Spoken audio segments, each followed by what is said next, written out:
Summit X Wikimania 2025 Nairobi. Woo!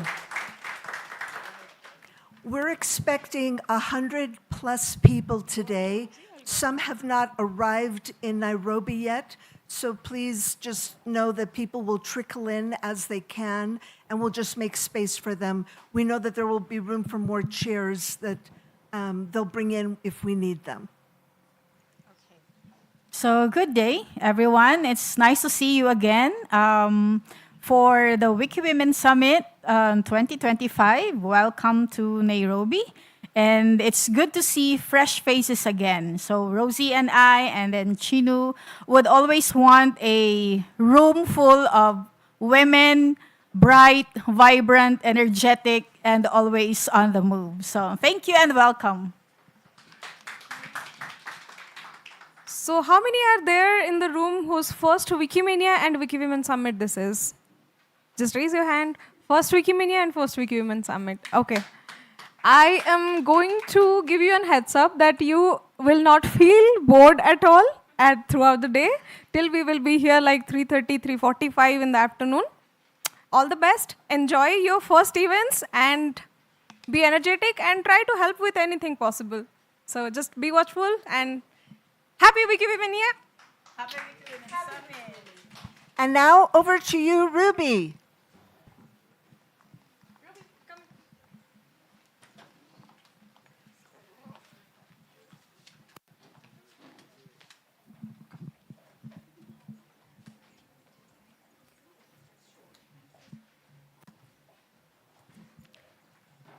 Hi, everyone. I'm not sure if it's working.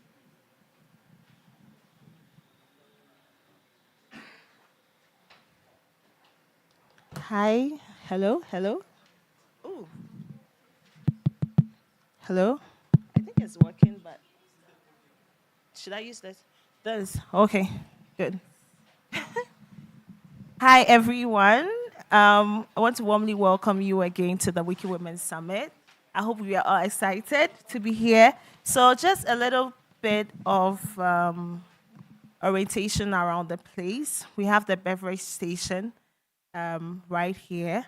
There's a restroom at when you just step outside, you turn to your right, and then there's a restroom there for male and female. So minimize sidebars are also around for your use. Please make sure to mute your mic on your phone so that we can have a very smooth session. Probably you can put it on the silent mode. And there's also going to be a morning tea break and lunchtime. So feel free to have some food during lunch. And yeah, I think that should be it for now. Also know that this place we're going by the Wikimedia Safe Space policy. So let's be kind to each other, kind in our words, and also relate to each other kindly. Yeah, I think that should be it for me. Are there any questions, any clarifications? Okay, thank you. Rosie?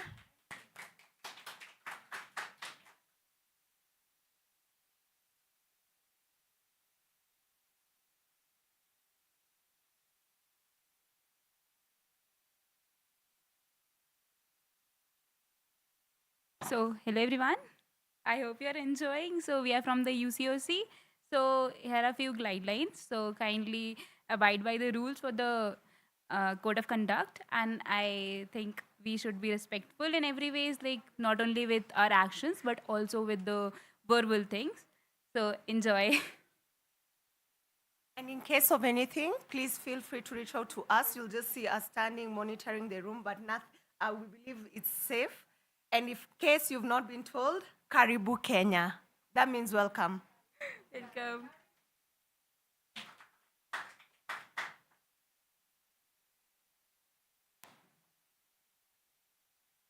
Okay, and we do have a little announcement for all the speakers.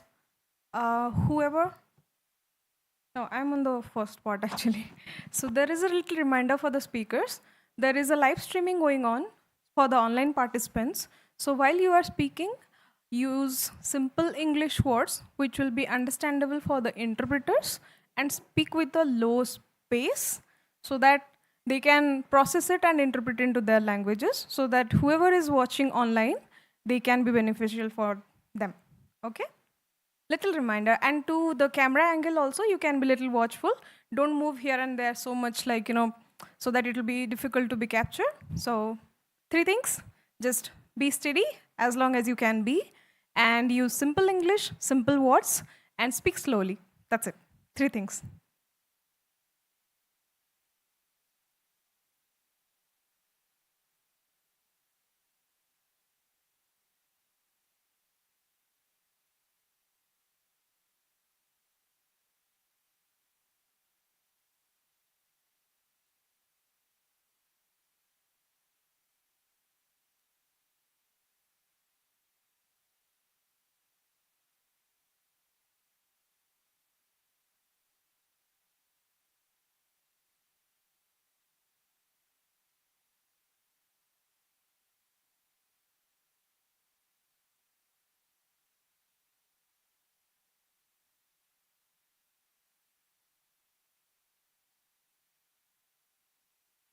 Okay, so we do have our first part where we will be like getting to know each other a little. We will do a little icebreaker activity to break the ice and to see the energy around us. Then there will be a keynote. There will be lightning talks. For the lightning talks, I'll make things clear from the beginning that it is not something which is pre-prepared. It is to be heard from the participants who are in the room today. So if you have not prepared something and you still want to share something, do not hesitate. Nobody is going to judge you. Nobody is going to ask you for a 5 slides presentation. Just stand up, we will hand you over the mic and you can speak about it. If you want to pair also, like if you feel your friend is there and you want to share with them, you can both stand together and speak up about it, okay? Then followed by that, session 3, we will have a gender gap and panel discussion, which will be about what are the existing biases that we are seeing, how we can neutralize that, and what are the existing steps that are being taken care of. Then the last one will be about something which is related to the Wikimania theme this year, about the inclusivity, impact, and sustainability. And after that, we will go for the close-up. Okay, for the safe space announcements, we have already heard from Anchal, but still a reminder, we strictly follow all the friendly space policies for Wikimedia events, followed by a universal code of conduct. So this is not only just for the communication part or our behavioral guidelines, but in general, please be respectful for each other. And before speaking on a louder voice or in a dominating tone, just be a little bit empathetic towards the listener, including me. That's a reminder for me as well. Okay, sorry. Okay, and we do have the photography guidelines. I know Terry has already communicated that over emails, over Telegram groups. But yeah, anybody you see with the red lanyards, either they are in the room or they're coming into the room, no pictures, no videography. And that's a request to the AV team as well and the camera team as well. So whoever is coming with a red lanyard, not like this, but it will be completely red, you can just guide them to sit at this side, which is away from the camera angle, and they will not be picturized or videographed. And for coming to the pictures and media files that you will be taking here, you can follow the link that we will be providing. There is a category, specific category for Wiki Women Summit cross Wikimania 2025. You can upload it to that category so that you will be seen.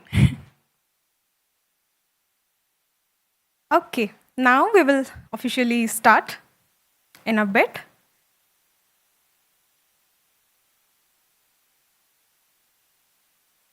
Okay, for the icebreaker, to let people start talking about why they are here today and what brings them here to this room today. And we will be talking about in either on your rows, on your maybe immediate neighbor. If you are sitting alone in a row, you can pair up with somebody from the other row or can sit little closer and keep this activity. I'll keep the slide open for the references. So what we have to do, 2 words about your neighbor. Like, you can ask them that what does this Wiki Women Star Summit describes to you? When you hear this term, what comes to your head? And like, why it is a wow factor for you to bring into this room today? I mean, there are a lot of other pre-conference sessions are also happening, but you choose to be here. So what is that X factor that brings in you here? You have to communicate it to your neighbor, and yeah, just little bit letting to know each other a lot. Then, yeah, what's the first thing that we ask when we meet people? How are you feeling today? It should not be, I'm fine, thank you. It should be what you are really feeling. For example, if you ask me, Chinu, how are you feeling? I am anxious. Yeah. So that way you can just start by asking how are you feeling and share also how are you feeling. Then ask them what brings in you here, what is your X factor. So we'll be spending at least 10 minutes on this. Then we'll go for the second part. So all yours for next 8 to 10 minutes. Then I'll come back.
if ever, as a Wikimedian, if you have edited one last article about a woman from your region, from any other region, but about a woman, it could be a biography, it could be a subject matter expertise, like, about a Nobel Prize winner, about a literature expert, about a poet, something, you have added any information on any Wikimedia project. It could be a Wikipedia article, it could be a media file on Wikimedia Commons, it could be a Wikidata item entry, it could be anything. But if you have edited about any woman in your editor's journey, clap once. Yes. Okay. Have you ever created a wiki quote about them? How much of us know actually what wiki quote is? You know? Can you explain it to the rest of the room? At least in 1 minute? Pass on a mic, please.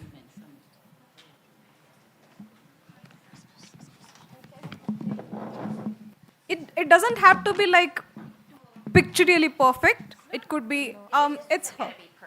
Yeah. Good enough is perfect. Probably incorrect. Good enough is perfect. Yeah. Well, I mean, it's just another wiki And I'll share. site that you could go to, and doesn't have quotes on it. Is that correct? Yes. Yeah. The missing quotes, yes. Yes. That's as far as I can. And get you here. can add that quotes. It Yes, could be you could about- add quotes. Yes, of Yeah. course. So that's what. Okay. So since we saw yes. Just to say, if you want to learn more, just join the She Said campaign. Oh yes. So there are several campaigns each year happening, and She Said campaign is one of the consistent one, at least that is happening for last few years. You can contact Afik after that, and she will guide you where to end up. Okay, the next one is if you have you have introduced the Wikimedia projects to any women in your circle. It could be your family member, it could be your friend, it could be your colleague, anyone, any women. You have at least made them realize that Wikimedia projects exist and you can contribute to it. Have you ever shared that to anyone? Clap it once. Yes, all done. You want to share something? Go ahead. My name is Dorcas Chebet Juma. I'm a lecturer in Pwan University. So at first, I used to discourage students from using Wikipedia, not because I had had an experience, but because I used to hear that it is not credible. But then I developed curiosity. I just started to, when I was writing my articles, then I could see that there is so much reliable information that is so accurate, and then it could lead me to sources that I'll go later and find additional important information. When I'm preparing my lessons, I could find very good information. I'm so much aligned to issues of gender, gender-based violence, and so much issues of women empowerment. And when I go to sites where there is information about gender-based violence, women, and so on, I find very good information. Then Michael introduced me to the challenge where we were contributing to wiki quotes. I enjoyed very much because I was able to find women who are least captured, and I contributed a lot. When I contributed, then I saw it was the best thing to introduce to my students. I formed a small circle of female students. I'm very biased when it comes to gender. And it works very well. We need they such are very biasness, happy actually. that the information they get is very useful, especially the students that I'm supervising. So thank you very much. That's beautiful. That's beautiful. And just now, by hearing to Dr. Chabet, one thing crossed my mind. So it is not a hard and fast rule that whenever you want to say something, any thought that is coming to your head, and you want to say that, okay, I'll share this after the session is over, please don't wait. We might lose track of our thoughts. So just raise your hand and we will go back to you, okay? Okay. Have you ever translated an article before? We are familiar. And a shout out for Yuriko actually. Yuriko, just wave your hand. You see, she is a person from Japanese Wikimedia who has contributed till now the most number of blogs and translated them from English to Japanese. I recently had an interaction with Yuriko and Eugene from the Japanese Wikimedia, where I got the finest introduction ever, that Yuriko is the reason why most of the Japanese Wikimedians know what is actually happening outside the Japan, or that circle in the whole Wikimedia movement, because of the translation, because it's a simple effort, but that is making a huge impact. So shout out for Yuriko. Okay, so right now, how Dr. Shabet, please pass on a mic. I translate her articles to Turkish. See, we have common interest in the room. Okay, so have you taught another Wiki women how to edit? Yes. Okay. Do you want to meet like 2-3 new people today, or you are very introvert? You are going to plan sit silently in a corner for the whole day? Then I want a huge clap. Okay, all right. Thank you for participating with us in this icebreaker activity. And now, we'll go for a silent affirmation. Okay. Just take a deep breath.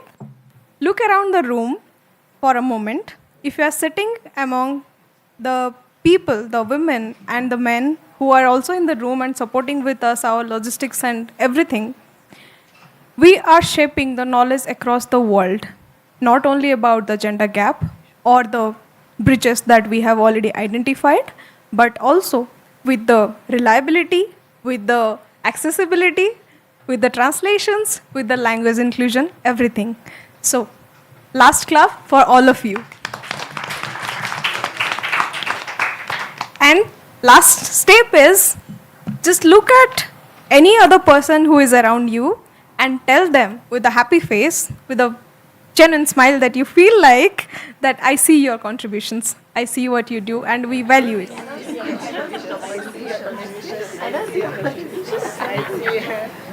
Cool. So, does that sound like a good start for the day? Is it? Little louder.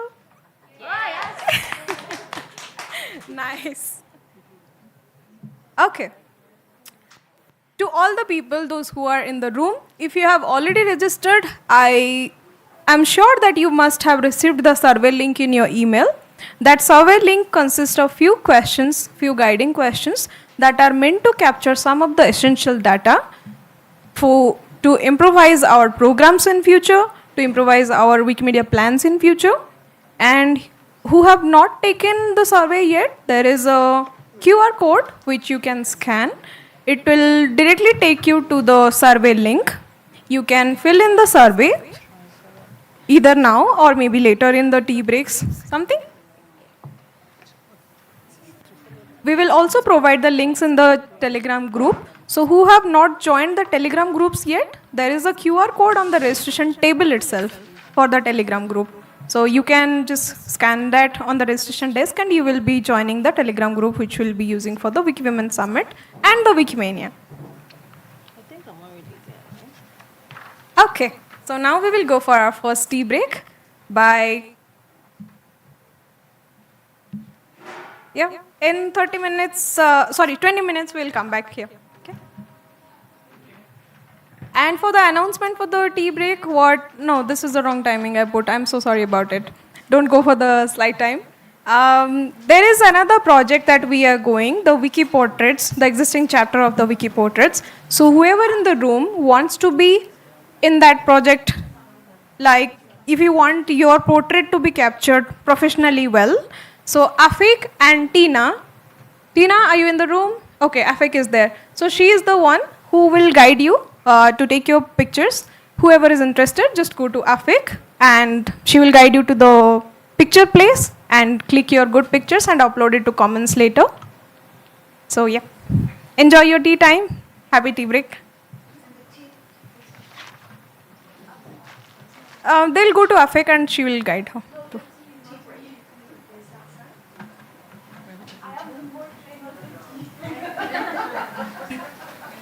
Yeah, you can stop the streaming. The streaming can stop.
break, now it will be a little bit of insightful discussions in the room. We will go for a few of the lightning talks. And for that, I will be requesting all of you to sit closer a little bit, either on the same row or on the same table.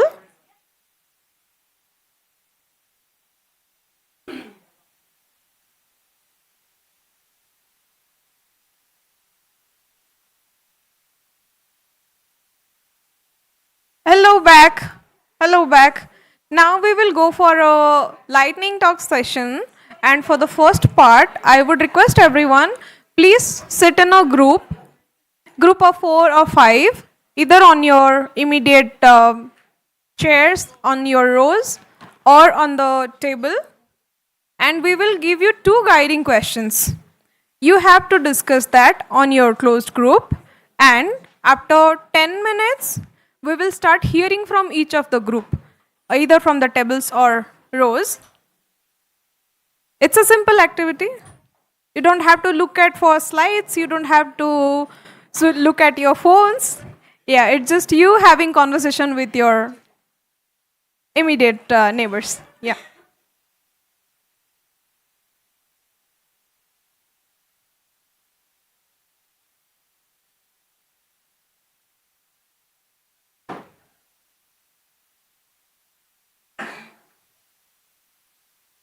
All right, we'll start in 1 minute. Till then, you can settle down and sit with your groups.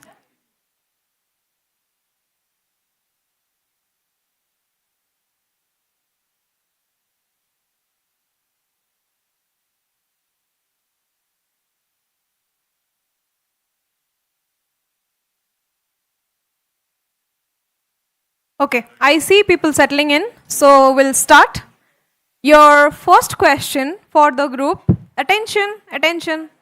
Your first question to discuss with your group is, what is a primary challenge that you have seen which is not being addressed or solved yet? What is that one common challenge in your group that has not been addressed or solved yet? Okay, I'll repeat once again. Your first question for all the group is, what is that common problem or challenge that has not been addressed or been solved yet? The nearest groups, like, yeah, that's fine. It could be a group of 2, it could be a group of 10. Yeah, there is no restrictions.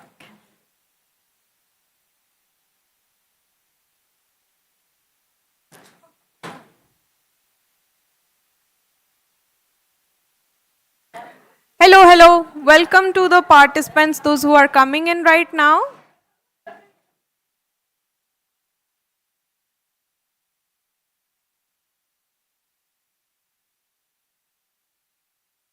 Hello, welcome to the participants, those who are coming in right now. We are in the middle of an activity. We're in the starting an activity where we are sitting in groups.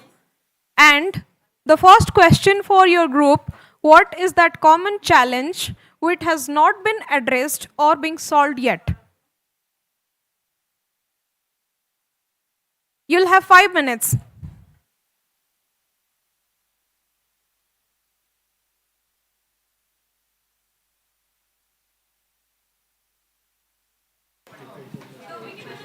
Oh, so it's in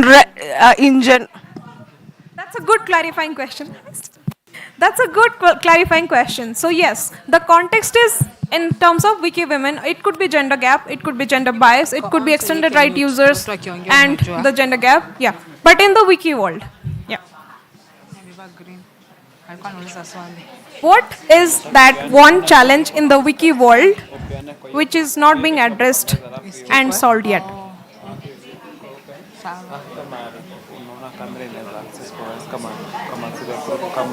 Camera. So nikipata group ko serious.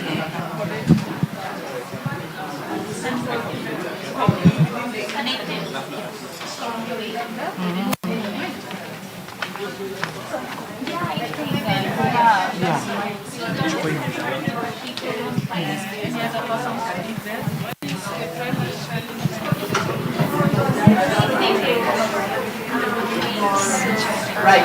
Now, I'm missing out on the context. Just within the room or is it wider in the wiki? Wider,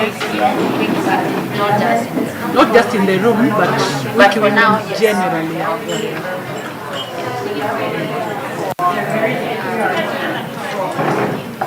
Challenge you have? Any other person? I think for me it's mostly if we could get any offline.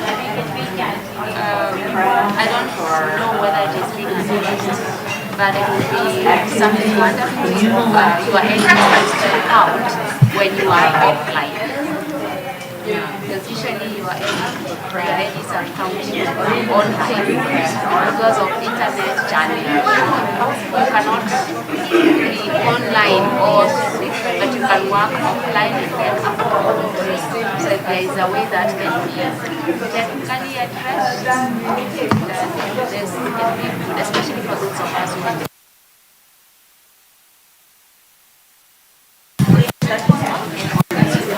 If you want to use like your voices to be heard in the online participants as well, Yeah. you can use the mic. Yes. So basically they are online interpreters, so they cannot hear you if you don't speak into the microphone. Yeah, exactly. And when you are talking on the mic, please speak slowly so that it will be like interpretation will be feasible for them. Okay. So do we need to start again? Yes. So like we were talking about Wiki Women movement that is not well connected. So I think we can host activities which are engaging to them, and they can find it like kind of area where they can open up and share whatever they feel like, I guess. Yeah, I think the issue of representation is very important.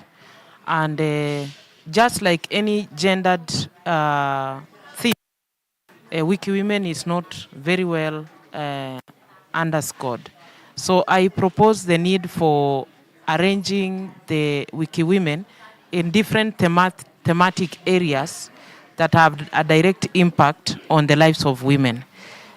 A good example where I really am aligned to is issues of sexual violence, gender-based violence. And for me as an African woman, the issue of sex is a taboo. So, and most of the time women are silenced when it comes to issues of speaking about sex. But it is in the silenced voices that sexual violence thrive. So if we arrange these Wiki Women in different themes, where I always say that we propose steering sex dignity talks, but in ways that empower voices of women to come out and speak, then it will make a difference. When you talk about issues of queer, for example, I am very much interested in queer theologies. When you come to a context where it is a taboo to speak about sex, then sexual minorities will not even speak because they have been labeled, they have been profiled. In that way, they will not even speak.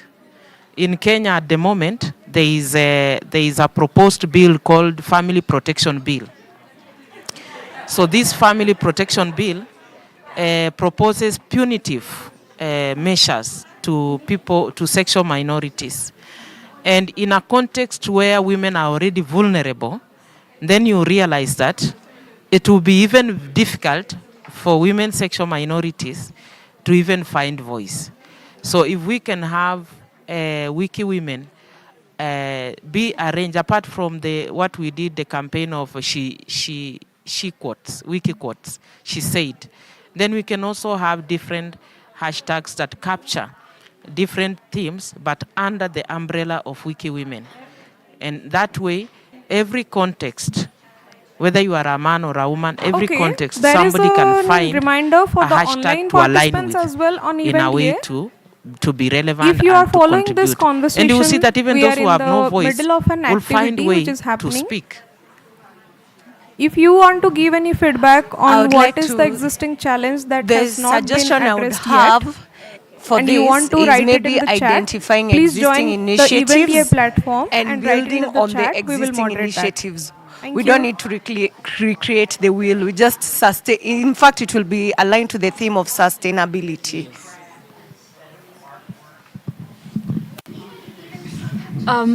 So, my issue with not having is not having enough women users on Wikipedia. So let's take Pinterest, right? It has 70% of the people who use Pinterest are women. So I'm not saying like Wikipedia should only have like design, fashion advice, but I want to address what are we doing to make Wikipedia more engaging to women, right? So you have Quora, you have Reddit, you have user studies from them.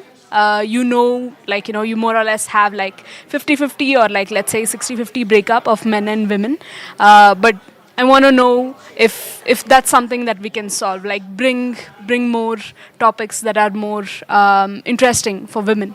Um, So, like adding on to that, I guess we need to talk more openly on the topics which are not being talked about openly. Like sex is a taboo. So, like we need more, sessions where we can talk openly about these and address them, so that we can reduce this gap, because we need knowledge about it. Okay. Yeah, that is also aligned with our theme. I just had a question. So I'm new to Wiki Women, but do you also talk about fictional stories in Wikipedia? Are there pages describing stories of mythical creatures, and that's something. If that's something spoken about, because that's also one part where engages women. Okay, you don't. If you don't want to talk about, if you are feeling ashamed about talking about something that is taboo to you, if we can start off with something that is fictional and then continue, that would be something.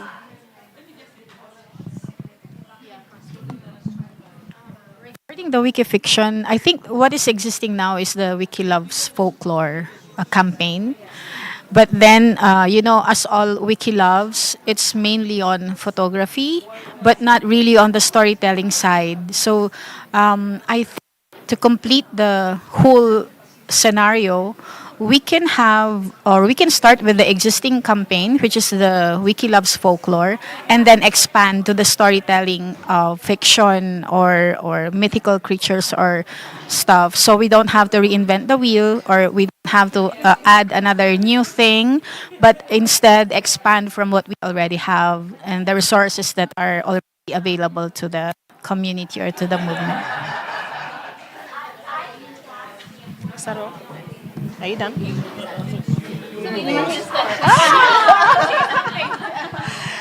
Okay, so for me, I think one of the things that we did in my user group was a research, and I was really surprised when a lot of women said lack of awareness.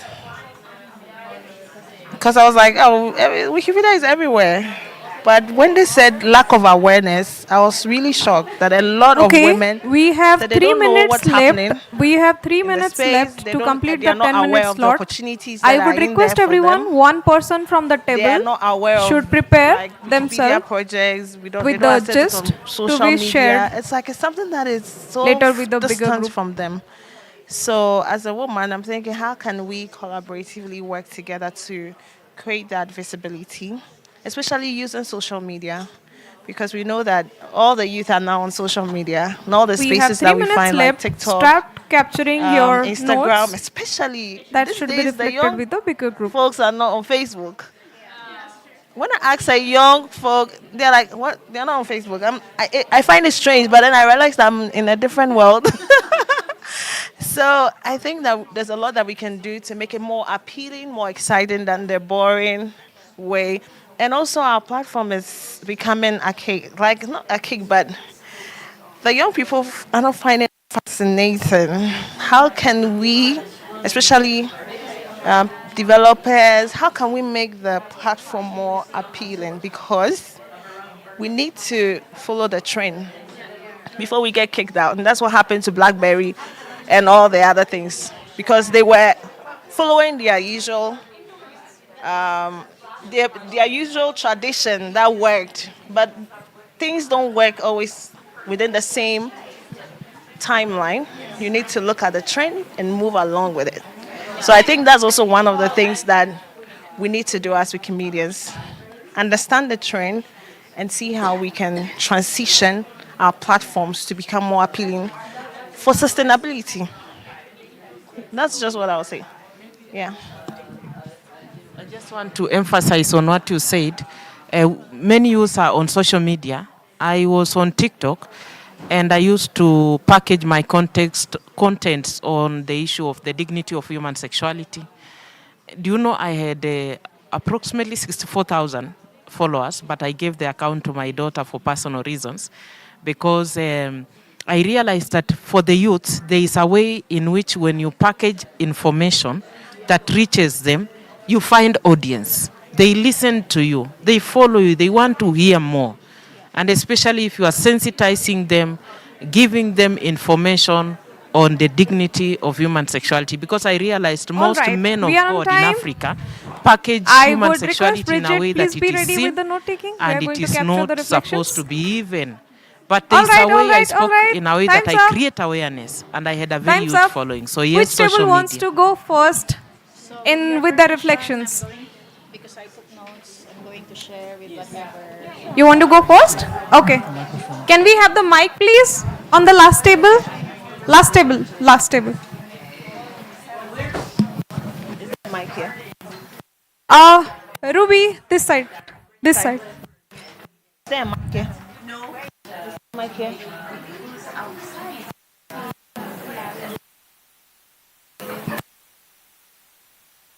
There. It's not there.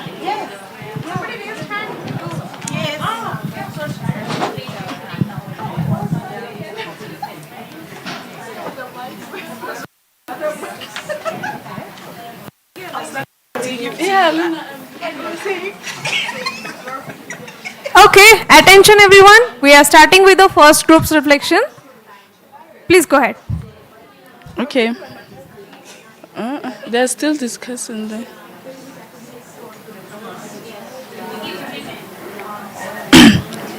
Okay. Please start. Okay, the primary challenges that we identified as our group is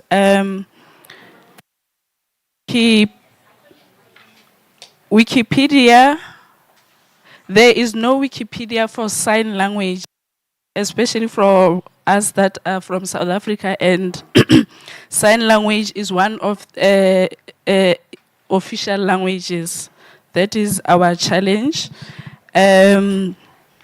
Then we've identified that we don't have proper channels for onboarding, because as Wikipedians that are here, we sometimes go around and teach people on how to contribute, but when we leave, they are lost within the Wikipedia space, because there is nowhere else where they can go back and refer to.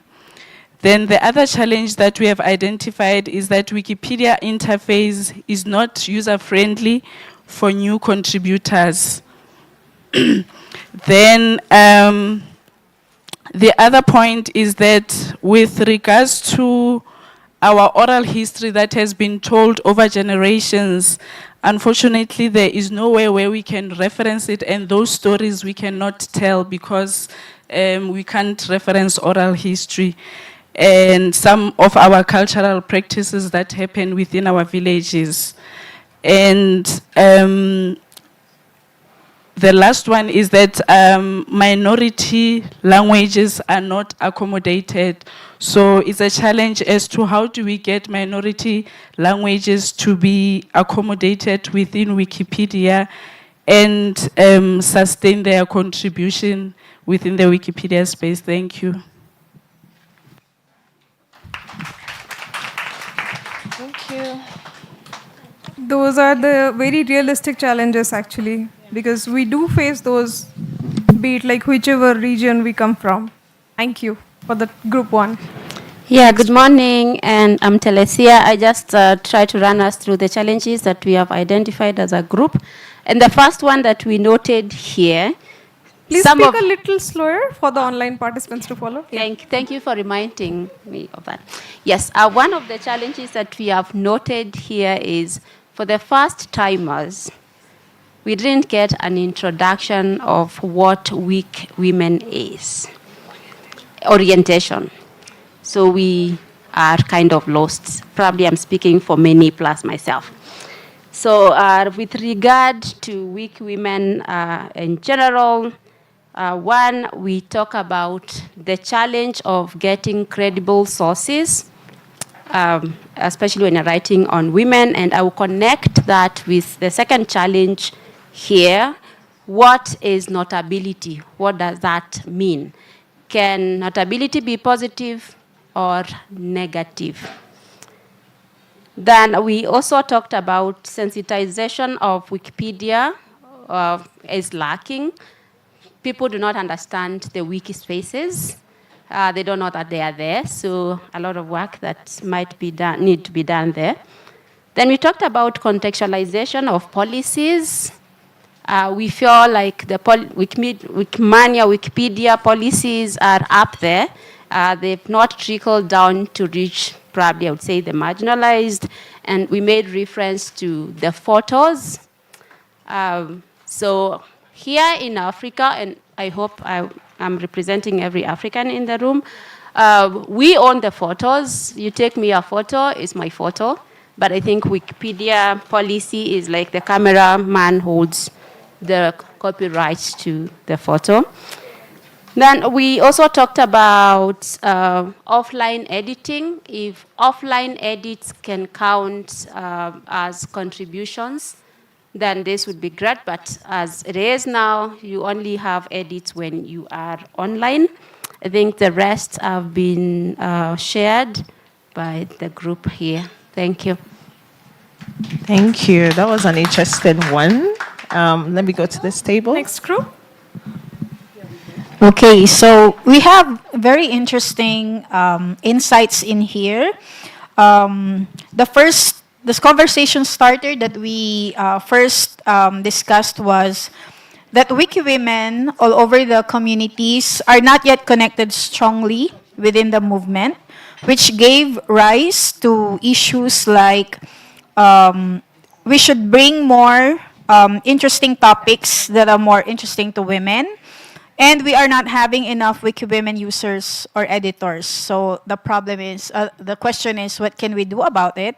And then some of the distinguished women participants here said that perhaps we can have more topics, like for example, sharing sex dignity talks for women, because there are parts of the globe where women are really silenced when it comes to talking about sex, and because it's taboo in their culture.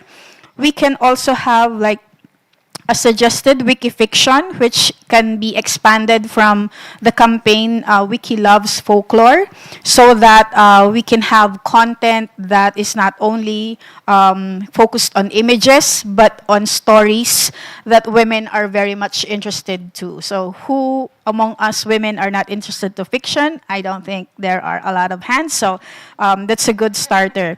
It's also a good content for younger Wikimedians, right? So I guess that's a very wise decision. And also in terms of research, not all women know that we are doing research, and then they said, a lot of women, when we do research, they say they're not aware of Wikipedia, or they are aware of Wikipedia, but just the online encyclopedia and not the movement within there. So perhaps we should strengthen our connection to our social media platforms. We have in Instagram, in Twitter, we are also on YouTube.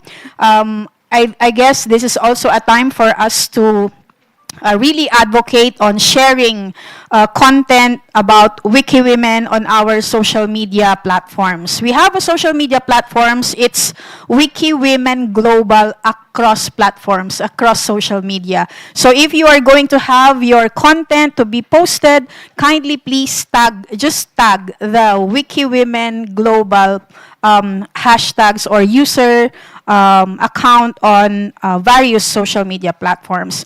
And lastly, because we are in the age of AI, there will be times when people would rather go to the GPTs, talk to artificial intelligence, rather than go to Wikipedia to look for interesting things.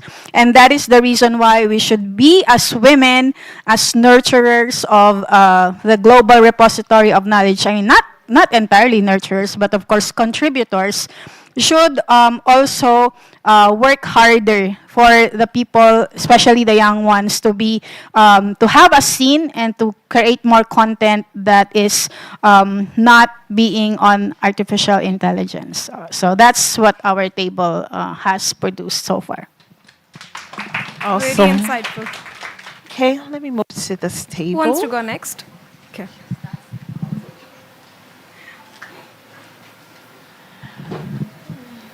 I'm Colleen Hartung, and a lot has been said already, so I'll try to focus on what maybe hasn't been covered. One of the problems that we talked about was sources, and what kinds of sources are considered reliable. And we talked about oral sources as something that works well for getting women covered on Wikipedia, but that they are considered primary source. And so we talked about archiving them, putting them in an EDU, and with an EDU URL, still they might get tagged. So then we moved to a discussion about who gets to decide, who are the rule makers on Wikipedia. And Rosie is with us here, and she said, well, we all are the rule makers, but it takes 85%. Or I don't know how much it takes. 85% of editors are men. Right. If decisions are made by consensus, keep in mind that 85% of the people participating. If decisions are made on Wikipedia based on consensus, and if 85% of the editors are men, then 85% of whatever a decision will be will have been the voices of men.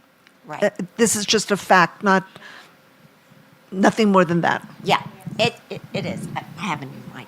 So anyway, how to address that problem. So that's something that we have to talk about. Another problem that came up is, so what you described the problem of the person on Parliament. Oh, okay. So let me just add on to what she just said. So the question, I asked this question about notability because I wrote an article about a female parliamentarian in Ghana, and it was tagged for speedy deletion, and I didn't understand why. So the comment was basically on her not being a degree holder or not, I don't know how to put it, not being notable enough. So it took another administrator, Gerion, who came to say, no, this person is a parliamentarian. She has to be on Wikipedia. Also, her story also was one of the reasons why I wrote about her. She contested a seat, which was primarily for a very stronghold for a particular man, and he thought that was it, he had won the seat. And only for a hairdresser or a head designer, whatever it is called, to beat him in for that particular seat. So it was something which was covered nationwide. It was talked about. Everybody was making mockery of this particular person. And, it really got a lot of media attention. So for me to have written about her and for it to have been tagged for speedy deletion, that is why I asked the question on who determines what notability is. and also in particular to different regions. So for Ghana, who actually should determine who is notable in Ghana, or who should be written about? Yes, who should be written about in Ghana? So that was why that question came about. Yeah. Right, which led us then to a discussion. I mean, it's already the problem of notability and who is notable and sources, but then there's the question of administrators and things getting tagged for deletion. And, I said something kind of silly, I guess. I said, well, they need more training. It's the administrators. And then, of course, the answer is, well, they're all volunteers. And somehow, I think we have to get to, yes, they're volunteers, but there's a responsibility that goes with that. And there should be a higher level of, I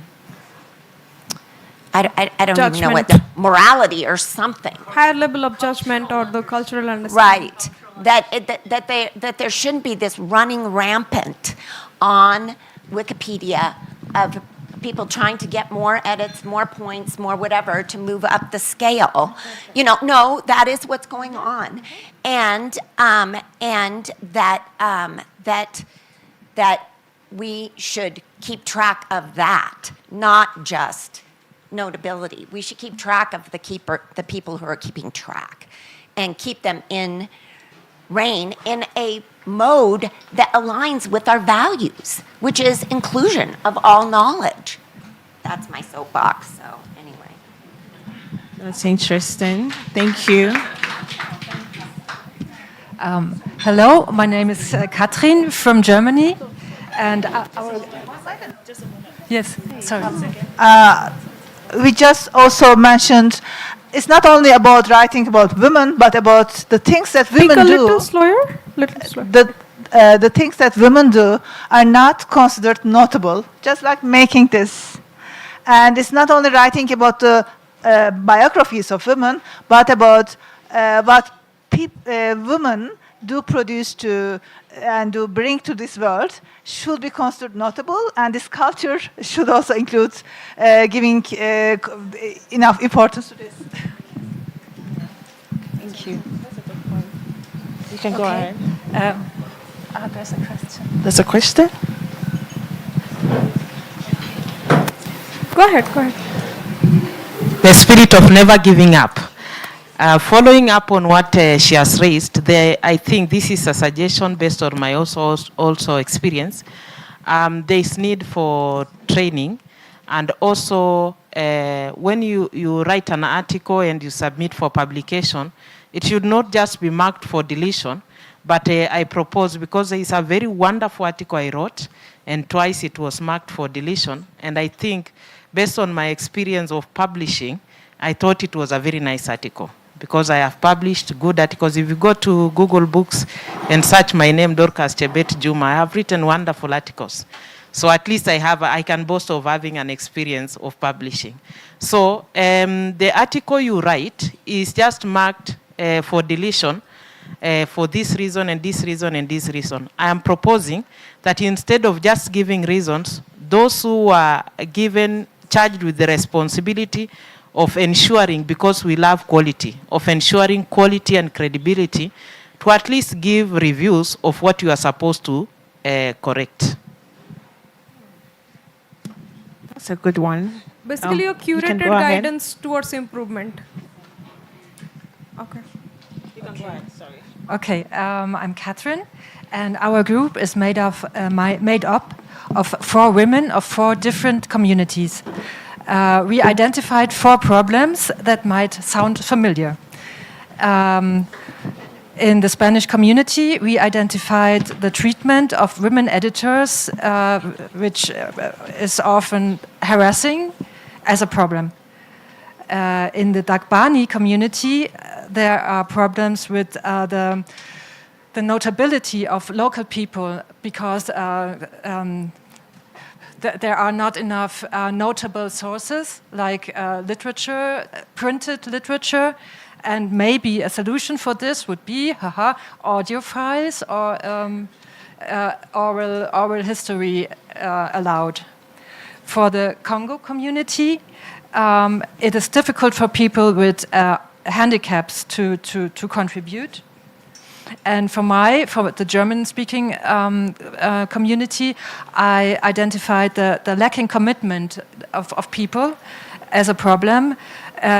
First, people don't want to contribute to our projects, and if people are ready to contribute, they are running away very quickly, and I don't know what to do, honestly.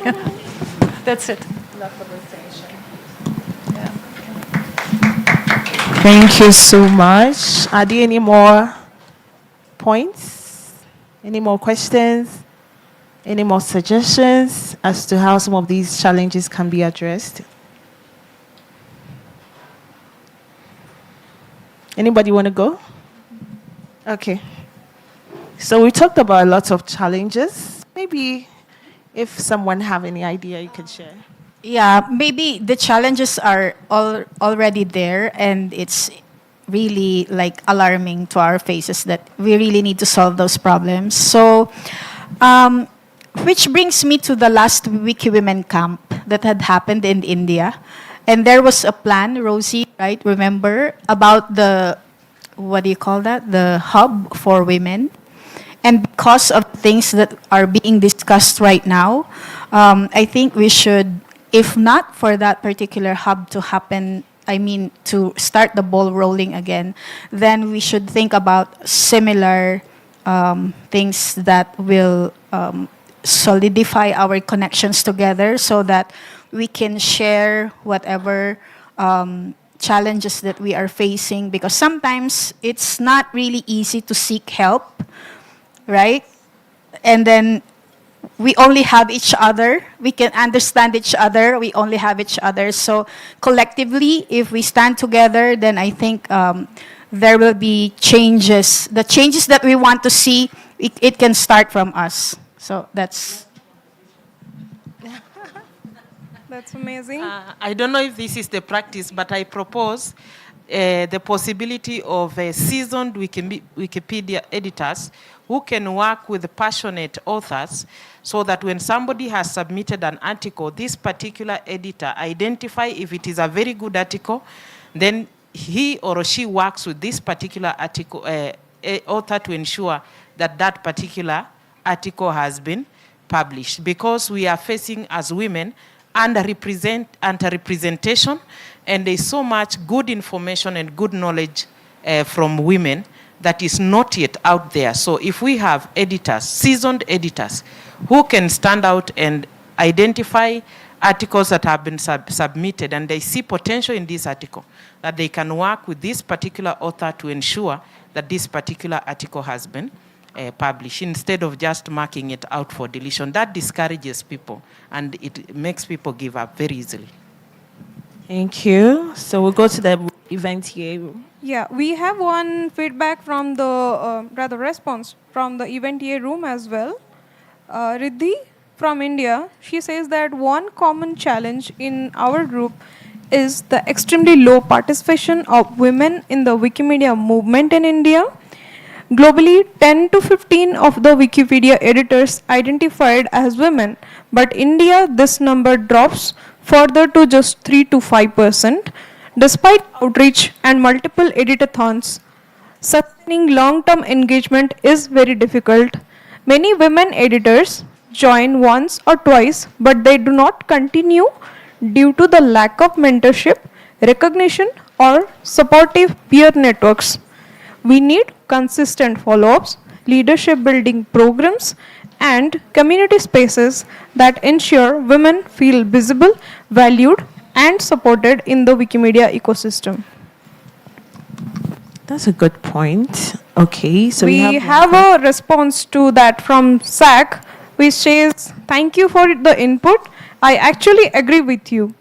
I think we need a specific committee within our communities that will do follow-ups, nurturing, and take care of new editors and volunteers to keep them engaged in a, like we call, reverse mentoring sessions." I think that's echoing towards what you just mentioned in detail. Thank you. Yes. Thank you, Riddhi and Sak, for your inputs. Okay, hi, I'm Lucy, and so, yeah, those are common challenges, and some have been highlighted. But then there was one on having local contributors or editors and reviewers reviewing the articles that we write, especially about African women, because when, for instance, it comes to translation and someone out of the African context is doing the translation, you find that our local or native languages, if you remove the context or if you translate out of context,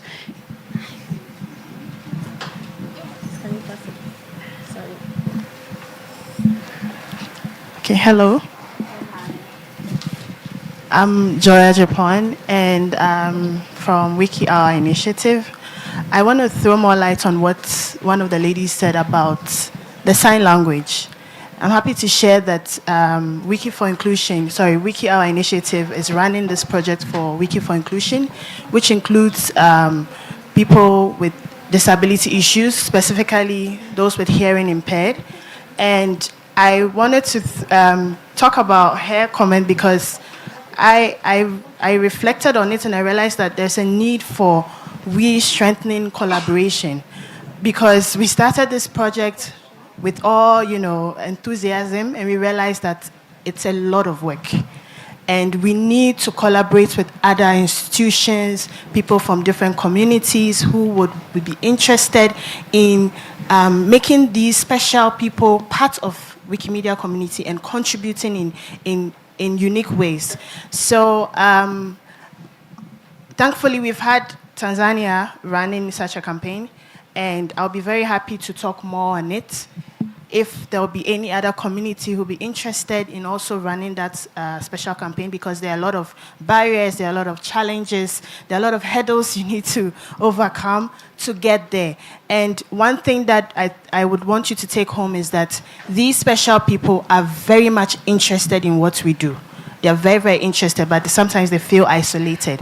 So as we have tackled this project, we are looking at both genders, but from the women perspective, we can also delve more into having a special campaign for them going forward, but not now, because these things take time and it's a gradual process. So I just want to make you aware about this and know that there is possibilities. We are thinking about it, we are doing it, and we want to go far. On that note, on 8th August, we have a training a session. You can join us as well. Thank you.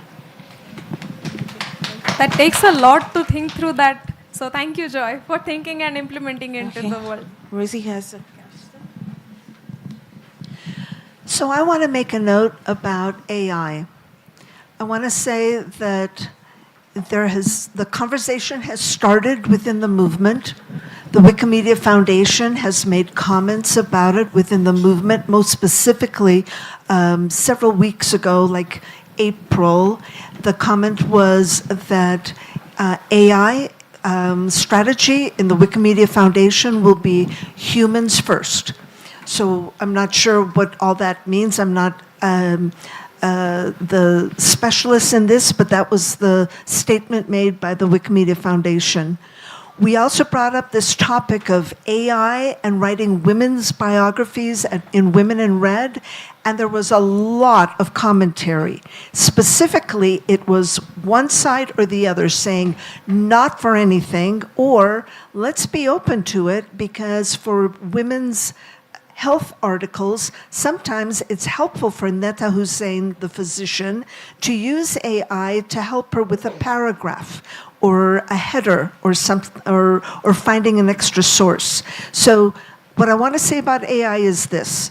I do not want us, the women in this room, to be at the back of the bus. Please use your voice and contribute to the conversation. Whichever side you feel you're on is okay, but do not sit at the back of the bus and let other people make the decision that is going to affect our work, because that's what we've done historically. That's what happened 100 years ago and 50 years ago and 25 years ago. Let us just speak up. Speak what's on your mind. Thank you.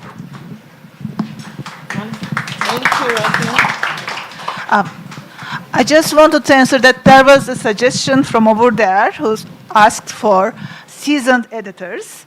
identify some articles and help them. That is what I do in my wiki. And I can proudly say that I sell lots of articles, but this also needs something. When a seasoned editor student, she needs to be protected from the harassments, and she needs to get help for keeping mental health. It's really a difficult thing to do. I just wanted to add this. Thank you. So also another problem, I think, is the way that we count worth. I don't know if that's the word, credibility, worth, whatever it is, of editors on Wikipedia. You know, like how many edits have you done? And that moves you up the scale. And so I think we should move from sort of a widgets-based way of operating in the world to more of a values-based way of operating. And so if we have undercovered populations on Wikipedia, so there's the problem, but if we have undercovered populations, why can't we say, okay, if you edit on this person, instead of getting 1 point for what edit, instead of that being counted as 1 edit, it's counted as 10 edits. And then all these 85% men who are on Wikipedia and function a little bit like gamers, you know, then there would be incentive to go and edit about these undercovered populations.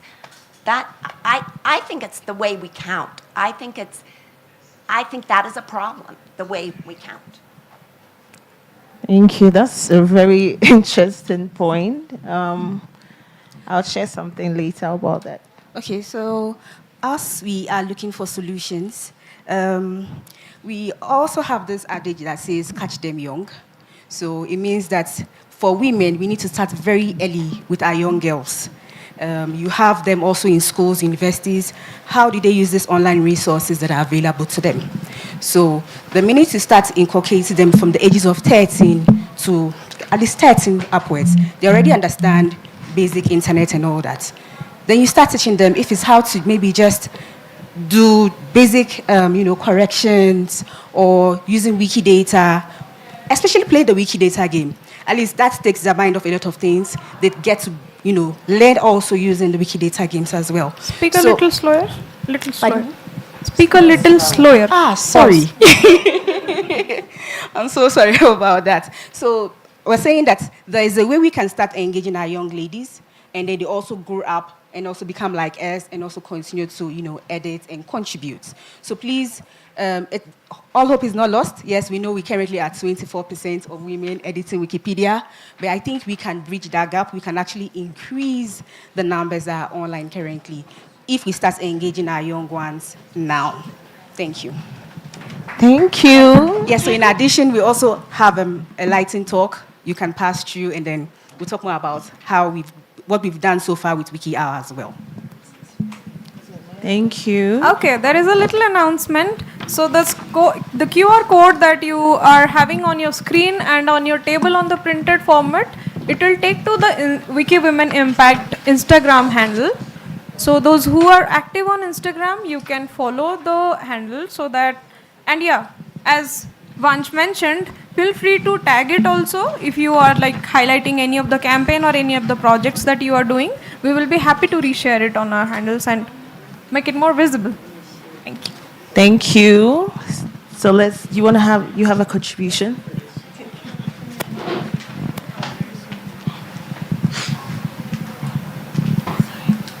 Hello, everyone.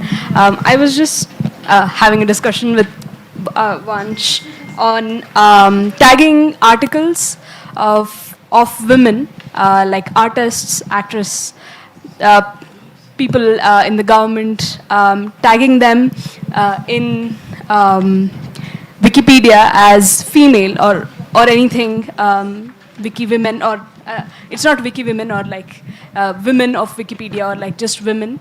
And I don't know if it's possible, and I don't know if it's something probably that needs to be discussed, if it's necessary or not. But I ask this because I make games, to make Wikipedia more engaging. And one of the games that I can make is to have Wiki women or like art pages that are written about women into games. So it's easier if I already have that tag in the Wikipedia API. So yeah, it's something probably that needs maybe a deeper discussion.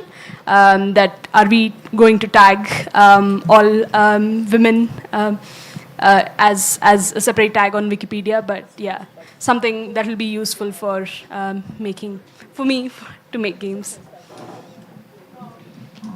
Cool. Now we have like pretty much covered 45 minutes on discussing or understanding what are the challenges visibly we have in common. We spoke about there should be a stronger network of women for engagement.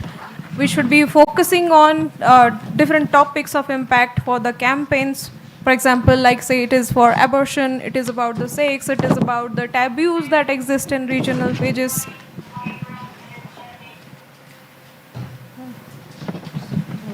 Then we spoke about the multilingual inclusion for marginalized communities, languages that are being spoken by lesser number of peoples, or most probably they do have like their online or offline printed resources available. Then we spoke about the social media and AI, especially the digital inclusion and advocacy. Then the progressive inclusion of participants in different pages, how it can be a newcomer friendly, how it can be good for the organizers, campaign leaders. Then we spoke about the curated guidance for improvements rather than just marking an article for deletion. Rather than that, we should have like accountable reviewers and probably the guiders, curators to make it more better. Then we spoke about we not only need the peer learning but also peer reviewers group to make the digital media more stronger, to make the Wikimedia platforms more stronger. Then we also spoke about the digital experience, the digital transformation, and the inclusion of social media to our activities.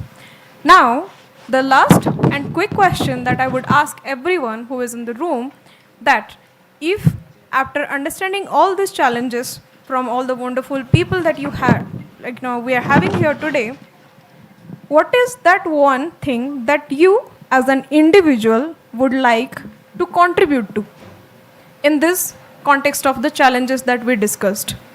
We spoke about various important challenges, right? Yeah. From different regions, from different languages, from different subject matter experts. So as an individual, if you get a chance that you would prioritize one thing to contribute with your time, with your volunteer time, maybe with your other professional hats, what is that one thing you would like to contribute to? Whoever feels to go just raise your hand and we will be passing on the mic. Rebecca, ready? Okay. He's ready. First hand. Okay. Yes. Please be mindful while speaking. Keep the mic close to you and look out to the camera for the online participants. Yeah. And speak slowly. So, hi, everyone. I am Tiba, and I think I just got here 15 minutes ago, but I have something to say. I belong to the Iraqi Wikimedia community, and in our community, we focus a lot on women. It's not that easy to reach women in where I come from. We have a lot of challenges when it comes to women and empowering women. So it's one of our goals this year and next year to focus on that. Recently, last week, we held a session, and that session was dedicated to women only. We were supported by Aziza community, which is basically a community of only women in Iraq. And we made a session supporting Wikipedia, and we made a little practices. We edited articles and taught women more about Wikipedia. And our goal is to empower women in that field and empower women in general with knowledge. So I think that's very important, and it's something to focus on and work on. Thank you.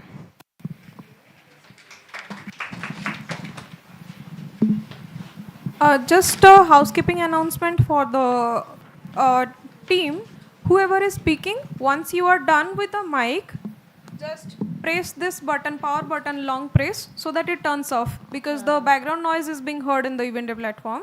So once you are done speaking, turn it off, and when you are about to speak, turn it on. Long press. That's it.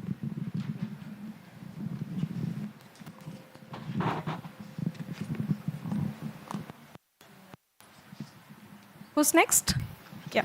Yeah, I have. I think when it comes to the solutions that we want to contribute to. The mic little closer to you. Yeah. Those of us who are teachers at the university. So yeah, those of us who are teaching at the university, we can keep on training and reviewing articles that the newer or incoming editors are working on. So this would be our contribution in recruiting them and helping retain them. At least we encounter them for like 6 years.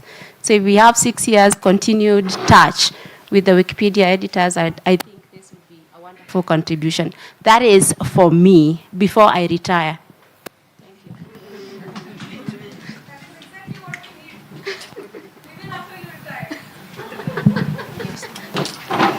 Good morning, everyone. I would like to be, my contribution towards this is that I would like to be an ambassador of spreading awareness about Wikimania. As someone said in our group, Wikimania is not known to many people. So I would like to be an ambassador to spread word about Wikimania, and maybe form a user group of ambassadors so that we can spread the gospel about Wikimania so that it's known to everyone. Thank you.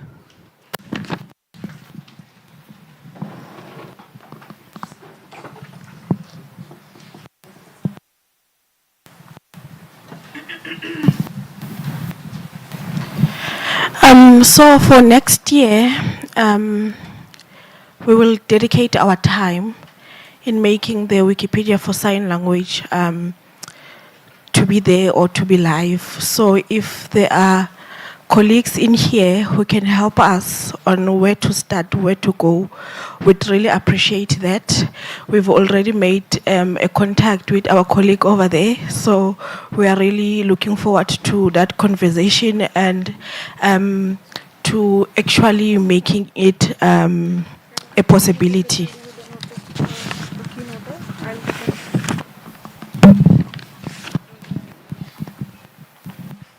More contribution? Okay. Hi, hi everyone. My name is Kate. I'm from Wikimedia Ukraine, and a topic that I like to focus is confidence, because very often women lack confidence. They don't know how to join the projects, how to edit Wikipedia, and what I noticed, it's very important for women to see other women in the community. So like to see that some other women already do something, and that's why I try to talk about Wikipedia in different communities that are not Wikipedians, so that other women in Ukraine know that they can actually be part of this movement. And also in Ukraine, we do some projects like technical skills courses only for women in Wikipedia, which I recently was part of as a participant, and it was incredible. Like we learned some technical skills like categories editing or templates, etc. So this is something that I think I'll be interested to continue learning and journeying. Thank you. Thank you. We are almost at time. Okay, one more, and then I'll add. It's 30 seconds.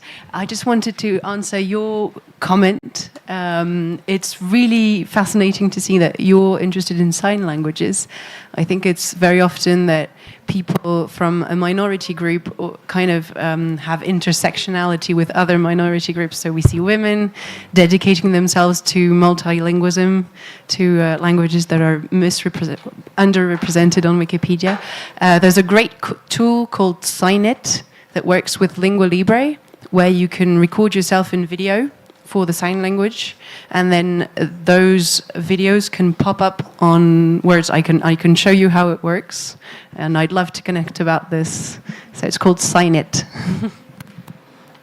Okay. Okay, let's take last one. I would like to continue editing, concentrate on this, because first, this is the thing that I like most. Second, as Rosie said, some of the editors are less likely to get deleted, the contributions of some editors, more seasonal ones. So I want to make it possible to show that just like a soccer player, a woman making this bread can also exist as a Wikipedia article in Wikipedia, so that others could find confidence to contribute on this. Thank you. So I'd like to add a contribution from my end. As a co-founder for Africa Wiki Women, one of the ways that we have been dealing with some of the issues that we've talked about is trying to avoid highly competitive contests, because we realize that these kind of contests don't encourage women to contribute. And so making it more flexible, more focused, and relaxing is very important. And so we do a lot of reimbursements rather than like top 10 awards and all of that. And I think another thing that we've also addressed some of these issues is through mentorship. We have a 6-month mentorship where we bring women close to our team to work with. And during that working, they're learning how to use Wikimedia tools, they're learning how campaigns are organized. And I think it offers that kind of flexibility, long-term learning for them. And I think it really worked, because for a lot of the women, they didn't know how to use a lot of tools, to use Wikimedia projects, how to even review articles. And we take them through all of these processes. And right now, we are offering a service called On Wiki Skills. We are offering mentorship for other user groups. Other user groups have reached out to us for us to mentor their women, because they feel like they need a thriving environment that can help them to grow. So we have currently about 50 women from 20 countries who have joined, not 20 countries, sorry, 5 countries who have joined our group, differently from the fellowship program that we work with them. So there are lots of strategies that we can adapt as women to nurture ourselves and grow in this environment. Yeah, thank you. Okay, Right. So let me many hand over updates, to... so many things to get to know and learn. Okay, so it's now time for a little reshuffle in the room. So I would request in the next 5 minutes, please move your chairs to forward, like forward facing, and we will go for the keynote after that. So please, within 5 minutes, please reshuffle yourself in forward facing chairs. And please leave for the photographer as well to work, because they are facing a little difficulty while moving here and there.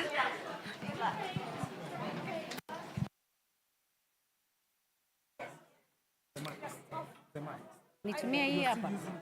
Yeah. This one is functional. But she will need this. Anita will need. Anita. Where is Anita? She's there. I'm going to call upon her. Yeah. I was suggesting if you can use this one because of the shots of the camera. This one. Okay. You will be helping me to pass the mic in time of the questions, but not now. But I'm going to introduce you right now. Can help you also. Oh, okay. Stay here until you introduce me. Yes. Hey guys.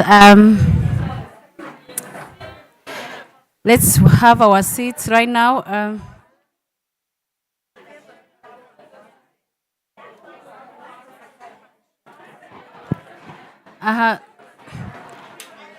We hey, 1 class 1 teacher.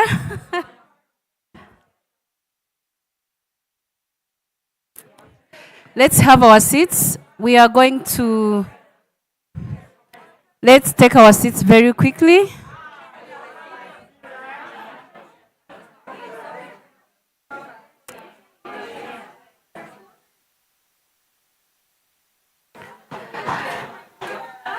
Hey, Wiki Women Summit team.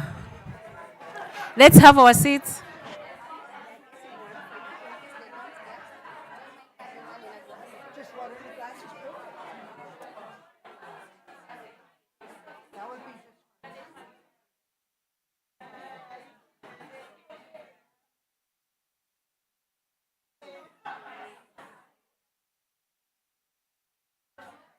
Please don't move out. Hello, hello. Hello, please don't move out.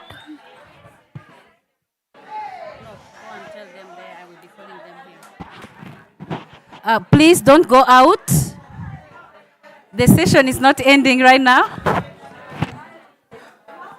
Maybe they thought the session is over. Can you take your seats?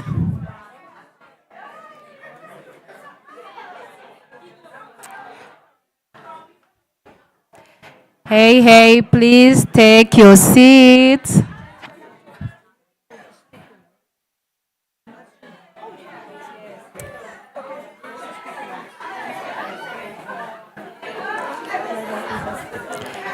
Hey, ladies.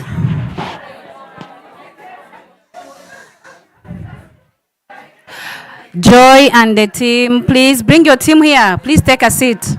We are having an amazing session right now. Please. And we have a big time to take photos, so please take back your seats.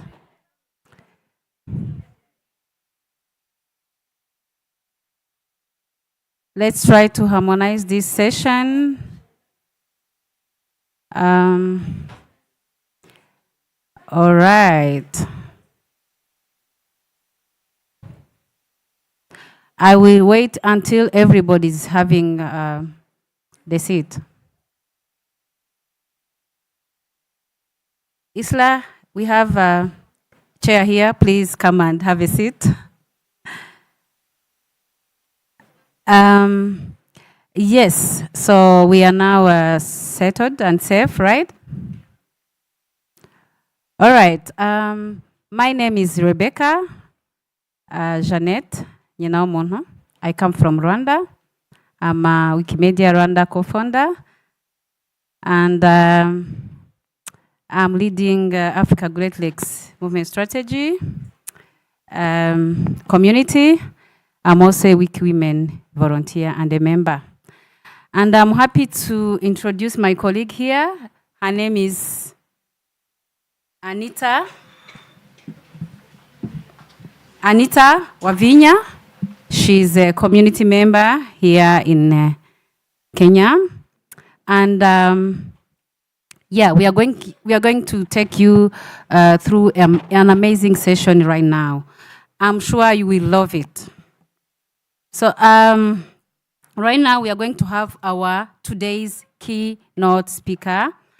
I will ask everyone to take time and listen carefully. Our topic is very interesting. We are going to see or to discuss or to understand how a woman, a lady, a young one or old, can navigate life seasons without losing her voice.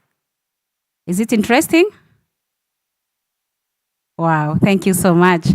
So I'll be happy, very happy and humbled to introduce our today's keynote speaker. She has really navigated life seasons. And then one of the important things I will ask you is to give your attention for this. It's really amazing. So please put your hand together for Lozie Goodnight Stephen.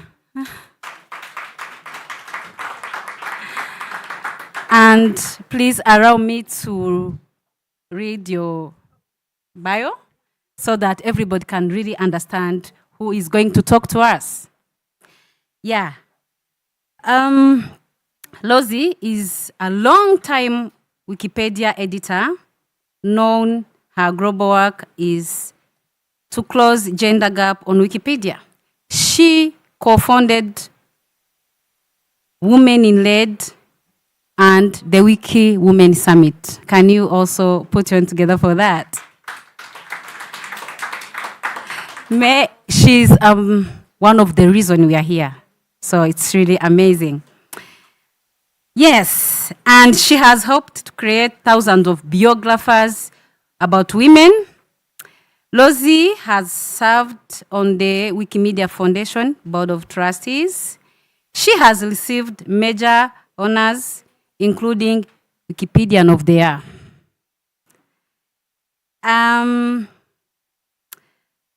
Rosie also, she lives in California, USA. Rosie, you are welcome for today's keynote speaker.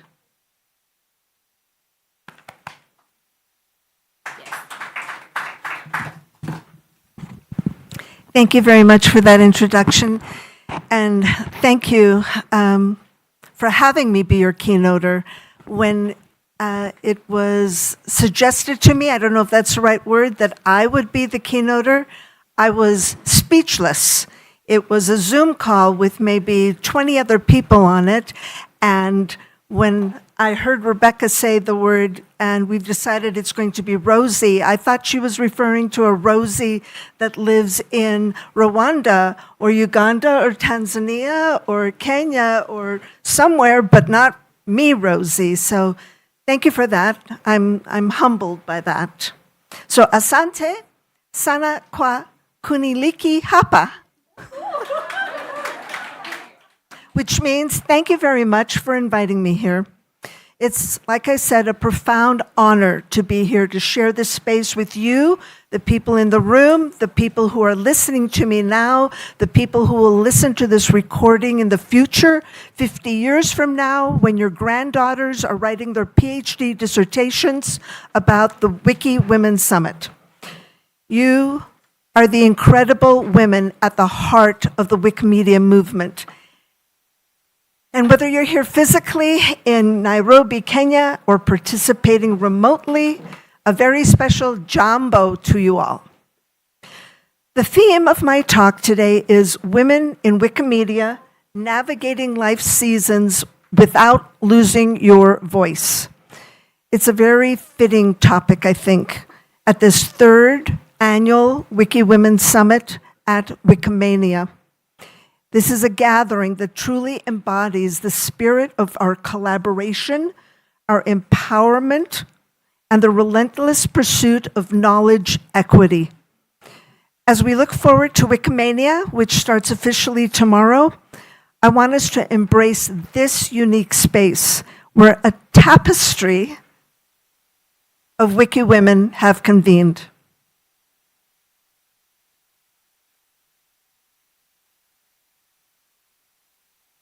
Excellent.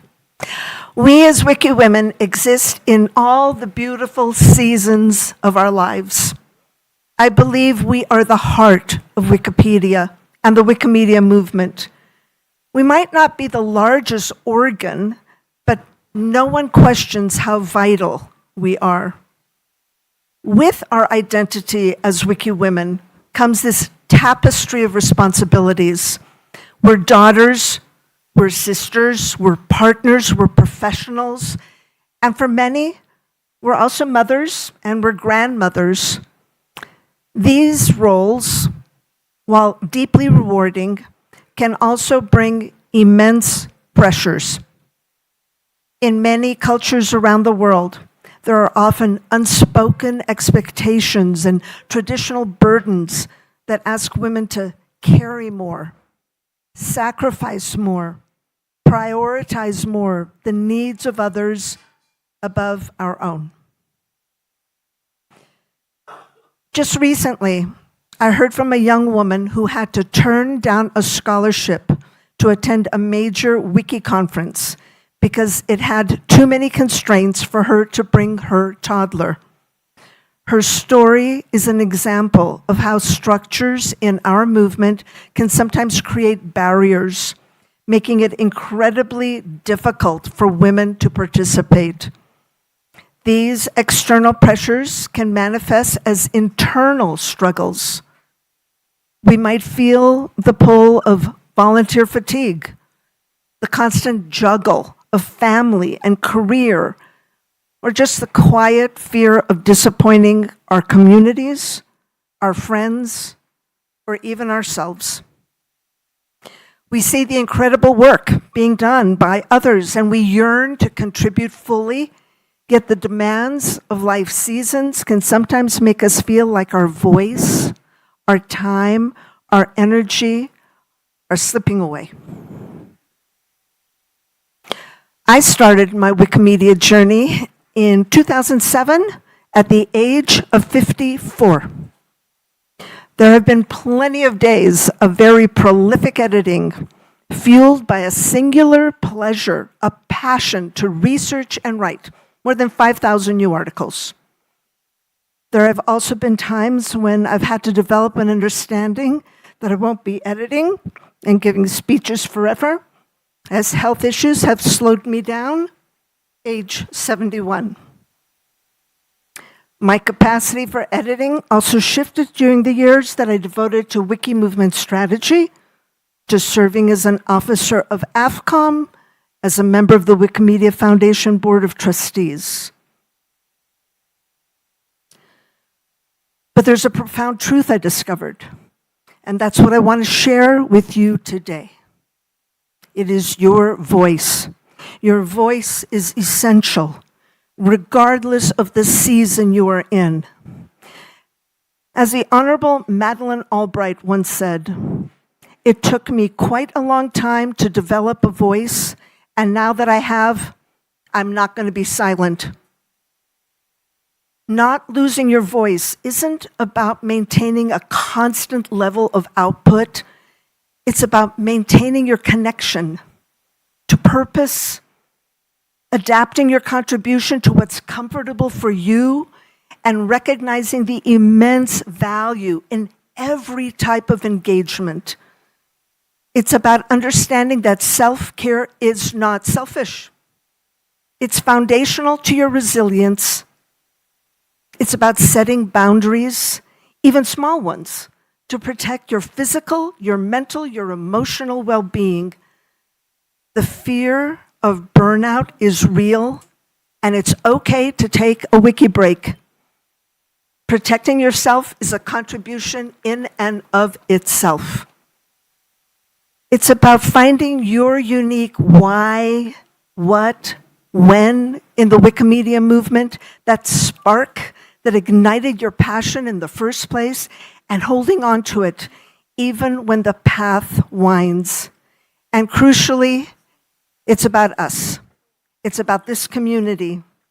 It's the strength of the Wikimedia movement, which lies not just in its technology or its content, but in its people.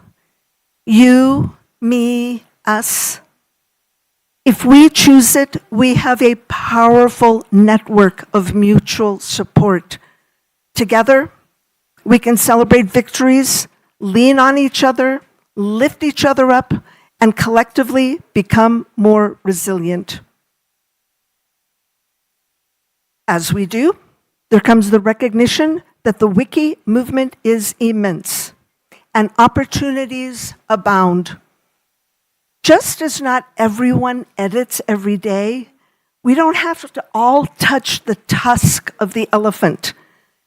Stroke its ears, paint its picture, take its photo, write that blog post, do that social media, organize an event.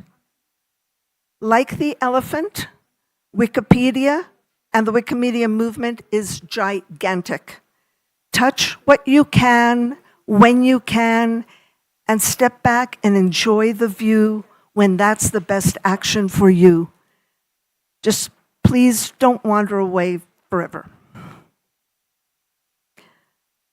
To the young women here and watching me out there, those of you just beginning to find your stride in the Wikimedia movement, your fresh perspectives, your energy, your unique lived experiences are desperately needed. Don't wait for perfection. Don't wait for an invitation.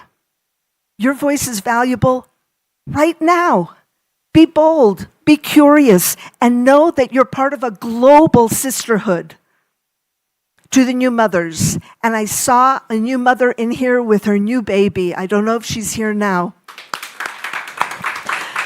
To the new mothers, navigating the beautiful, exhilarating, transformative season of caring for a young family, your contributions, whether a single edit, a shared resource, or simply showing up for a virtual meetup, are incredibly valuable.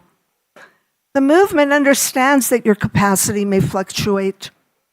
but your presence and your insights are always cherished. We are building a world of free knowledge for all generations, and your unique perspectives enriches that future. And to you, the emerging leaders, feeling the weight of new responsibilities and the desire to make a great impact, step up, yes, but also remember to lean on your community. Leadership in Wikimedia is not about carrying the burden alone. It's about empowering others, fostering collaboration, building collective strength. Your empathy, your unique understanding of balancing multiple roles make you exceptional, powerful leaders for a movement that's built on human connection. You're not merely building an encyclopedia. No. You are building a more just, more informed, more connected world. And that world needs every one of your voices. Today, I plead for this. Ensure that no Wiki woman in this movement ever feels she has lost her voice or that her voice isn't good enough. And to the elders amongst us, those who've already walked through brick walls and now are in our golden years, let us joyfully offer our inspiration and our support to the emerging leaders as they navigate the challenges and opportunities they face. Look, I recognize that I come from a very different part of the world with different lived experiences. You might see me, a woman from far away, and wonder, what can I possibly understand about your daily lives, your joys, your struggles as Wikimedians? And you're right, my experiences are not yours. But I believe we share something fundamental, the desire to learn, to grow, to ensure a better future for ourselves, our families, our community, our society, our planet. I also believe that Wiki Women movement isn't just about sharing. It's about amplifying our voices. So today, I'm not standing here preaching to you to do more. Nope.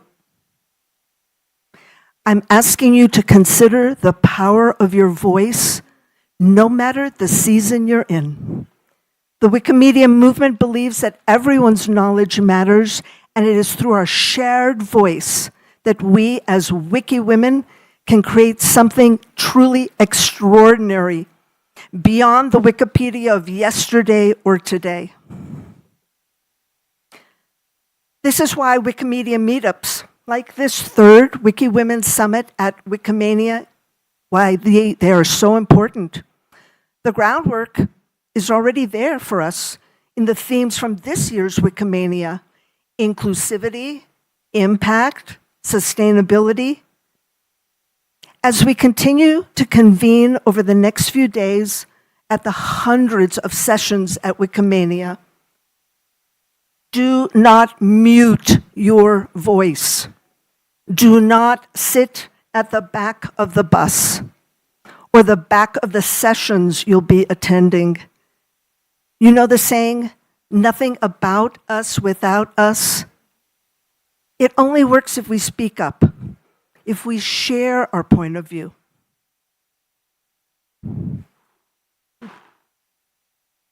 Delivering this keynote has given me an opportunity to share some musings. You can stay right here. And to attempt to inspire you. But when I walk away from this podium, I don't want the connection you're feeling today to end. So, I'm not going to just try and stay connected. I'm going to do something about it. Yoda from Star Wars said, try not. Do or do not. There is no try. This photo was taken 20 years ago as part of Wikimania 2005 photo contest. Yes, 20 years ago. Incorporating it into this speech became an opportunity to live the example of sustainability. Using the shoelaces in the photo is a metaphor for tying us together. So guess what I did?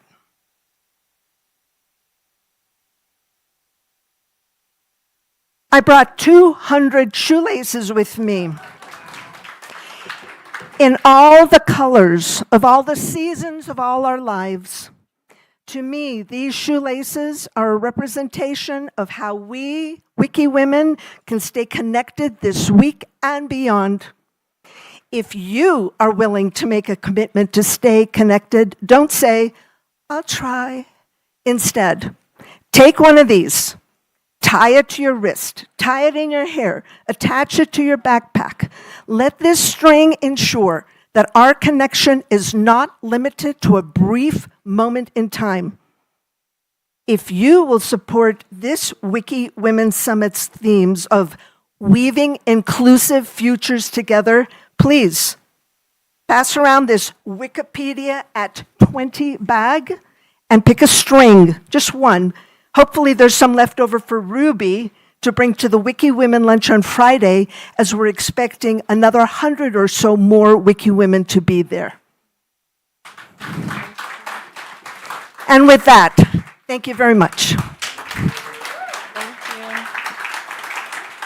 you. You can pass them around now.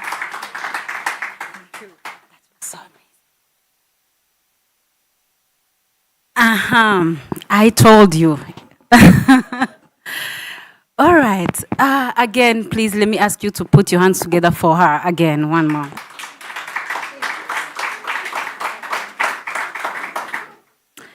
I loved two things she mentioned, that don't wait for perfection as a woman. Hello? You know, some women, we like perfectionism, you know? We want to do everything perfect. But it's so encouraging to know that a very little contribution of yourself at your home, in your kitchen, with your babies, can make a big impact. Hello? To those who believes, we say that there is no useless player. Now, there is no useless contribution of a woman in this ecosystem. So thank you so much for our keynote speaker for today. Yes, it's still me and Anita. We are going to take through another amazing session. Please don't miss this one. Let me give you a short story about this. It's a real story. When I am not an old volunteer in this ecosystem. I simply joined Wikimedia in 2019. I met amazing women in Serbia during EduWiki conference. One of them was Rosie. She really inspired me. And I got the reason why to keep doing my small contributions, and I can see how it is really changing my community. Back in 1 year, also in 2 years, I went to Wiki Women Camp in India, New Delhi. Who was there by then? Let me see. Ooh, wow. It was an amazing experience. I met inspiring women. One of them, you will hear from her right now. So we are going to go into a session of writing talk. We are going to listen to life journey of women among us. So as Lozi said, no end connection. Let's keep connection. So remain here to listen to the testimony, to the life journey, to the challenges and opportunities, to the best practices of the women in their respective communities. So put your hands together for Isla. You are welcome.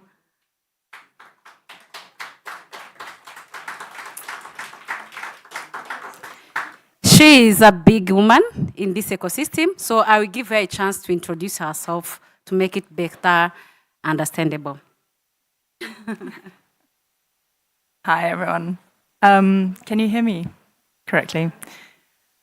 All right, so this is going to be a little bit haphazard because I wasn't particularly prepared. But thank you very much for everyone for being here. Thank you it is so lovely to see you all on a pre-day, even before we've begun. So, and celebrating the immense strides that have taken place in the women's growth of and across the movement. So I am Isla Haddo-Flood. I am from Cape Town in South Africa. I'm a Zimbabwean, born and raised, and I've lived across many realities and existences. And it's been my great pleasure to be part of the Wikimedia movement since 2011. I was brought into the Wikimedia movement as part of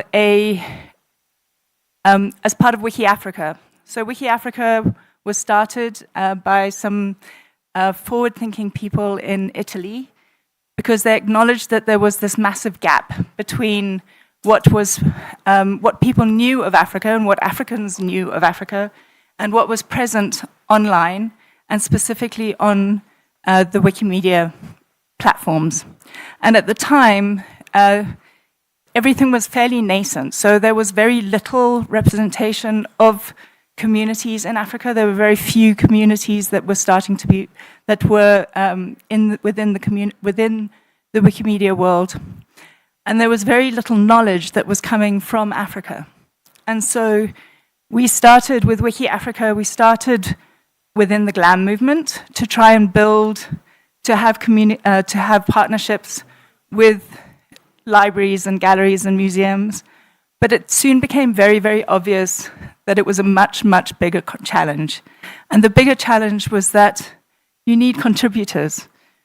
1 or 2 or 3 people should not be the custodians of the knowledge of a whole continent.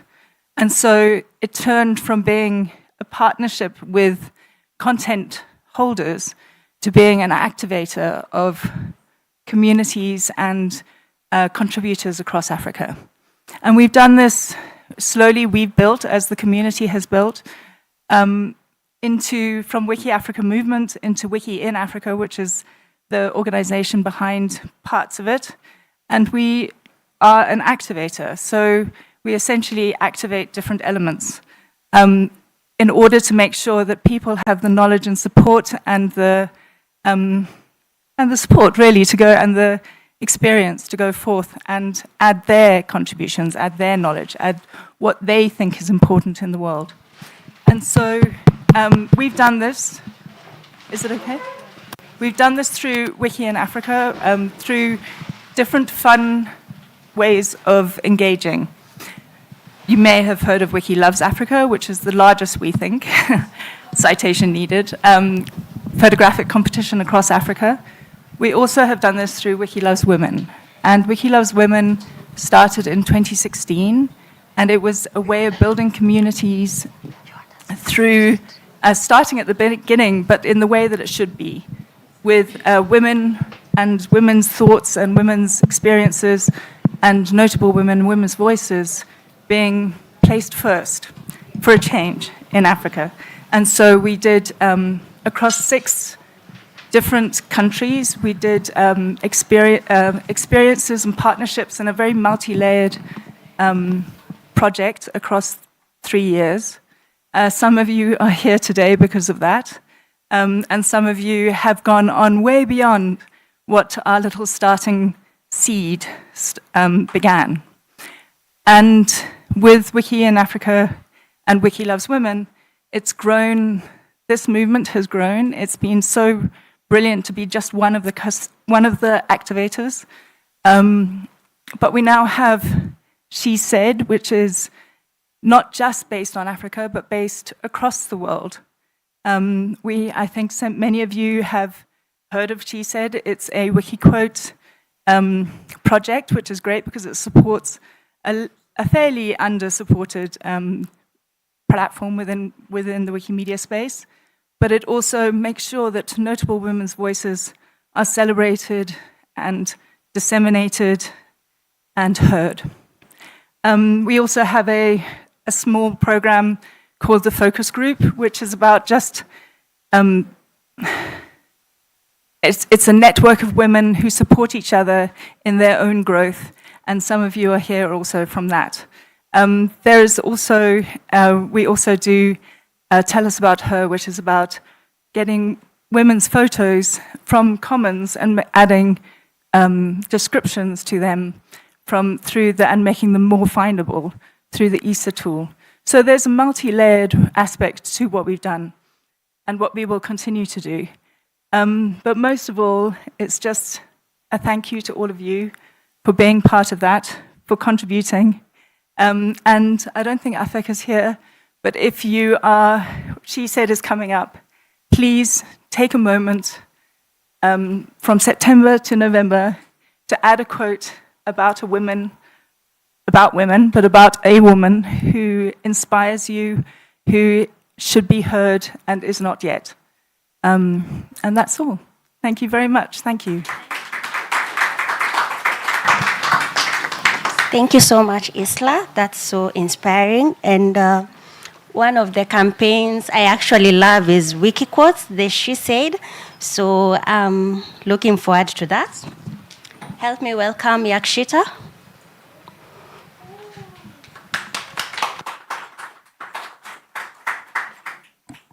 Hi all, I'm Yakshita from South India. Thank you for having me, and thank you, Chinu, for giving this chance to come up here.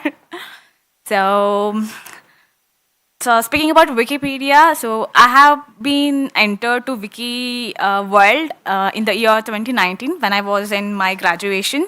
So I'm still continuing in it. And speaking about the current running projects, I'm currently working as a coordinator in Indic Oral Culture project.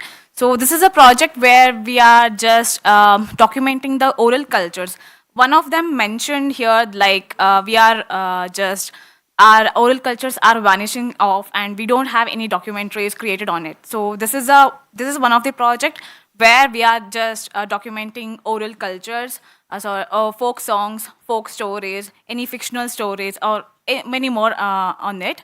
So this is a place where we have given a chance to the participants so that they can document it and upload on Wikimedia Commons. Not only uploading the videos to the Commons, they are transcribing it so that the new users or the other language users who come and watch the videos, it will be helpful for them to read it out the transcriptions written under the videos.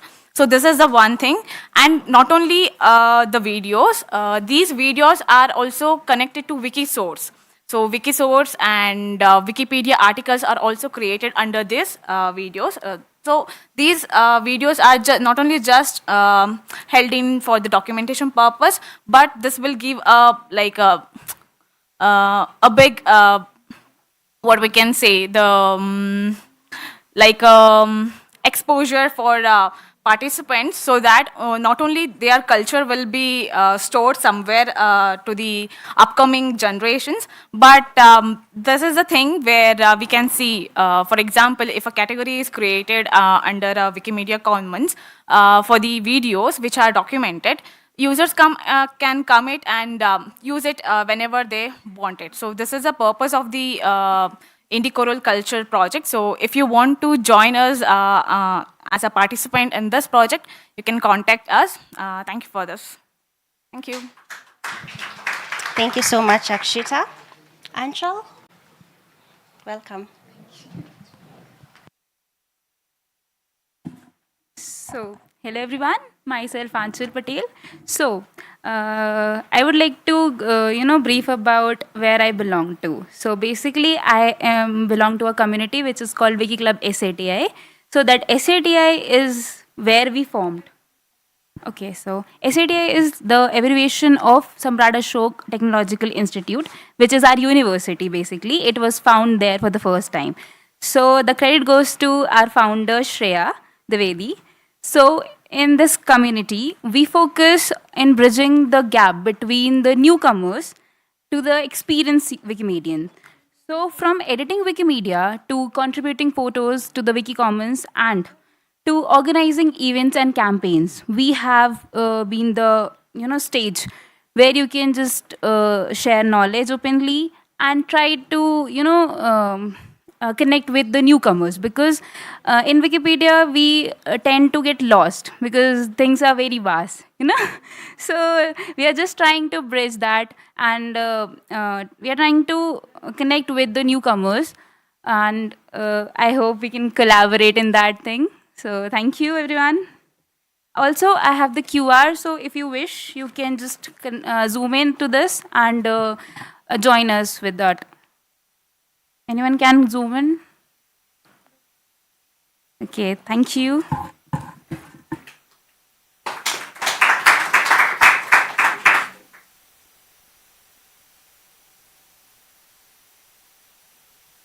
All right. Thank you so much, Anasha, Ayla, and Yakshita for sharing with us this lightning talk. And this will keep us connected, as we said. So we are going to have one last person for this session of lightning talk. Her name is Boemo Leboga. Apology if I'm not mentioning it well. She's coming from South Africa. She's a Wikipedia project leader. So please welcome Boemo.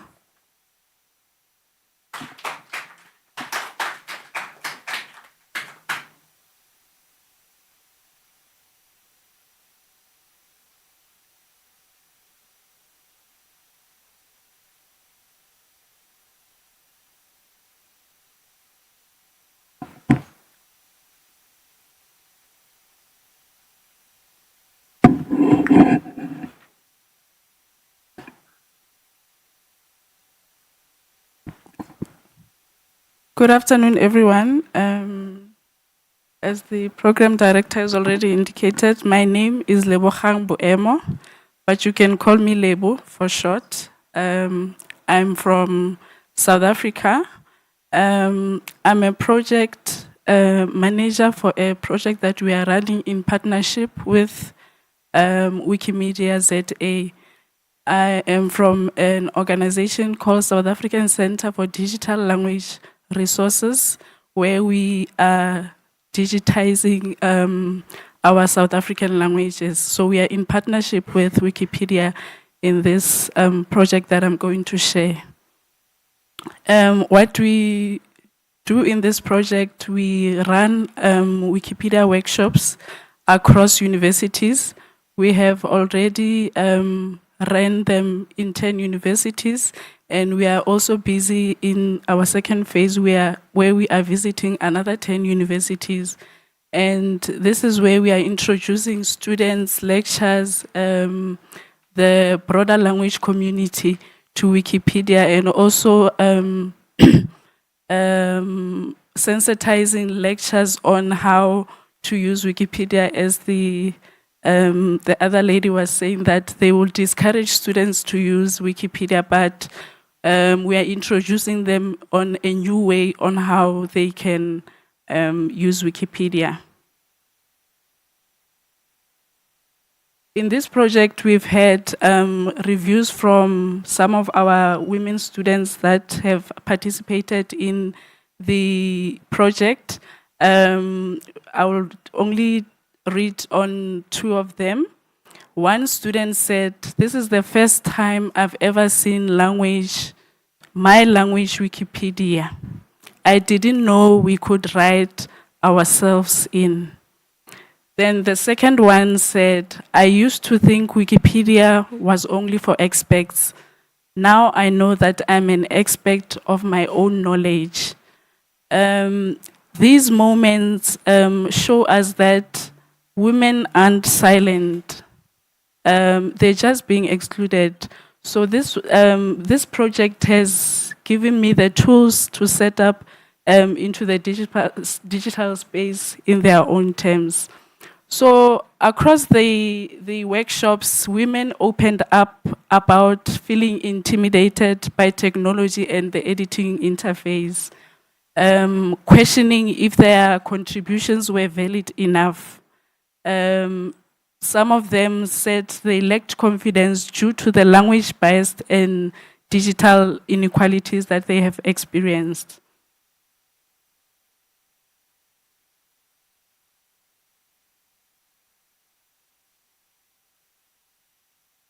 As a project manager, I wasn't just coordinating logistics, but I was holding space for women's fears and frustrations, encouraging them to keep writing even when the internet was slow or self-doubt crept in, redefining leadership not as a command, but compassion.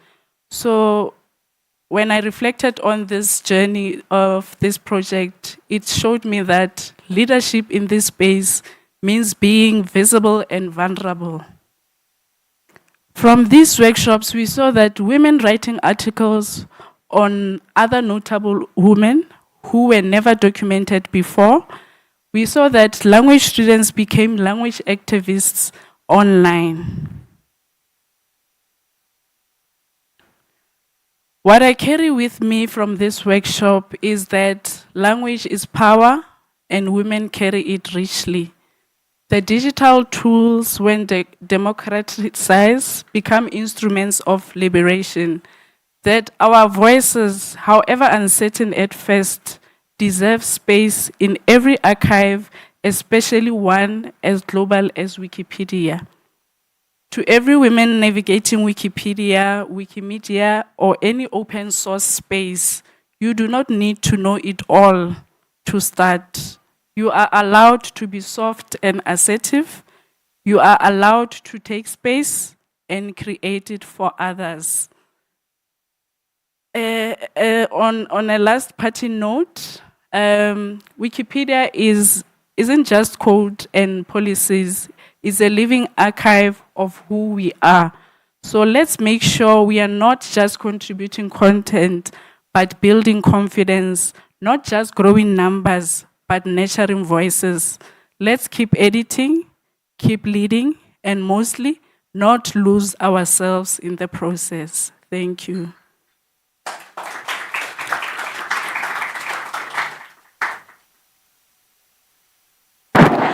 Thank you so much. Stay connected. I will mention it again. Did you know that you can take someone's contact, then when you reach to your country, you text her on the email, and then she will be training you online? And then you know more about what the initiative they are doing, and then you help, you support your community. So this is an opportunity today to navigate all of that. I was trained by a woman online. I was saying that the time she told me that, Rebecca, you can do this, I was like, what? Even writing English is hard for me because I born from a Francophone community. But you can't believe now I can write English articles. Yeah, and I can try to train others. So this is an amazing summit for us to be on stage. Yeah. So we are heading to another amazing session. Again, I know some people wanted to ask some question maybe for one of the participants. Is it true? So if anyone want to ask a question for Rosie or any other, please ping me up. I will give you a floor to ask your question. But right now, allow me to invite Rosie, good night, Stephen, and Roger. I think we have online community who are following us. So stay connected. So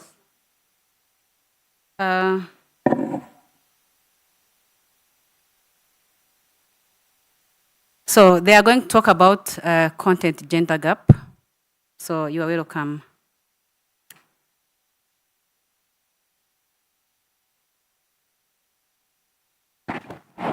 Thank you very much. There is my colleague, Roger Bamkin, and I'll just wait until we get the slide deck up on the other screen and the speaker notes up.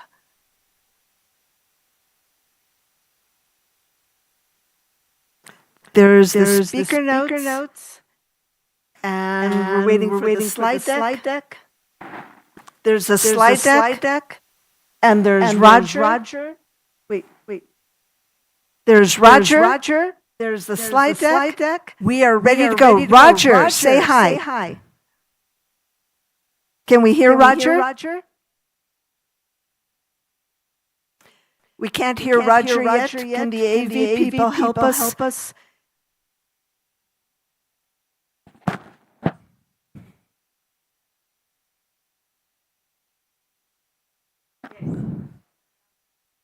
We need to make him louder so everyone can hear him. Please. I'm just keeping talking because I'm here in Derby. I'm not in Derby. Now I'm in we hear Scotland. you. Wonderful. Good. All right, so the title of this session is Wiki Women in Red, a decade of making a difference. Roger, take us away. Unfortunately, I can't see the words.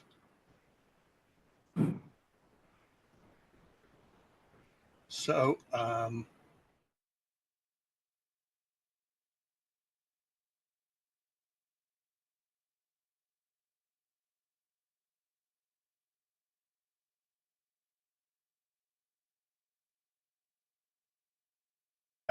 Rosie Stevenson, good night. Thank you, Roger. It's truly an honor to be here with all of you at the 3rd Annual Wiki Women Summit. We're going to start by explaining how Women in Red got started.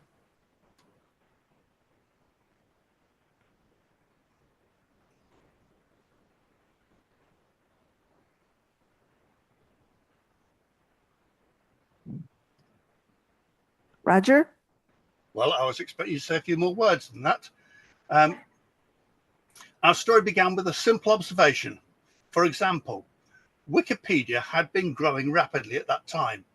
The percentage of Wikipedia biographies about women was stubbornly low, and it wasn't getting any better. For the first 15 years of Wikipedia's existence, the number of women's biographies was embarrassing. Surely there must be more examples like women American abolitionist Sarah Remond and Malawian activist Yolanda Matamba. Roger and I met virtually working on the Did You Know section of English Wikipedia's main page. In other words, we didn't meet in person. Every March, we would celebrate International Women's Month and we'd ask ourselves, is it possible to fill Wikipedia's front page with all women for a whole day, March 8th, International Women's Day? What about a whole week? A month? And then we thought, could we do it for a whole year? We could maybe find more people like the American scientist Carolyn Parker and the Peruvian artist Irma Canchamani. But we were only 2 people. Could we make a difference? We could only make a difference if you got a ridiculous number of people to help. It was only later in December, found out that in December 2014, the percentage of Wikipedia biographies about women was a mere 15.5%. We knew that the Wikipedia community could do much better. So, without setting any big goals, we simply said at Wikimedia 2015 in Mexico, 10 years ago, let's move the needle. The solution was called Women in Red. So the name Women in Red refers to Wikipedia's red links. You know, while a blue link takes you to another article that already exists, what does the red link do? It takes you to nothing. The article doesn't exist. We recognize that there were thousands, millions of women with missing articles. We knew people wanted to create them. Articles like the Nigerian Bilkis Abiola. And the Californian ranchero, Modesta Avila.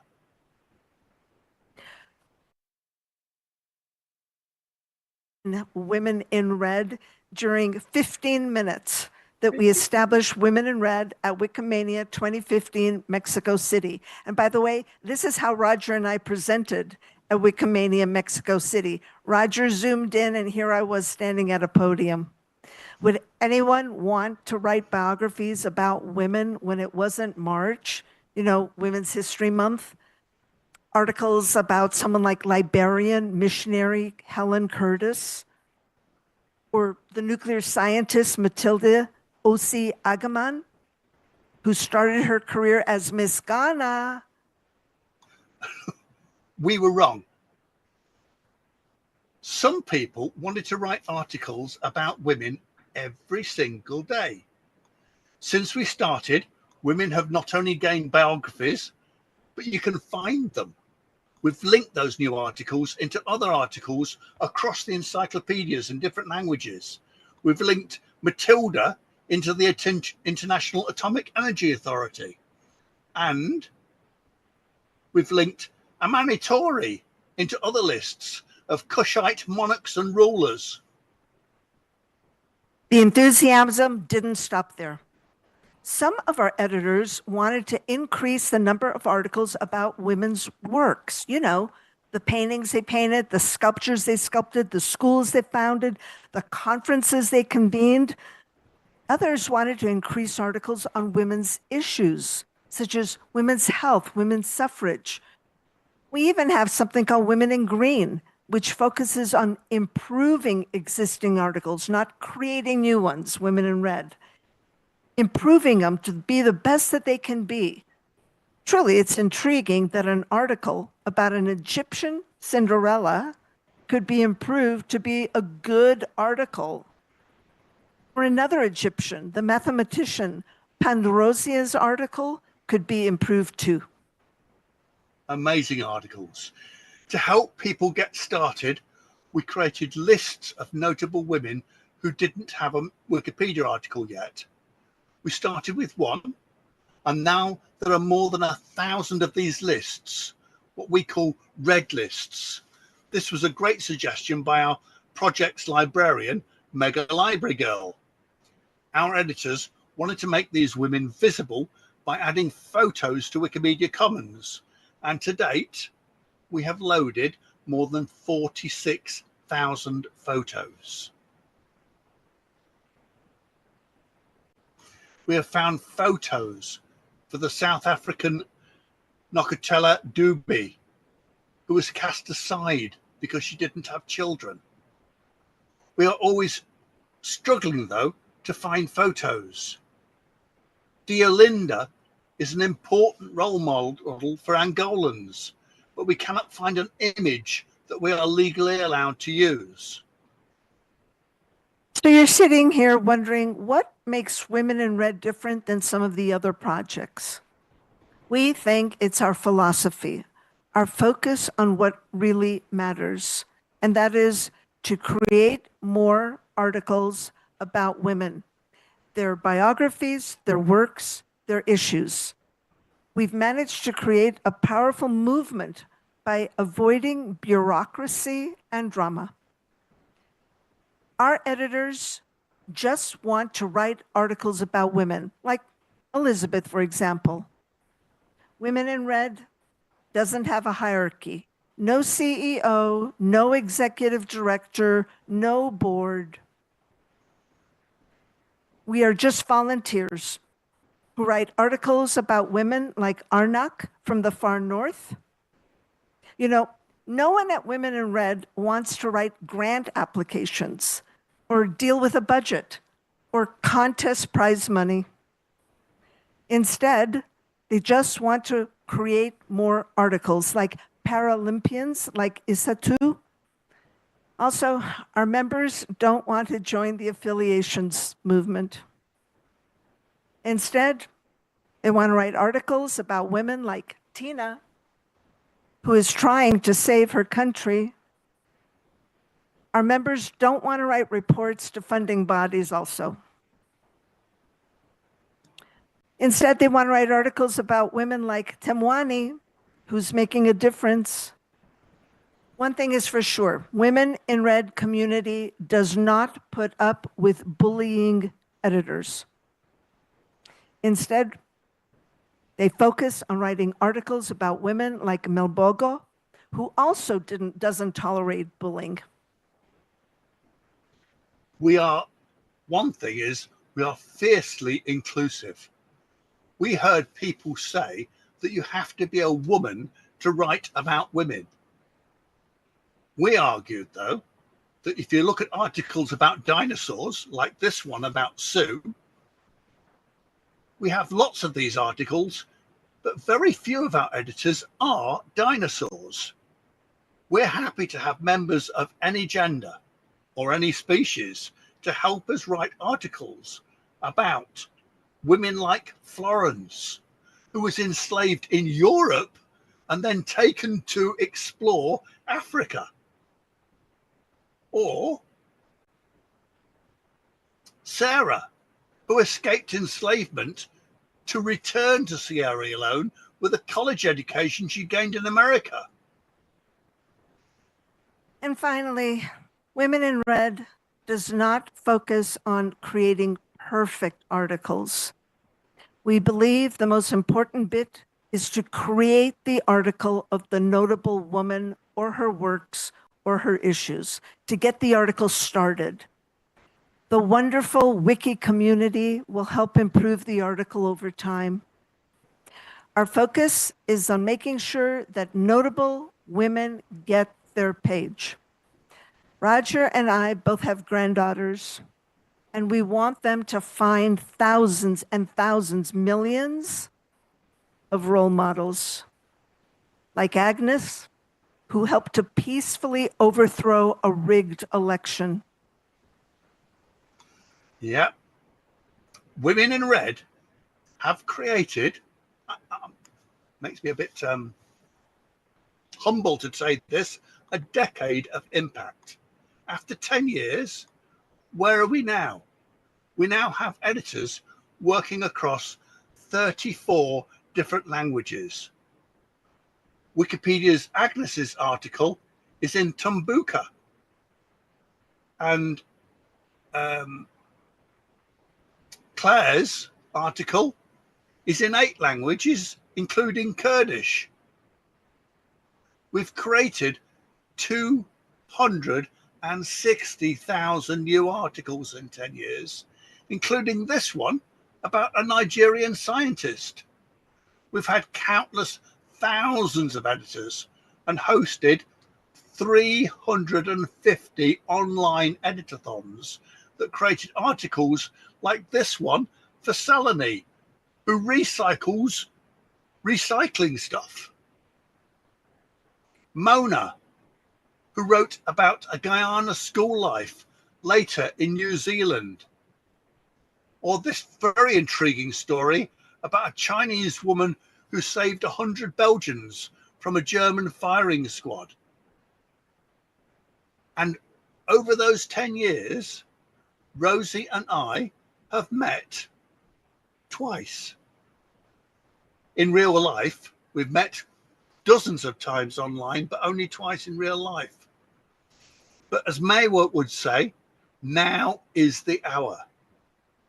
We are here today celebrating 10 years of work and the creation of all those new articles on the English Wikipedia and the articles on other Wikipedias. By the way, the panorama of photos you just saw, it's part of our 100 Interesting Women birthday card in honor of our 10-year anniversary. Fatima is one of those women. Now, For those of you who are asking, who will be pictured on future birthday cards? Well, guess what? You get to decide. You are warmly welcome to help create those biographies. One new article at a time. So, how can you get involved? You can become a member. You can subscribe to our monthly newsletter, or you can chat every day on our talk page, or you can skip all of that and just go on to create a new article about a woman, her work, or a woman's issue. What I'd really like to do is to say thank you for having us here today, so that Rosie and I and people like David Palfrey and Women in Red can share our 10-year anniversary celebration with you. Thank you indeed, dear Roger, and everyone here and all our remote viewers. We're happy to answer any questions you have.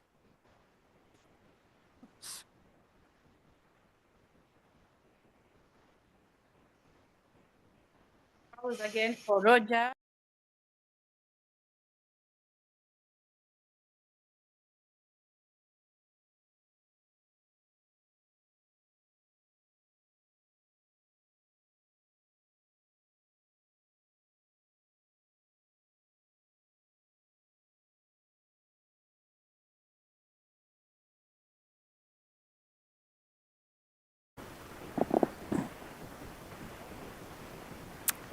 Do we have a question?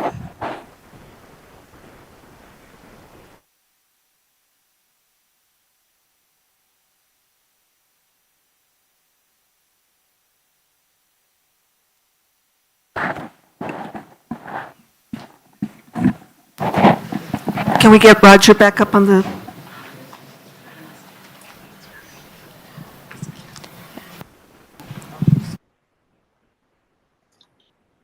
Can I go ahead? Thank you, Roger and Rosie, for your inspiring journey. I'm really amazed at what your user group or the Wiki Women in Red community has been able to achieve over the past years. Roger. Okay, so I'm very curious, and I think it's something that we all can learn from. I look at the Wiki Women in Red meta page, and I'm inspired by all the article lists that keep populating on that page. I don't know how you guys have been able to sustain this over the years.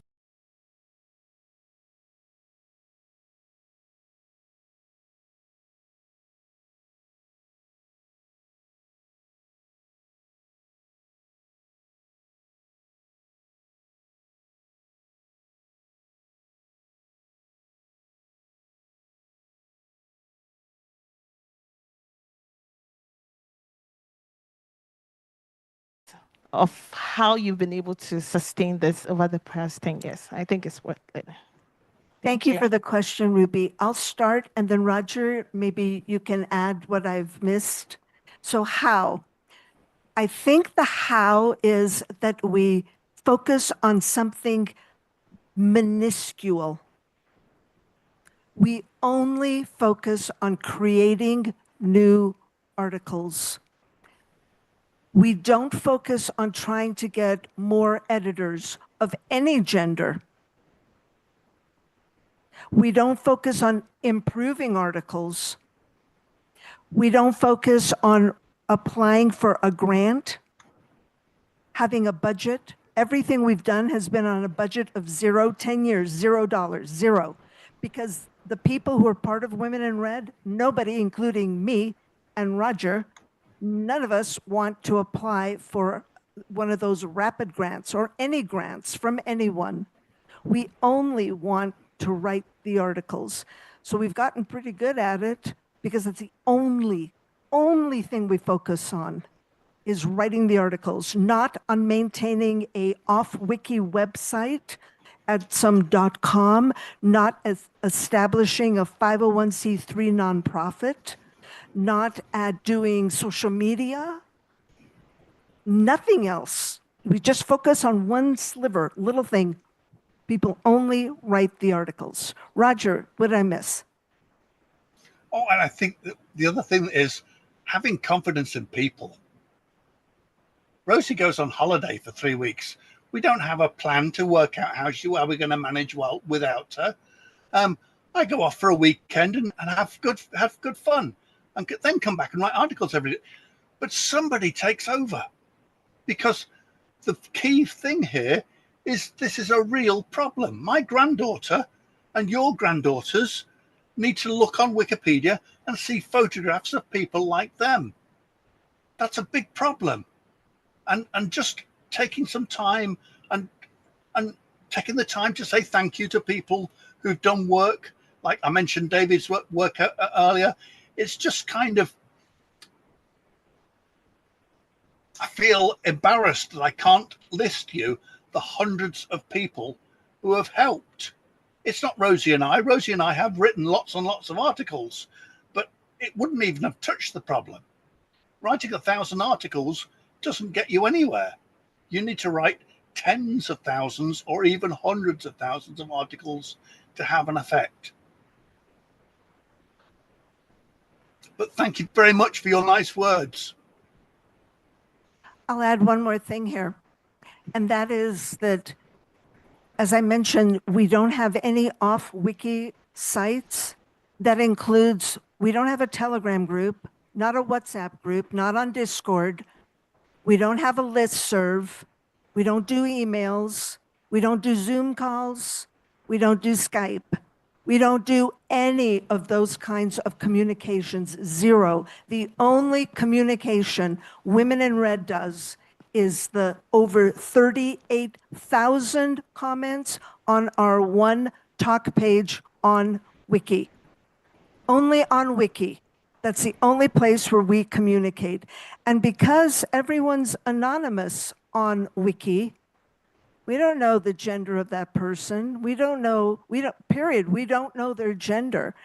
And the beauty of not knowing their gender, at least it works for us, maybe it shouldn't in reality, but it does, is that there are a lot of people who monitor that. Thousands of people have it watch listed, and they assure if someone does start having an uncivil tone on some comment, that they get clamped down. They get reminded, you must be civil at the Women in Red talk page.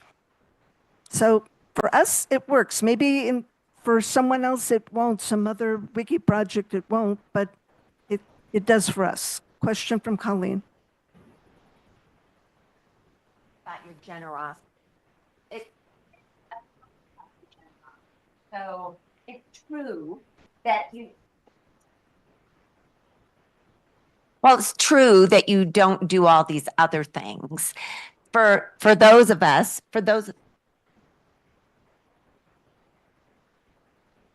is it on? Okay. For those of us who you have been in contact with, you have been so often generous with your time.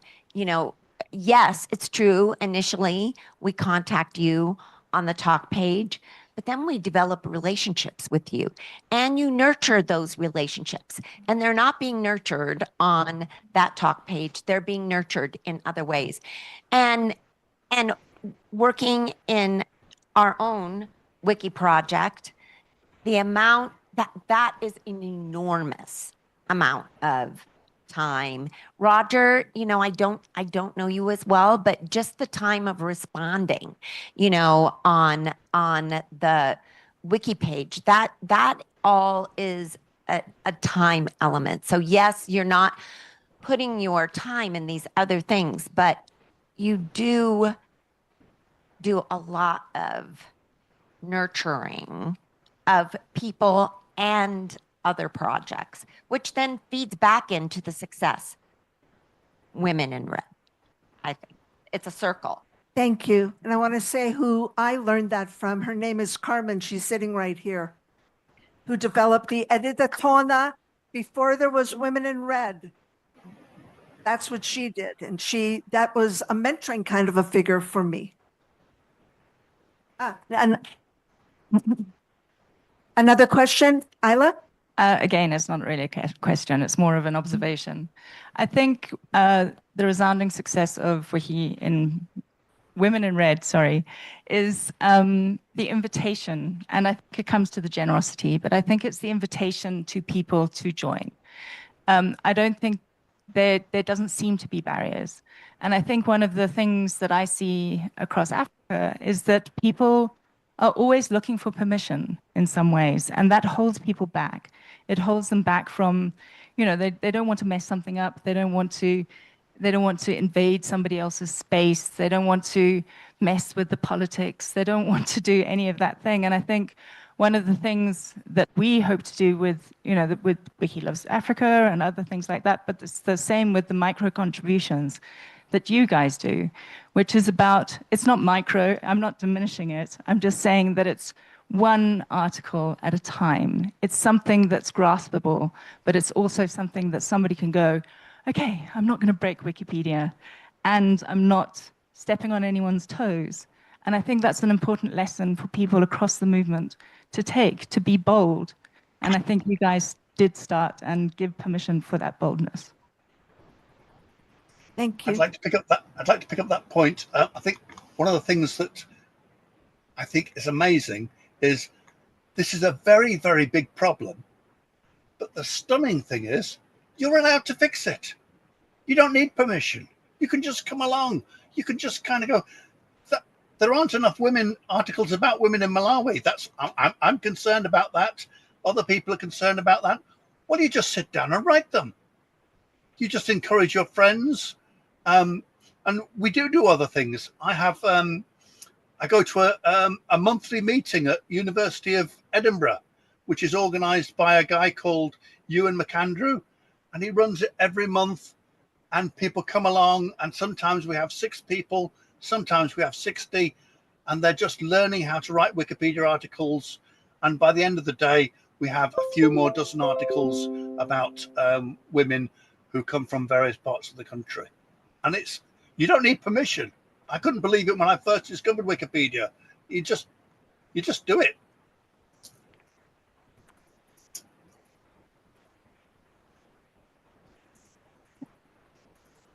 Okay, sorry, I agree, Roger. But unfortunately, there's a huge impact of colonization on people's minds across Africa, and that kind of permission is very hard fought. Right. So just in that way, I'm just saying it's a lovely example that you show, and I know it's as easy as just editing, but sometimes it's not. It's a mental battle that you're taking. So thank you, everyone, for hearing us out on this 3-part session we're going to do today called Wiki Gender Gap. What you heard now was the content gender gap. Stick around after lunch. We're going to have a session regarding the leadership gender gap. And after that, the on Wiki extended rights gender gap. So there's lots more after lunch. I don't know who's going to take us away now to tell us what we're doing next, the group photo and lunch. Here we go, Rebecca. Sure, thank you so much. One more question, please, just for the benefit of those who are online. There's a question. Someone said, I love the concept. Sorry. How can one decide if a woman is notable enough to be on Wikipedia? I think everybody seems to be having a lot of issue around notability. So I believe we are talking to the right people. Theoretically, I could spend a whole conference on that, but let me try to be succinct. Every language Wikipedia has the right to have its own policy regarding notability. The Wikimedia Foundation cannot lay its hands on the policies of any language Wikipedia. All the decisions are made by the volunteers. So on English Wikipedia, there's maybe close to half a dozen different policies on notability. Notability about a geographic feature, there's a policy. Notability about an academic, there's a policy. Notability about an athlete, there's a policy. A biography of living person, there's a policy. So how can one determine? They need to read the policy in their language Wikipedia and, you know, follow what's dictated there. That's a short answer. That's as short as I can make that answer. Thank you very much. I think we're moving. Go ahead, Roger, and then moving on. Oh, it was just, if you needed a quick guide, when we tell people learning at Edinburgh University, we say, if you've been spoken about 3 times in a national newspaper on an English, then you can have an article on the English Wikipedia. And it's that kind of level is what establishes notability. Thank you so much for your attention. Thank you so much, Roger. Yes, that was.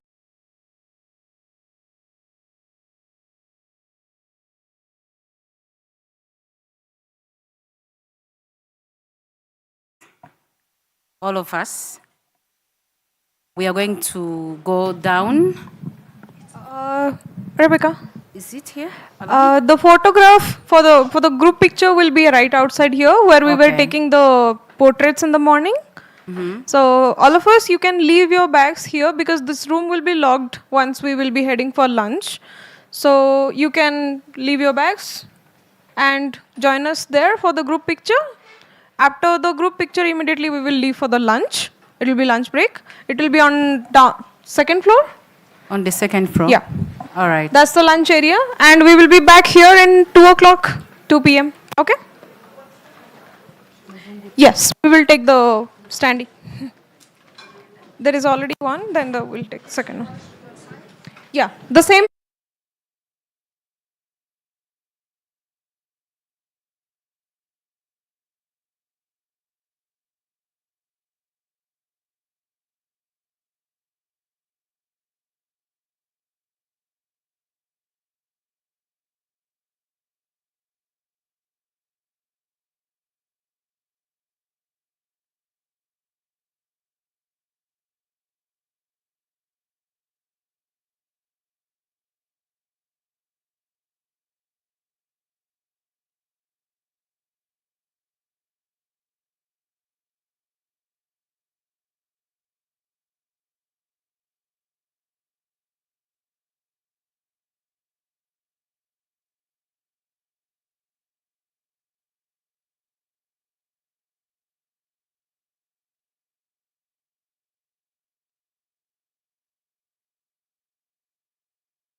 Hello everyone.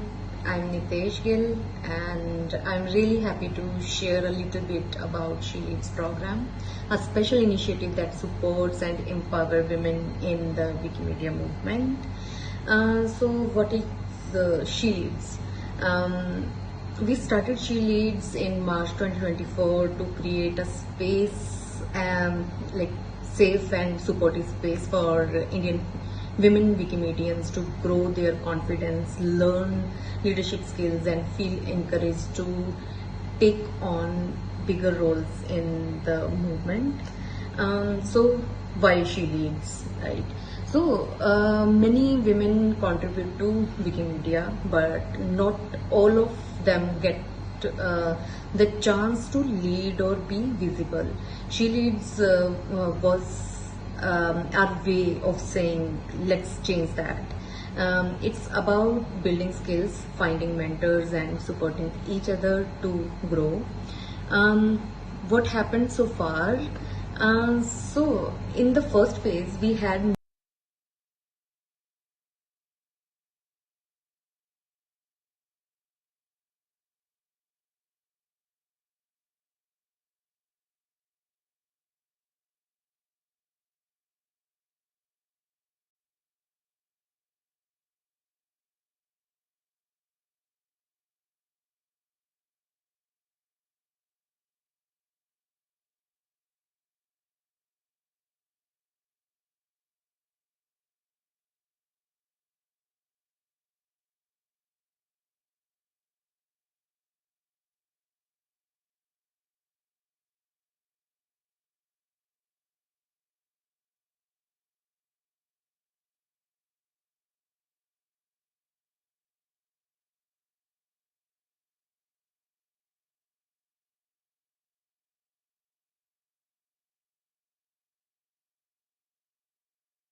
hello. Can we have all the people coming back to the room? Hello, hello.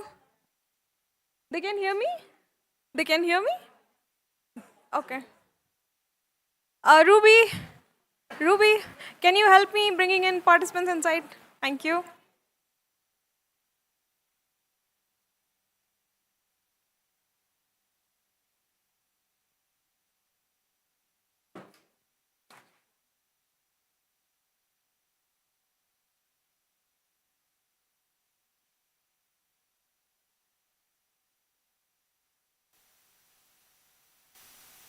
Okay, all right. Now we will go ahead with a short hybrid video. The session was already prepared to be in person, but we have some difficulties and time clashes, so it has been converted to a pre-recorded video. It is about the off-wiki the off-wiki leadership in the gender gap, and it is presented by Nitesh Gill, and the campaign is about the She Leads campaign. Can we have the video, the recorded video on screen, please? Thank you.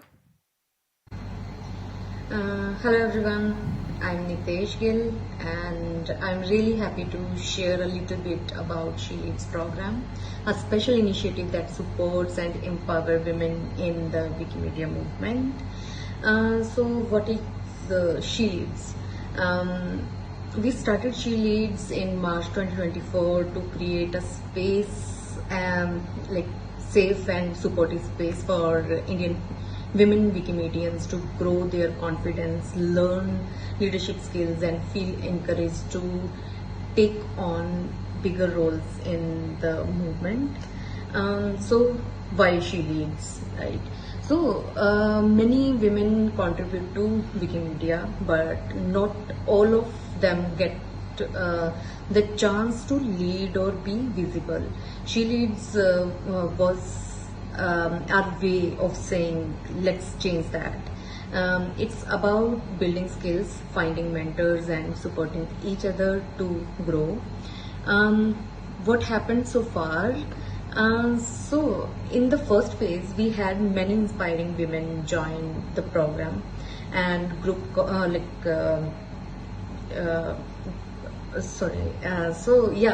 they participated in mentoring sessions, trainings and group calls.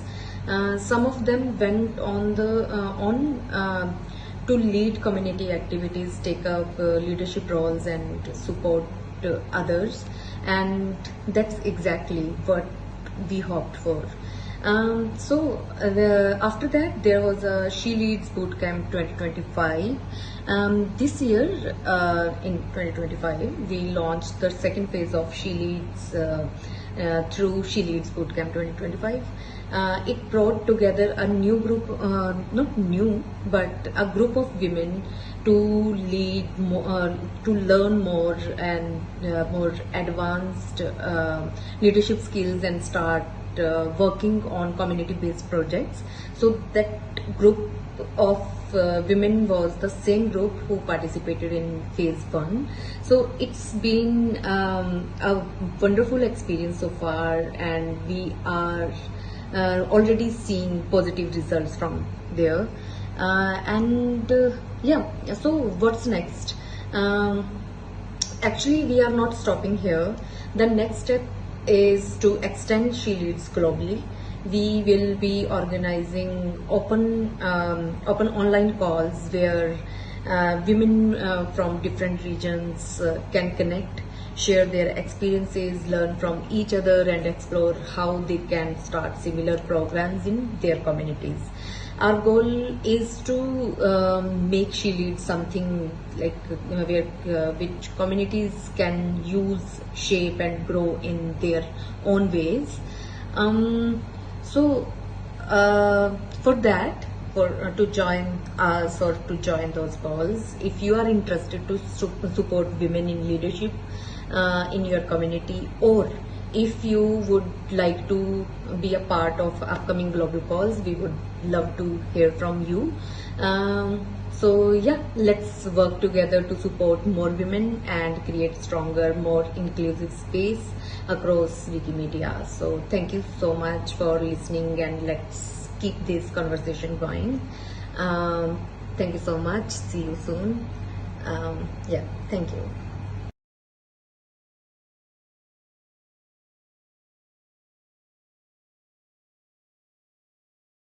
Meta page. You can see the all updates and the ongoing activities by them. Also, if you have any suggestion or input or interest to join or collaborate, you can communicate the She Leads team on their talk page. Okay. Okay. For the next part, we will move towards the on-wiki leadership gender gap, which is about extended rights. And I would welcome Rosie to come forward.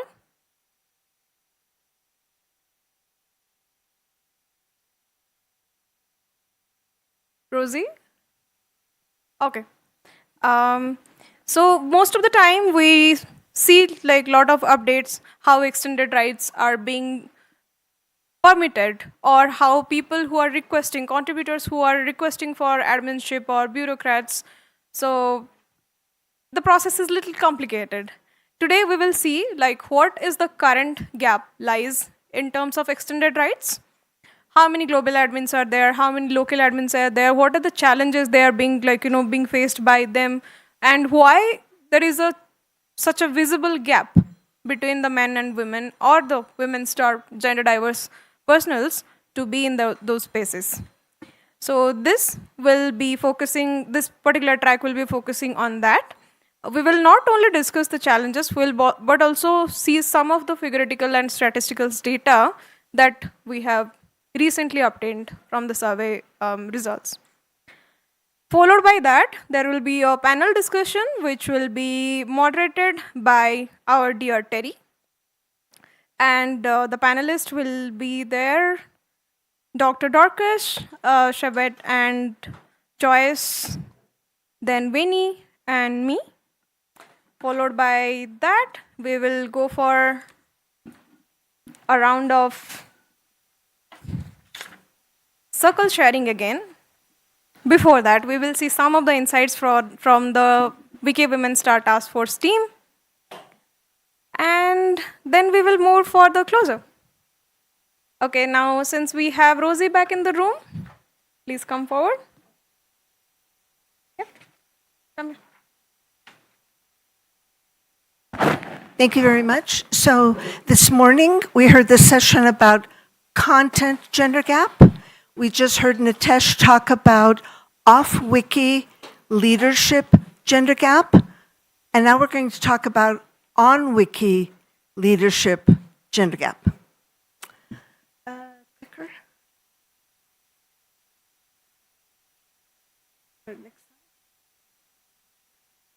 So on Wiki, we call the different kinds of leaders functionaries. Don't know where the word came from. People who are functionaries have extended rights. In other words, they have the ability to use tools that do something that people who don't have those tools can't do. For example, delete a page. Not everybody can delete a page, but if you have a certain right, you get that tool and you can delete a page, or you can block someone, because everyone else can't block someone, only if you have that right, that tool. There are many kinds of functionaries. The blue column talks about the local ones. All the different language Wikipedias may have some of the things you see in the blue column. It doesn't mean that every language Wikipedia has everything in the blue column. It doesn't mean that if you're Wikidata, Wikisource, Wikimedia Commons, you have everything in the blue column, but you might have everything in the blue column. In the pink column where it says global, that's just what it means, global rights. So this is somebody, global SciSops can do something across all language Wikipedias and Wikidata and Wikimedia Commons and Wikisource. They can delete things, they can block things. And then in the very far side in green, the special ones, it's things like the central notice banner. You know that banner sometimes you see on top of pages? Okay, well, you have to have certain tools to be able to put that banner up there. Not everyone in this room can do it. So that's how the Wikimedia movement distinguishes the different kinds of functionaries that we have. Now, we're going to talk about specifics. We're going to talk about one kind of functionary called administrator. We said that you can be an administrator on any language Wikipedia or Wikimedia Commons, Wikisource, Wikidata, Wikivoyage. If you're an administrator on one language Wikipedia, you don't have that same right automatically somewhere else. You have to earn that right through a process, and every Wikipedia, every language Wikipedia has its own process, its own rules. The Wikimedia Foundation has a hands-off policy, as we said earlier. It does not describe the process, and it doesn't deal with any kinds of disputes associated with that. Each community makes its own rules. I am an administrator on English Wikipedia, so I can speak to that. I can't speak about the 299 other language Wikipedia administrators, or about the Wikisource administrators, or the rules about Wikidata administrators, because I'm not one of them. But I can talk about English Wikipedia administrators. I've been an admin since 2009, so that's what, like 16 years. This tells you in a nutshell, it's a cut and paste from that page what it means to be an administrator. So why I put this here is very specific. I have heard people say this: there's no one from my country, my continent, my community who's an administrator on English Wikipedia, and we need one. So if you read this, it may help you to understand that you're probably clueless if there's an administrator from your country or your continent or your community, because administrators, they're all, unless they choose to disclose their name, everyone's anonymous.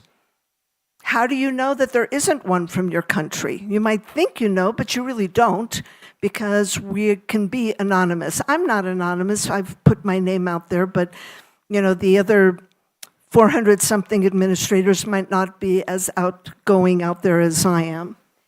This tells you basically what it means if you are given the tools to be an administrator.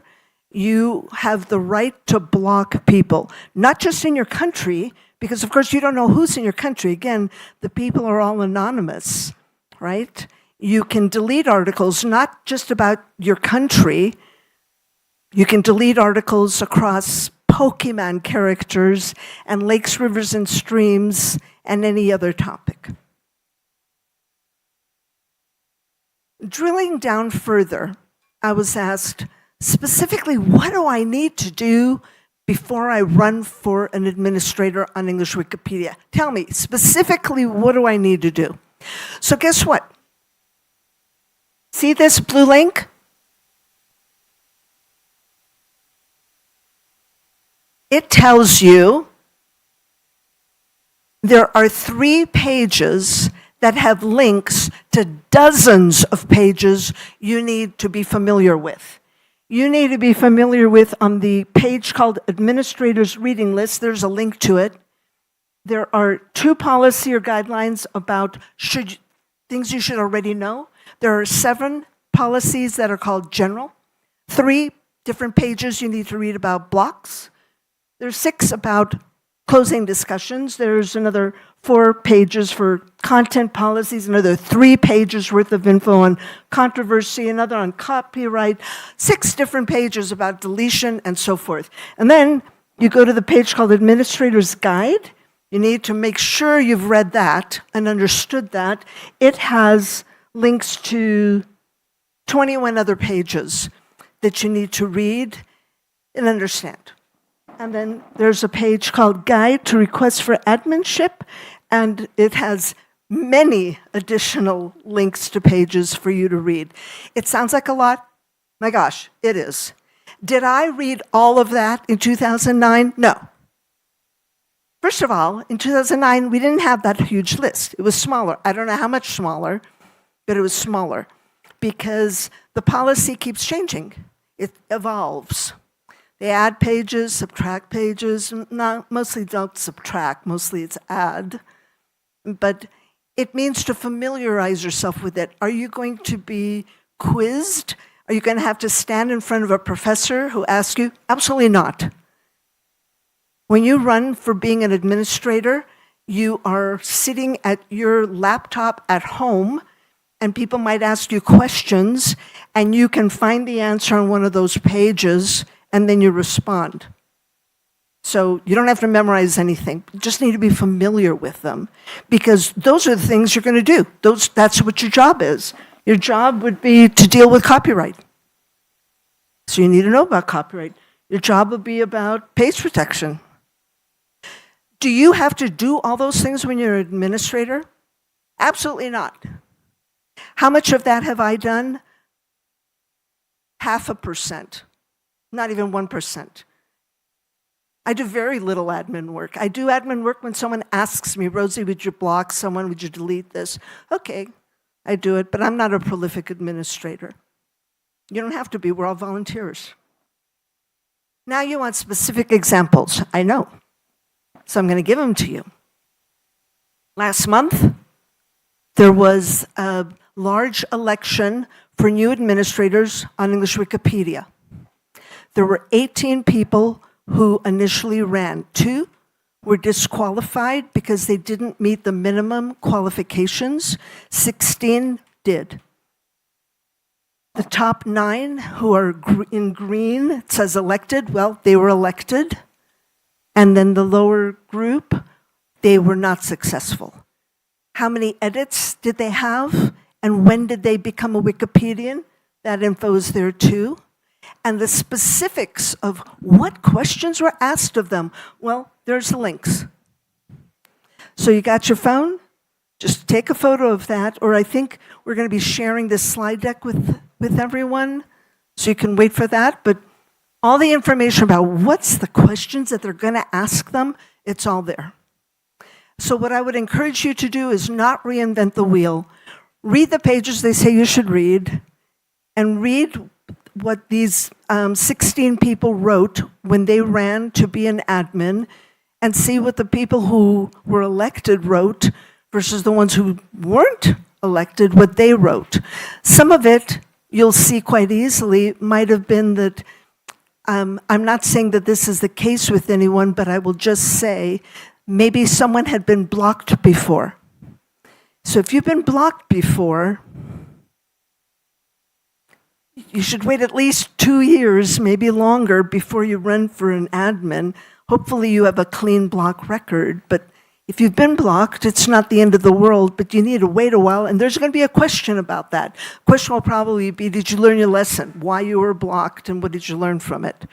So I think that's it. And now we're going to open this up to questions, and I don't know who's running that. Yeah? I have a bad knee. I'm going to sit.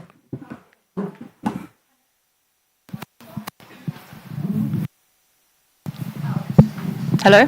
Isla has it. Hi. Oh, she has a question. Oh, she was first. Okay. You're first? I thought you were walking. Is it here? What is the motivation to do all this reading and to do this volunteer job as an admin? What an excellent question. The question, what's the motivation? Well, I guess it varies with each person. What's your motivation to be a Wikipedian? And then what's your motivation to be an admin? For some people, it's going to vary. I can tell you, I was Wikipedian of the Year in 2016 with another woman.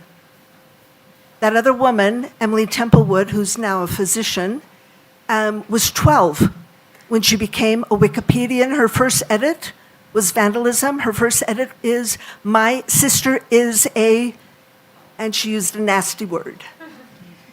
And it got deleted because it was vandalism. She learned a lesson, and then she became a very good Wikipedian, never said what her age was. And she went from being 12 to being 13 And when she was either 13 or 14, she became an admin. Why? Because she learned all the rules. She read those papers, the pages you're to read. And for her, it meant that she had something while she was in junior high and high school that she could kind of say, look, I'm an admin on English Wikipedia. Nobody knew her age. For high school students, it's something that they can put on their college applications. For some people, it's a power play. For some people, they actually want to do something in a specific area. They may have, like, for me, what's my example? I was a prolific contributor to the Did You Know section of English Wikipedia, the main page of English Wikipedia. And in order to put that group of new Did You Know articles on the main page, you have to be an admin. Only admins have the ability to be able to deal with the front page of English Wikipedia. I mean, I could go on English Wikipedia now, delete the main page, and type blah, blah, blah, blah, blah, click save, and that's what you would see for the split second before somebody reverted me, but that's what you would see. So I spent a lot of time adding articles to Did You Know, but I wasn't able to move the set onto the main page because I wasn't an admin. And after a while, I thought, well, you know, people kept asking me to be an admin, to help out, to move those sets onto the main page. I said, okay, well, I'll run. And I ran and I got elected. And how many times did I put that set on the main page? 0. I did other admin things, but I didn't do that. So that was my reason, was to help there. Other people like to help at articles for deletion. Other people like to help with vandalism patrol. So there's various reasons why someone wants to do it. I'd be curious what people in the room who want to be an admin, why they want to be, but we'll leave it at that. Your turn, Ayla. Okay, so there's been a lot of discussion about adminship within the African community because it's believed that there's not a lot of Africans who are admins. That would help to change some of, hopefully, the attitudes that are held against African related subjects, but also against IP blocks and things like that. So it's one of those bigger things. But when we had this discussion before at Wiki in Durban, Florence de Ward said that one of the reasons why people get turned away from being an admin or get rejected is because they're not turning up at talk pages. So they're not at the discussions. So if you're at the discussions, if you're involved in a deletion request, or if you're involved, then you're seen, and then you see how it works in action. Just absorbing all of the wonderful links that Rosie, and this is the caveat, I'm not an admin, but just absorbing all of the wonderful links that Rosie has shared is not enough. You also have to turn up. You have to be seen to be involved. And so that's another way of getting visual or getting seen, yeah. Absolutely right. If you ask me what percentage of my edits should be in main space versus in talk page space, I'd say maybe 1/3 of your edits should be in talk space. By talk space, I mean editing the talk page of another editor, editing the talk page of an article, editing the talk page of a wiki project. So just looking at the first person on the list, Kurban 7 had 64,000 edits. So, you know, something like 20,000 edits should be on talk pages because people will want to look at that when you're running to be an admin to see what do you write on those pages. Are you civil? Are you professional? Are you kind? Do you teach people? One of the things that I did before I ran for being an admin is I did a lot of putting kind messages on people's talk pages. If they were a newcomer, I'd always put a plate of cookies. And as I said, I was involved with Did You Know? Everyone who was contributing a Did You Know article, I would write them a little note on their talk page regarding their article. just short. And often I left a plate of cookies, like from Wikimedia Commons, I'd paste in a plate of cookies. So yes, you're right. Talk page, you have to be writing on talk pages. You have to be writing on articles for deletion pages. Otherwise, it's like, why do you want to be an admin? And you have to be creating content. If you're not writing the articles, creating the articles, and then also improving, but if you're not writing the articles, you're not going to become an admin, because how can you say to someone that I'm deleting your article when you haven't proven that you know how to write an article? And it's more than just writing the article. You have to write articles that are reviewed by others. By reviewed by others, I mean either at the Did You Know section, at Good Article Review, or Featured Article Review. When you look at those blue links, you'll see that one of the questions is, tell me about the article or articles that you're most proud of. And people will say it's the 25 articles at Did You Know, it's the 2 articles that were good articles, it's the 3 articles that were featured lists. It'll be those kinds of responses. Again, if you just read how those RFAs went, the blue links, you'll kind of see the pattern of the questions asked and then how much of your time, how much of your edit should be spent in these different categories. But valid point, Isla. Other questions?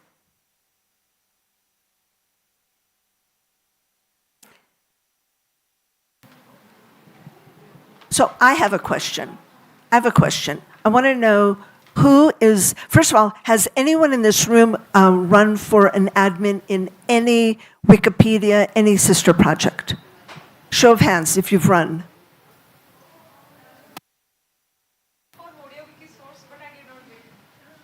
Okay, fair. Okay, show of hands, anyone who's interested in the next 2 to 3 years running for an admin. I hope we have some hands. I hope we see more hands. I'm looking for more hands. Let me see more hands. I see 3 hands. I see 4. I see 5. I see 6. Do I see 10? Do I see 10? I see 12. People who are current admins would love to mentor you. Don't be bashful, please. Don't feel like, I suffer from imposter syndrome. You know what imposter syndrome is? Okay, so I'm one of those. Maybe somebody else in the room is. You think why would they give it to me? I'm not good enough. But you are. Trust me, you are. If I am, you are. Do you need to be prolific tech kind of person? Absolutely not. Am I? Absolutely not. But there's pages that teach you how to delete a page. It's not that hard. If I can do it, you can do it. Trust me. So I hope we see a dozen of you being interested. Please don't be bashful. Reach out if you have any interest. And, there's not just me. There's a handful of people who want to mentor you. Really good people who will be very good and kind who will mentor you. Anything else? We have one here. I see your hand, Colleen. Is it on? So I would hope everybody in here would be an admin. So this isn't against that. I am all for everyone becoming an admin. This section started with the video from She Leads. And one thing, I think one of the problems, like as women in Wikipedia and getting women represented on Wikipedia, is what we think of as leadership. And I would suggest that just by virtue of being in this room, you are a Wikipedia leader. I mean, I think that's a fact, and I think that we need to state that up front. We need to own it, and it needs, I keep coming back to values, it needs to become a Wikipedia value. Because perhaps women's leadership appears differently. And I don't want to be, what's the word when you say women are like this and men are like that? A stereotype, reductive. I don't want to be reductive, but I want to say that that perhaps we could address the issues of women's representation on Wikipedia if we start to think about our models of leadership and our models of recognizing people and our models of rewarding what people do on Wikipedia. I think there is the problem. I think it's a systemic problem, a deep systemic problem. I think people should be admins. I think we should participate in that. And I think admins are leaders, admirable leaders. I'm just saying that we need to change our frame of reference if we're ever going to make large gains of women being represented on Wikipedia. Otherwise, we're just always chasing our tail. Like, oh, we have an AI project. Well, we could do more projects on women with our AI project, but the reality is there are these techie guys over there, and they're miles ahead of us. And so I'm just saying that some of it is a frame shift and a values shift, and somewhere we have to start talking about that. I think maybe a task force on this topic in the future. Any other questions? All right, thank you. Yeah, I see more. Chinu, are you good with more questions? I have a question. Okay, we'll take this one. Okay, we have one. Okay, we have Ruby and we have Carmen. Okay, it's a very interesting insight that you have taken us through. I personally like proper attention into admins and what it is like to be one, but also looking at how the selection is very strict, and it looks like it's not strict, but it looks like you're required to do certain things, and not many people are aware or are hoping, like, are groomed or mentored to get there. Even though we have the desire to be an admin one day, we don't know how to get there. So I'm thinking that how about a pre-mentorship program that helps people to understand the whole process? Like, what is the work of an admin? Who can be an admin? Just like that pre-session can help us to prepare ourselves towards it. So it's not like once you are done, you just become an admin, but it's to orient us in our thought process. You know, you talked about talk page. I never knew anything like you need to be engaging in talk pages a lot, because for most of our communities, even in Africa, we do most of our talking somewhere else other than talk pages, like on WhatsApp group, on Telegram groups. They are not really on the talk pages. So maybe having that kind of orientation, understanding, and seeing how we can even bring our community on these talk pages, it's also like a way of getting them prepared, you know, for this whole thing. Because we need to be there, we need to be in the space. And even, especially women, we need to be in the space.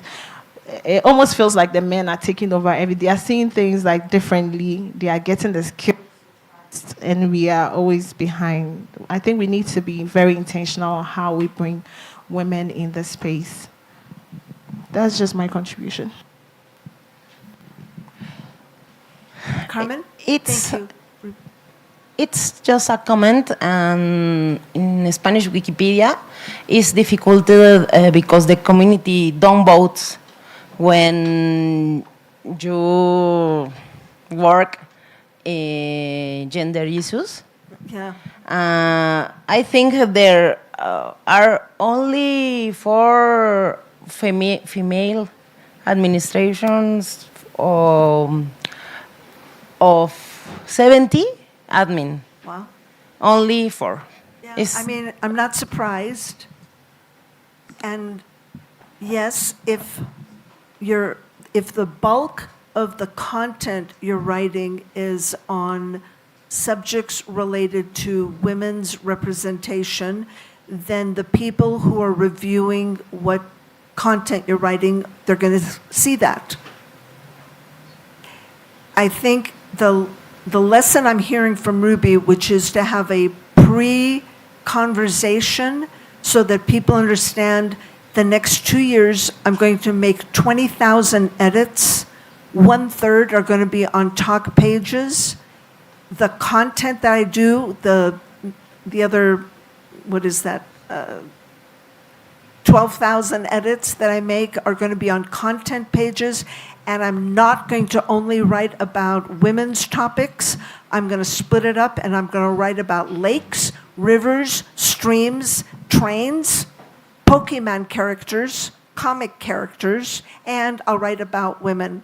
But if you want to be an admin, you have to understand how to play the game, and there are people who are willing to mentor you, so you understand it's not really a game. It's like, what are people going to look at? And we can tell you what they're going to look at. If you want to be an admin, we can explain what they're going to look at, and you choose if you want to do that. Do you want to also write? I do.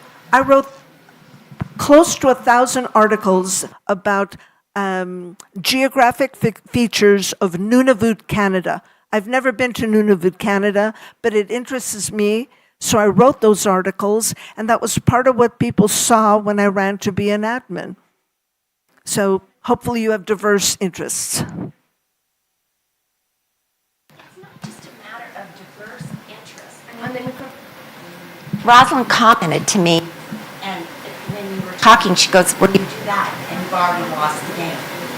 You know, if your motivation, we're talking about the gender gap here, and all kinds of things, and it's not just a gender gap in Wikipedia; it's a gender gap in our lives, and and Wikipedia is a reflection of the gender gap in society.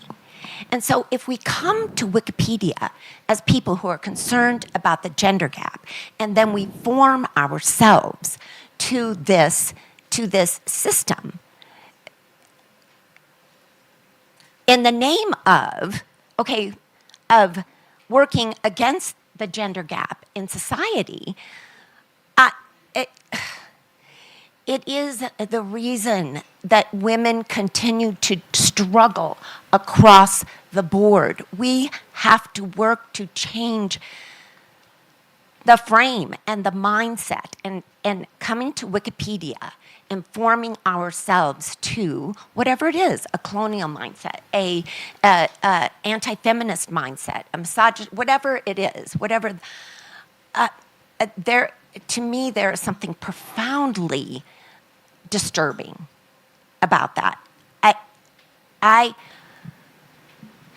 think people should be admins, but I think that that makes me profoundly sad. It does. It makes me profoundly sad.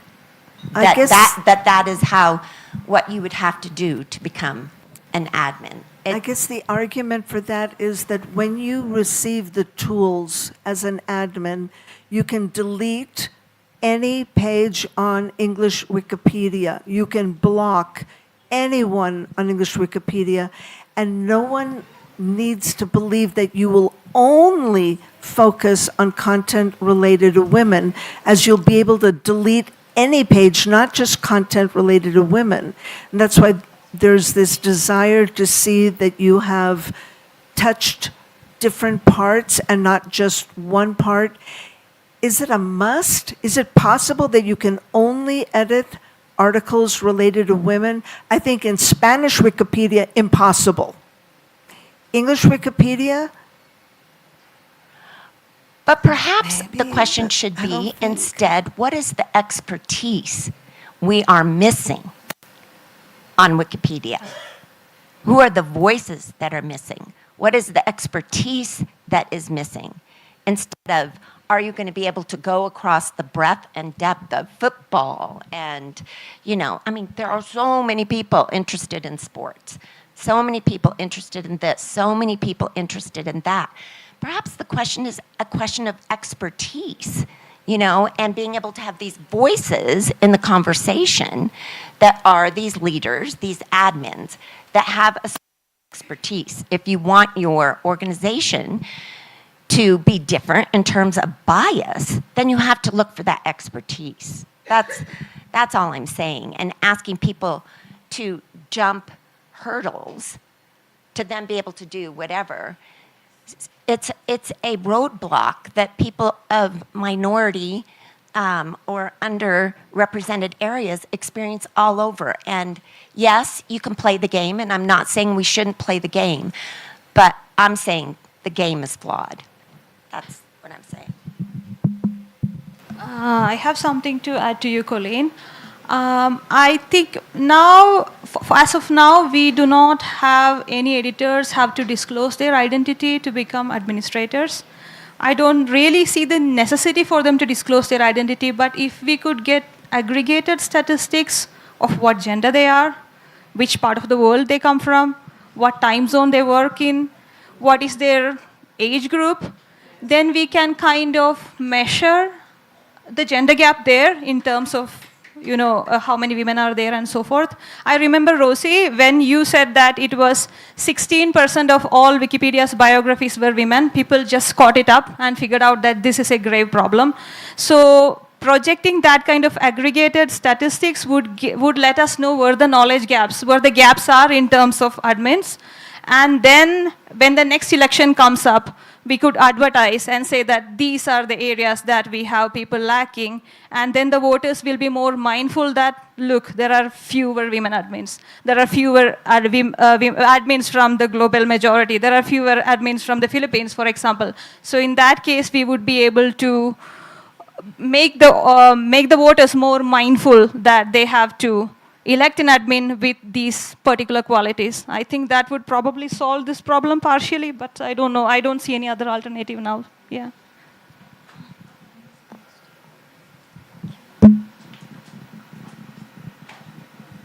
Thank you so much for the information you've provided.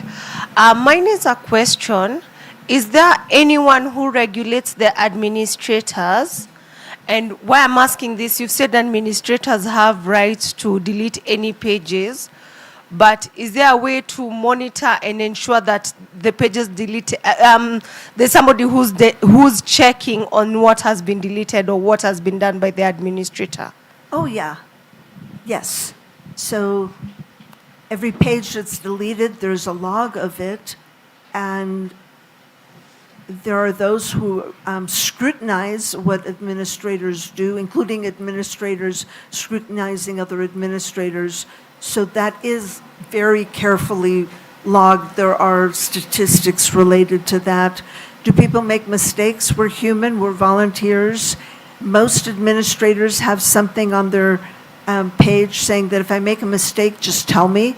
I'm willing to revert myself, or you can revert me. Most people are pretty open to that because people make mistakes. Madame? Yeah. Okay, thank you.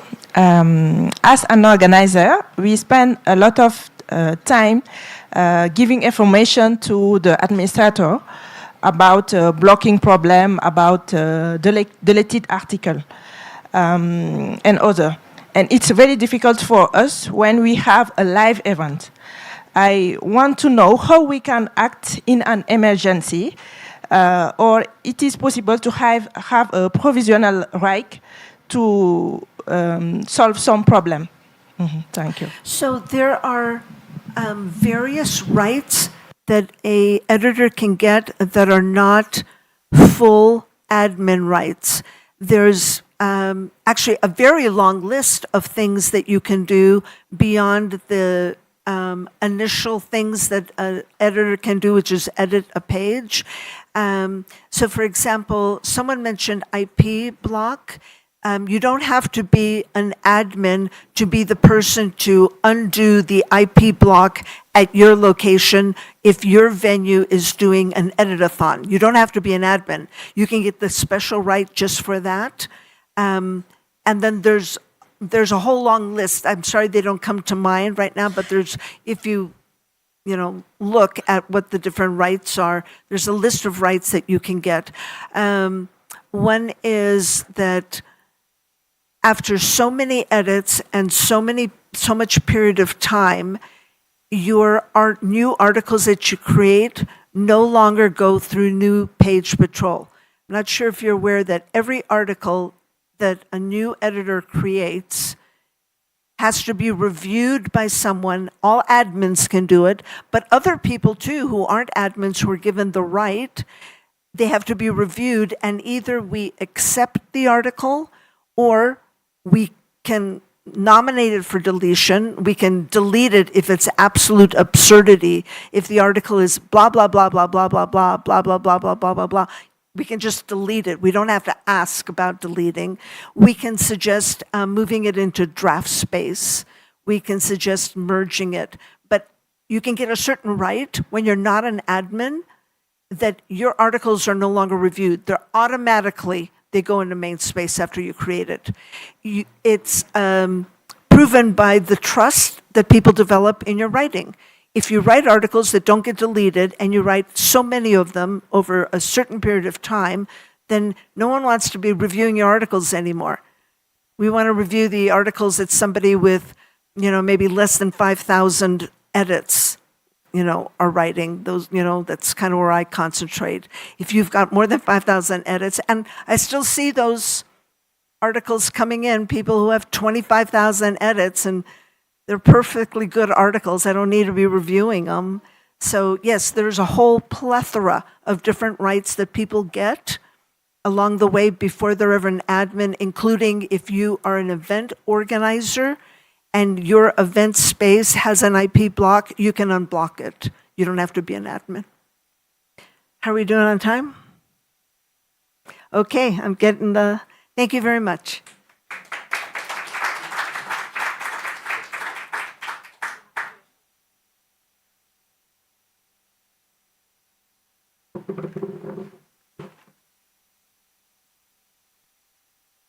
Good afternoon, everyone. Good afternoon.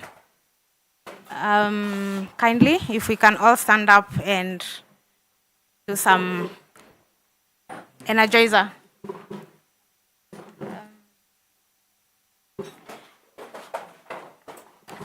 Yeah, so for the Kenyans in the room, please just move closer to the visitors and then let them tell you one word they have learnt in Swahili. One word. One word. Kenyans in the room or Tanzanians in the room, move closer to. Please get the word because I'm going to call you to tell me which word you learnt.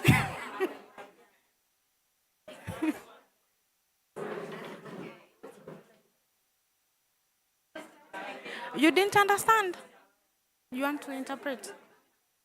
You want to interpret because I didn't understand. I didn't understand. I don't know which language they speak. And those of us who can translate, please translate to the person next to you because I believe some of them don't get it. Okay, so a microphone.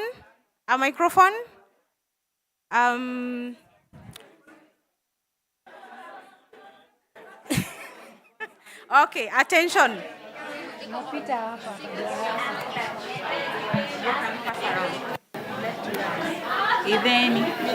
Okay. I know Swahili. Yeah, I you know Swahili. Ja, ich bin dankbar. Which one do you want to? All right, I'm let's listen thankful to her. To have this session, I like to be in this session. Okay, and maybe you I'm can speak grateful. up. Silence. How would it be? Silence. Which word? Any volunteers? Any volunteers? Anyone who wants to tell us what they have learned? One word. Swahili.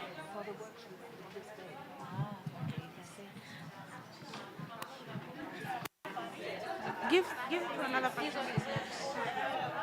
Okay, just give to another person.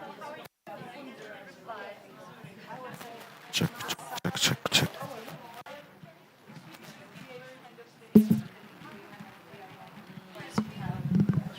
Asante kwa mafunzo ya leo. Asante kwa mafunzo ya leo. That's a mouthful, yeah? So that means thank you so much for today's information shared or learnings. Yeah. Next person. Karibu and Hakuna Matata. Yes, like welcome to Kenya. Like we are peaceful people. Yeah, one last person. Yeah.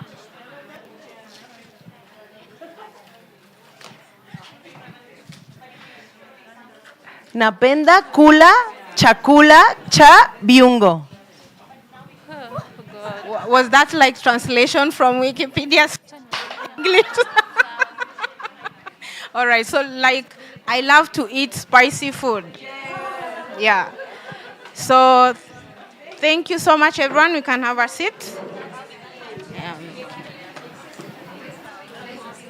Let's have a seat for the next session.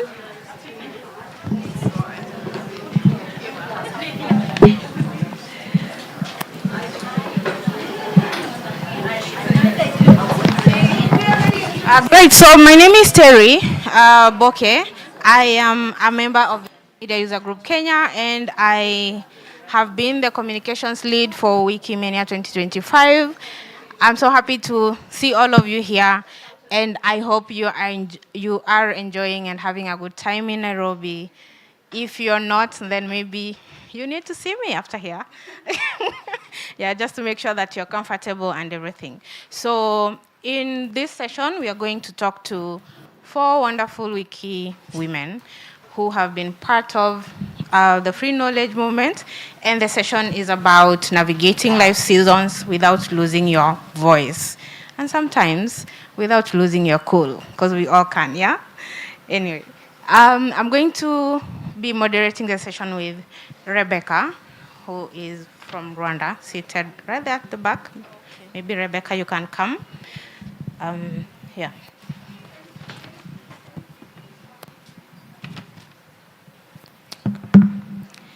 So I'm going to give you a brief introduction about Rebecca so that you know who is speaking to you.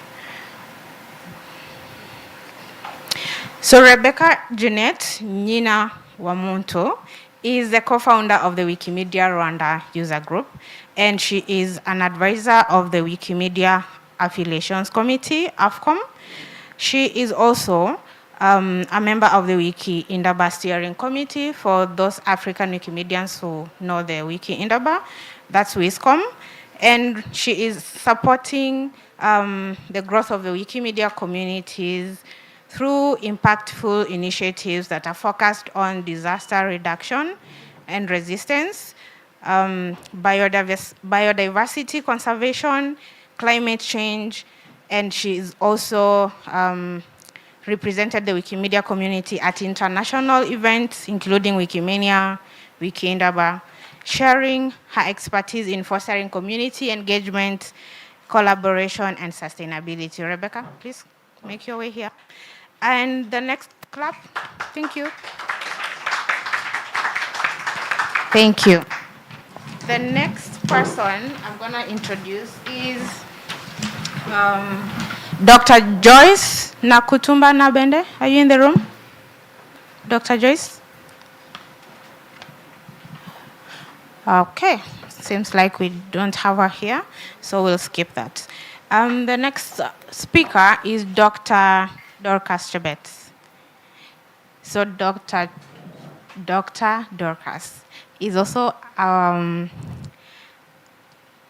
a lecturer at the university, at the Pwani University, which is one of the universities in Kenya at the coastal region. She is an Afro-feminist scholar, theologian, and senior lecturer in philosophy and religious studies at Pwani University.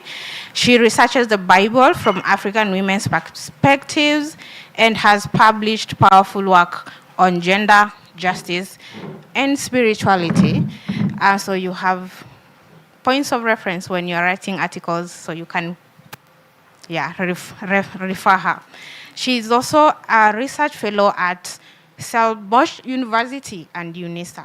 I hope I got that right. Karibu, Daktari. So Karibu is welcome. All of you should know that by now. Karibu. Yeah. The next wonderful woman I want to introduce to you is, we call her Chino, in short. Chino. Chinaye Mishra, known as Chino in the Wikimedia world, and she's a technologist by profession and a passionate Wikimedian.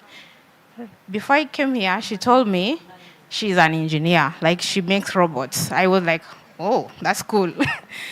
Yeah, so she holds a master's degree in computer science from Oaktal University, Odisha. For the past 9 years, she has been an active volunteer focusing on closing the gender gap and supporting community growth in the Wikimedia movement. Outside the Wikimedia, she's a nature lover, an avid reader, and a committed blood donor in her community, giving back to community. Yeah, that's amazing. She hopes to see a stronger and more inclusive Wikimedia community in India. And the Indian women in the room, can you wave? Women from India? Yay! I can tell you for free, these people were fired when they were coming. When you could watch from the Wikimedia channels online, like Indians are on their way. Yeah, and we love you people. So thank you for coming. Caro Maura, I think most of you have heard or read from Caro Maura. When you applied for scholarship, she was working behind the scenes to make things happen for you to get here. Yeah, thank you, Caro. Thank you. Caro is the scholarship lead for Wikimania 2025, and she's also the co-founder of the Wikimedia User Group Kenya. And she has quite a lot that I can talk about. Of time, I will allow them to begin the session, which will be led by Rebecca.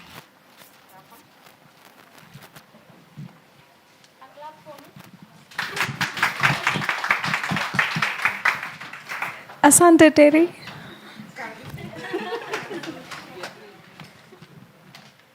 Asante sana, Terry. Yes. Za kushinda. Okay, so we are going to have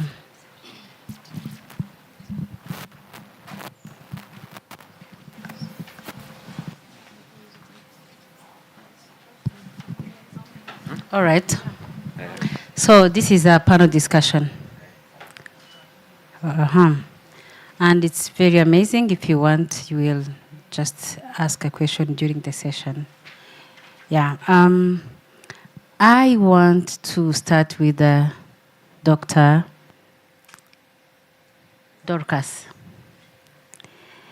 Yes. So, Dorcas, your work connects with faith, very interesting, and community. And I want to know, or everybody here wants to know, how do you use your voice as a woman to bring change? Okay? Both inside Wikimedia and outside, and also in the world. You can tell us in a few words, faith, feminism, community, how does all this collaborate together to uplift your voice? Thank you very much. I don't know if the mic is working.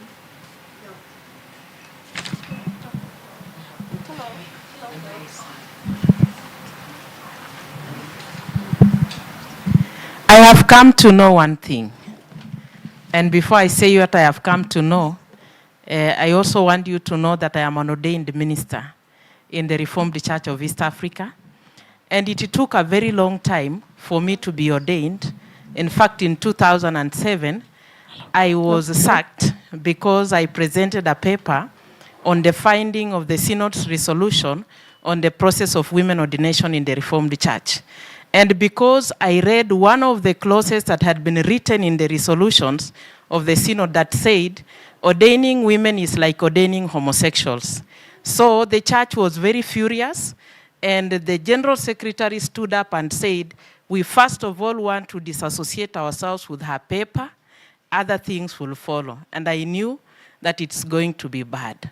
Then I learned one thing. We are talking about gender and governance. Following up on what she has asked. If you are not on the table, you are in the menu.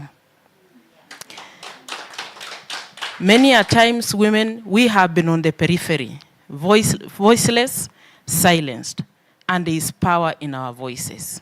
How do I navigate? I came to learn that faith leaders, whom most of them are men, mostly speak on behalf for women, and they speak as if they are speaking for God. And their voices are very powerful. That white thing on the collar is very powerful. When they stand there, we call them in Nigeria Daddy. We call them in Kenya Commander Mwenyewe, the commander himself.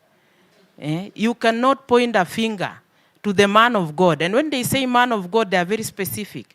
So women will raise their hands and clap. I decided to find voice by one speaking through writing. I have published a lot. And I go for areas that the voices of those who have been silenced can speak. A very good example, maybe Caroline and those in Kenya know, there was a lady who was allegedly, it is still alleged because the case is still in court. She's called Sharon. She was allegedly murdered by the former Governor Obado. I wrote a very good article about her where I was saying that the voice of the voiceless can speak beyond the grave to seek justice. If you go to Google Scholar and search my name, Dorcas Chebet Juma, you'll find it. And so that I can give the mic to somebody else. Another article I wrote was a bill that was proposed by somebody called Kaluma, 2019 succession bill. Most of the members of parliament, they enjoy impregnating people's girls, but they don't want to take responsibility of child care. And so they bring in the bill through back door, and it is dubbed locking out slay queens. Then I ask myself, in the first place, you have brought corruption in this country, and you are even bringing corruption to sex. You want sex for free. Then I write an article to highlight some of the shortfalls of that succession bill. So I find voice through writing, and when there is need to confront a situation where the men of God are dressed in their regalia and they have collars, I also put on my collar to say no, so that it is a collar versus a collar.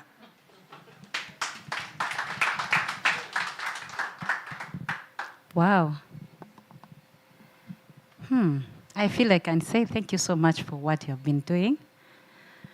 Yes, maybe to move so fast, I'll come back to you. I know many questions came up, but let me just go to our next speaker, Chino. Chino, you have been a long time, the journey of almost 9 years or more than 9 years in this movement, in this ecosystem. You really care about gender balance and community growth. What gives you motivation? What keeps you motivated to do this in all the Wikimedia spaces? Okay. I believe maybe the fairness, the equity that we always talk about, because I see a lot of difference of understanding, difference of distribution of resources, difference in terms of even just by addressing somebody when you are in a common space. So those things, though I don't take it personally, but it hurts. And I say it always like, if we don't speak up for ourselves, then nobody else is going to do. And of course, I also learned that the hard way after coming to this movement, because it's not easy to figure out things at the first go. You need to be grinded and polished to shine someday. So yeah, it takes a tough journey. But when I see an opportunity we as an observer or maybe in the receiver's end, we see that, okay, that opportunity is for a male, that opportunity is for a female. But what about the opportunity? Opportunity doesn't know whether I'm going to a male or a female, right?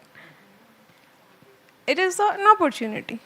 So when I see that discrimination in terms of understanding, that brings me to a space that, okay, some people are not getting the recognition or the position or the power they deserve because of some other people's understanding of something.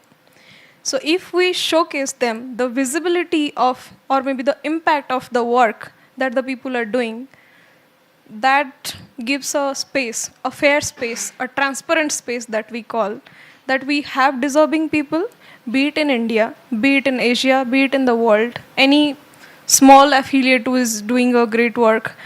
So throughout the war, I mean, my journey at least, my motivation has been to be the voice for the voiceless, not to be the voice of somebody who already is roaring and globally visible. I mean, I might not know the people in the room who is a probably global admin or some ED of some affiliate. I might not know you in detail. But if you are from a small affiliate, if you are started ever raising a project on your own and you have nurtured some of the Wikimedians in your region, then there is a 90% chance that I know you. I have seen your meta page. I have visited your user pages. I have visited your contributions, and I know you. Maybe not in real, but in virtual. So, yeah. And to all the people who registered for this event also, I remember 129 people registered.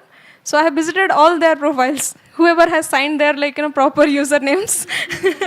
So just to understand, it's always important to read the people, those who are being your audience. It's not just that you face them just for the sake of facing. So yeah, the more you come prepared, the result is also good. And that has been my motivation, that if somebody is getting a less highlight, then give them the fair chance to be shine and thrive. So yeah.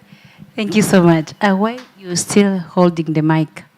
According to what Shebet has been saying about it seems like there is a kind of huge gap, according to what she has been saying, and setbacks for women. I want to know from your community where you come from, maybe on national level, how is it women how is it women participation in leadership, in movement? The status is like how in India? Is it really encouraging, or there is kind of setbacks? Yeah. I'll not say it is setback, but I see India and South Asia in general as a space which is very vibrant, which has the potential, but we do lack the strategies and the guidance. Because I have seen, I'll give you a very nice example, maybe the simplest example. So, Netha, can you just wave your hand? Okay, so you see this person. Probably I'm here, whatever I am doing today, she has been the first motivation for me.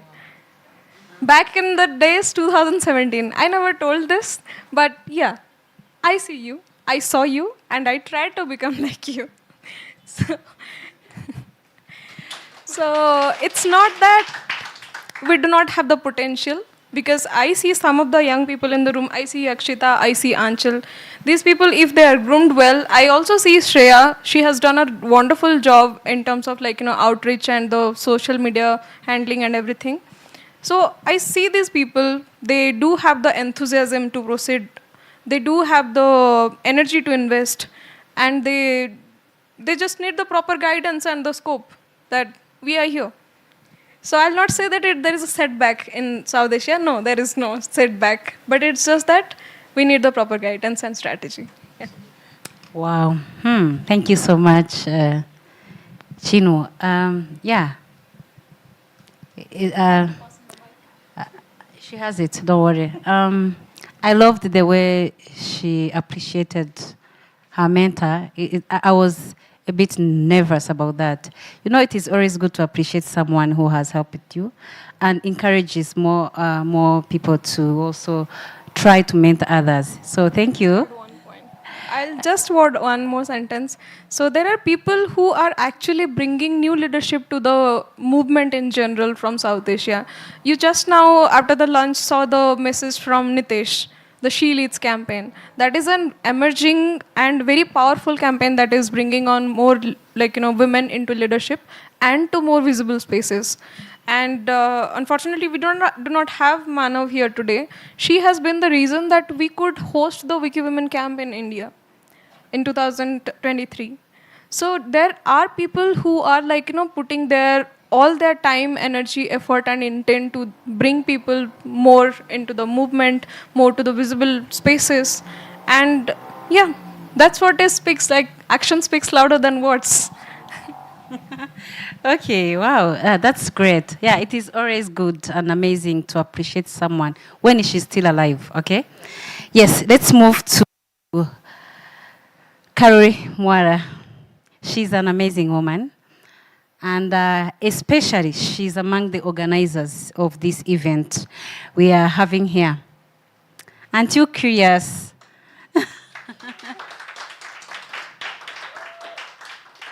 To know the journey, even if we can talk about just this, preparing Wikimania with babies, with family, culture, and so. So, Carol, please tell us, how were you able to navigate life seasons without losing your voice until today?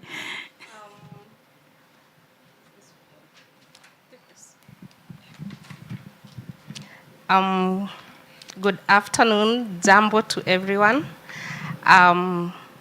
Where would I start? I think I will start with my journey navigating Wikipedia, and I'm a professional librarian. That is my 8 to 5 job. Curious about information, curious about will Chinu find this information available? So you can imagine coming to Wiki and realizing the hundreds and thousands of gaps about Kenya, and generally about Africa, and more specific about women in Africa, women in Kenya, women in climate change, women in medicine. Those have been my motivating factors. And it's been a tough journey of women coming together. For your information, the Kenya user group is led by women.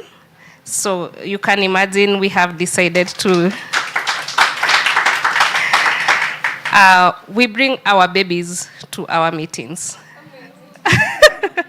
My co-founder has an 8-year-old. I have an 8-year-old. She was helping me prepare myself to come to this conference. She wanted to pack with me, and so for me, I decided to include her in she's my wiki girl. So all the little details I involve her. Because of the late night meetings, I try to let her understand, she needs to sleep, I'm going to sit down and work. But what has really motivated all of us, it is us collaborating and being there for each other as a user group. And we have ended up recruiting more women on the Wikimedia user group. I know they are all 90% of them are here. So so trying to really bring them together and seeing gaps that as a librarian I can't keep quiet about them. If I see something, I'm there telling Dr. Chebet, I have identified this article. It has a gap. Please start working on it. I will be behind you to help you, improve it. I see an article. I work in an informal settlement where I see girls every day being left behind to come to the library. They are left behind to cook for their siblings, to wash. So that really, I know it is not the best. They should also be the first people to come. But all these gaps keep me going, keep me motivating. I really don't want to talk about the prep for the conference, but it has just been about hard work and working as a team. Teamwork and understanding the people we are working with. It's been such an amazing, tough journey, but I'm really glad we are here, and all of you are here to be with us.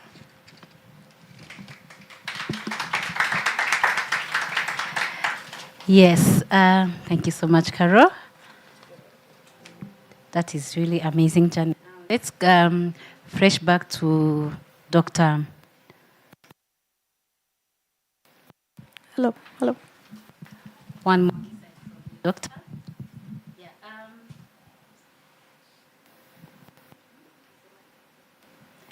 Can you hear me? It is working. All right. Thank you.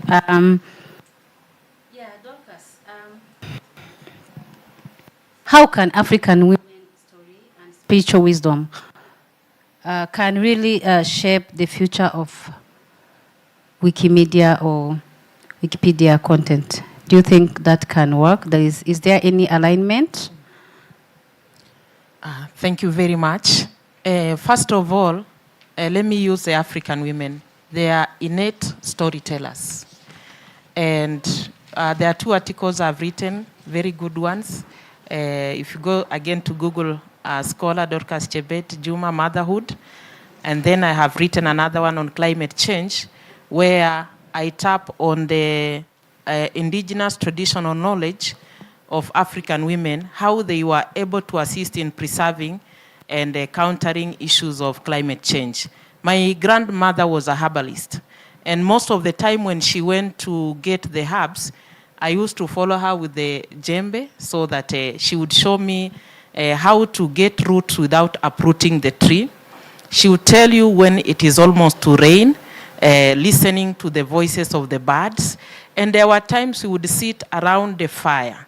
She has prepared something, maybe porridge, maybe there is something we call in Kalenjin mursik, a very special type of milk that is prepared in the gourd. We are listening to her, and she's talking to us about a very important thing. In fact, she's the one who lured me into the issue of the dignity of human sexuality. She taught us very important things through storytelling about human sexuality in a way that empowered me and gave me the voice to also use that innate aspect of storytelling to also tell my stories. And when you actually, I'm not even bragging, but it is the truth. When you read my articles, you will see that most of them are giving the perspective of human as the dignity of human sexuality in a way that it is a storytelling. This one I've written about Tamar, you know, from 2 Samuel chapter 13, the rape of Tamar. And I blend that with the voice of the woman in the Song of Songs. This one is silenced, but this one is speaking passionately. And I am encouraging people that through storytelling, we can be able to use indigenous traditional knowledge system that is still live, it is still there to teach people. In this article on motherhood, I one time noticed when I'm teaching in university that the students, those who come from marginalized groups, they come with children in class, or if they can't come with them in class, they leave them outside there. No one is watching them. Sometimes during exams, when rain comes, nobody is helping these children to find shelter. Why? Because the mothers are in the exam rooms and they must sit along the window so that they can keep watch on their children. I wrote an article on that, challenging the government to also find ways of adding budget in their financial budget to support these young mothers so that they can also get equal education. So storytelling, it is still one of the most important aspects. I don't know if Wikimedia can create space for storytelling from all sides, whether from India, from Africa, because when we find voice, we shall speak. It's not that women do not have voices. They have voices, but patriarchy silences them. It is systemic. It even recruits women themselves to silence fellow women. Patriarchy recruits fellow women to be checks of fellow women and tell them they are misbehaving, you are bad girls, you have bad manners, you are not dressed well, you are not walking in proper manners. That way, it makes many women to walk under the shadows of either fellow women or the shadows of men, so that if they have not been approved, they will die silent. Wow. Thank you so much. Moving back to Chinu. How do community attitudes and processes like LIFA, LIFP affect the confidence of underrepresented genders? It does actually, because when we speak about gender, there is a hidden part of it which gets shadowed, that we call as the unconscious biases. The way we are speaking about the statistics, when 85% of men are taking some decision to the remaining 15% of women, it will be subconsciously biased. It's not a fault that they are doing it purposefully, but it's just that the thought processes are tuned into a different thread, which might not end well to the opposite gender or maybe the neutral ones who are gender biased people, the gender neutral people. And finding diversity in those spaces, it is difficult, and I see a good governance structure would play a huge role in that. Because, okay, when we plant a tree, we need to look at the ecosystem, how the tree is responding to the light, how that plant is responding to the level of water, or maybe the soil quality or something.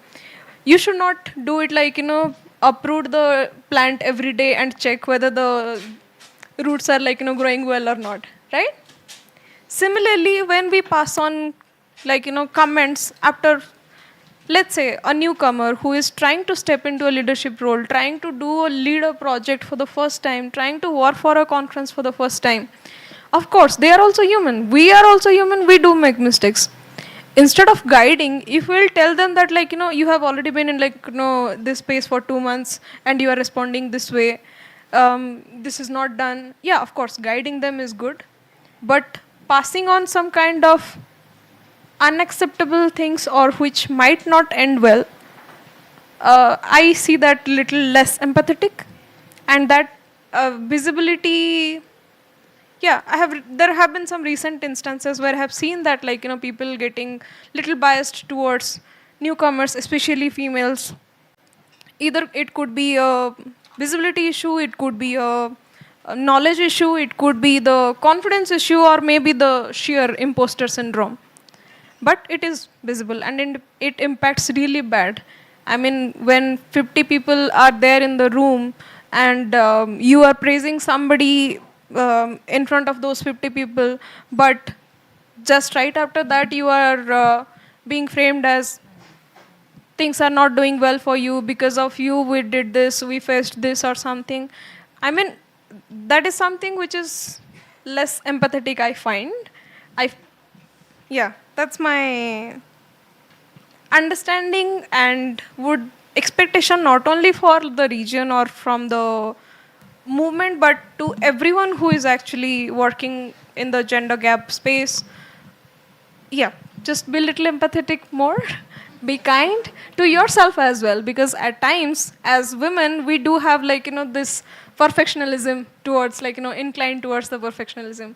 So just accept it in mind that good enough is perfect.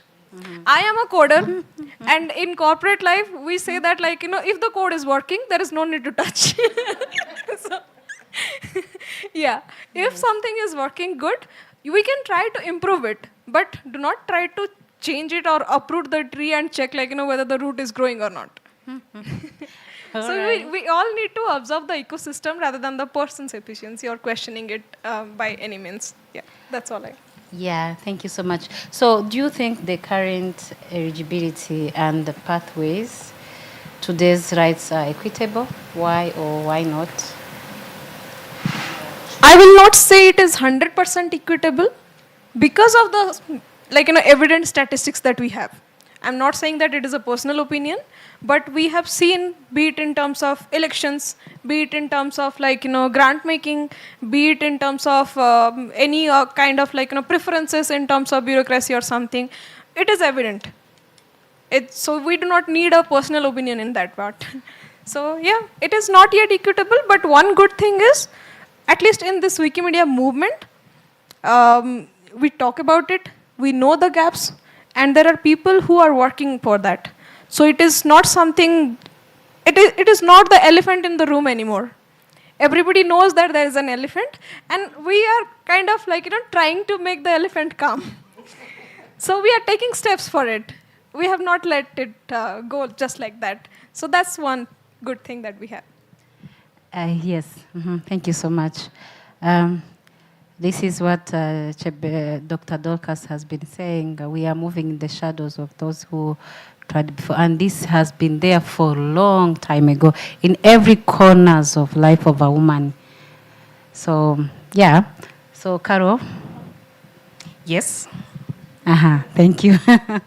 So we want to know there's some insight about pathways and inclusion in this ecosystem. Yes? So what are some concrete ways which you think can support more diverse candidates, and also to be able to take on a leadership and right-based? I think the first thing is mentorship and helping. I can imagine, Chinu, somebody is watching over you and also trying to be like you in your country and wanting to perfect their editing and all that. For women, to me, is all about somebody mentored you, somebody mentored me. I am mentoring women in the Wikimedia user group. And it's all about creating a path. An example I'll give you, the Wikimedia user group, Kenya and also Rwanda, recently got into a collaborative learning initiative. And as the co-founders, we are in a space where we are learning about strategic creating the strategic plan, finances, all those kind of things that will help us to move forward as a user group. So we can't do everything. So what we have strategically done, we have placed other, women who are behind us to lead campaigns as we do other things. So we have streamed down leadership and mentorship to try and also help elevate other women in the user group.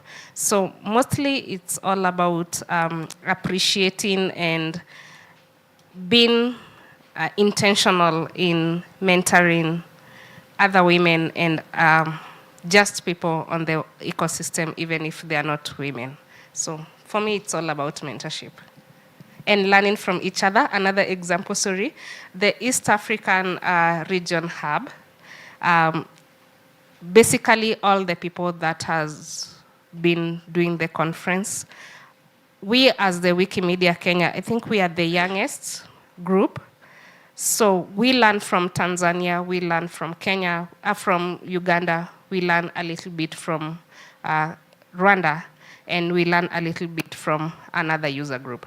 That's how we have been growing. And when we want big learnings, we go to the South Africa, to Wikimedia South Africa, we'll go to Wikimedia Nigeria to just consult and learn something that maybe is not working for us. So that is how we have really been trying to, to make it and be on top there like the rest. It's all about also them holding our hand and accepting this is a baby that is growing. How do we support this baby? Yeah. Do you think there is strategies for that process of learning from each other? Is there ways to do that? I would speak for the African community. I have seen a lot, and we have the African agenda, which is also, we are trying to really advocate on how we can help each other in the movement. I believe it's there. Chino, I believe it's there in your region. and, and we are all working hard to try and see it's so visible to learn from each other. Yeah. She connected me to somebody. There was a time I was not getting something after we had been trained. She connected me to somebody either in Namibia or somewhere who actually taught me, and then I got what I wanted to do. Wow, that's what I wanted them to mention. Yeah, thank you so much. And I think it is good we ask our questions before we conclude for everyone.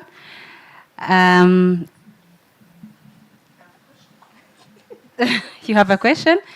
So while they are thinking what recommendation they are giving to us, please feel free to ask. Welcome, Lucy. So my question to all of you is, I know you work within your women's communities. How do you decide about input from your allies? How involved are allies in how you're dealing with Wiki Women content with your events and such? How do you balance it? How do you make those decisions? How does that work? The question goes to who? Everybody. Okay, all right.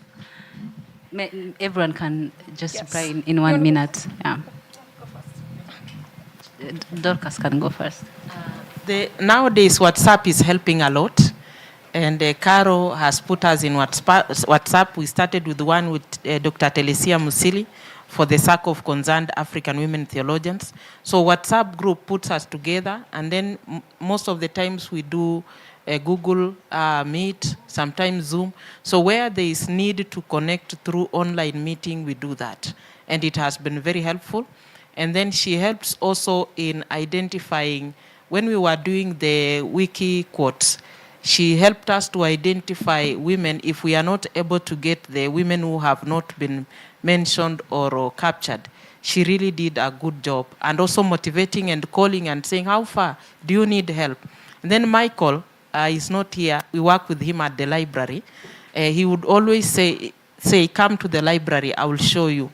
So we are networking with those who are close to us, those who are far, we do it online.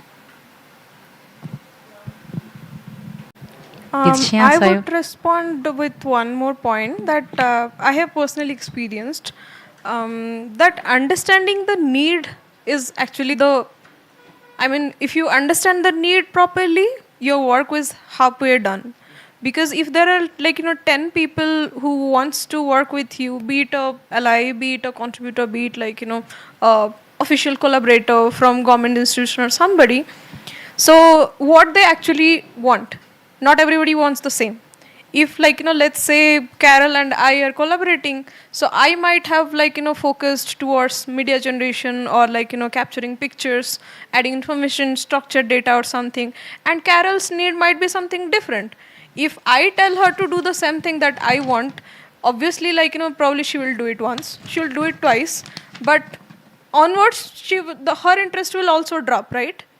But if I give preference to what she needs and what her interest area lies with, her interest and contribution will gradually increase. So it should be a mutually benefited understanding between maybe all the parties. So that's one suggestion that I would like to add. Yes. Next question. Little closer to your.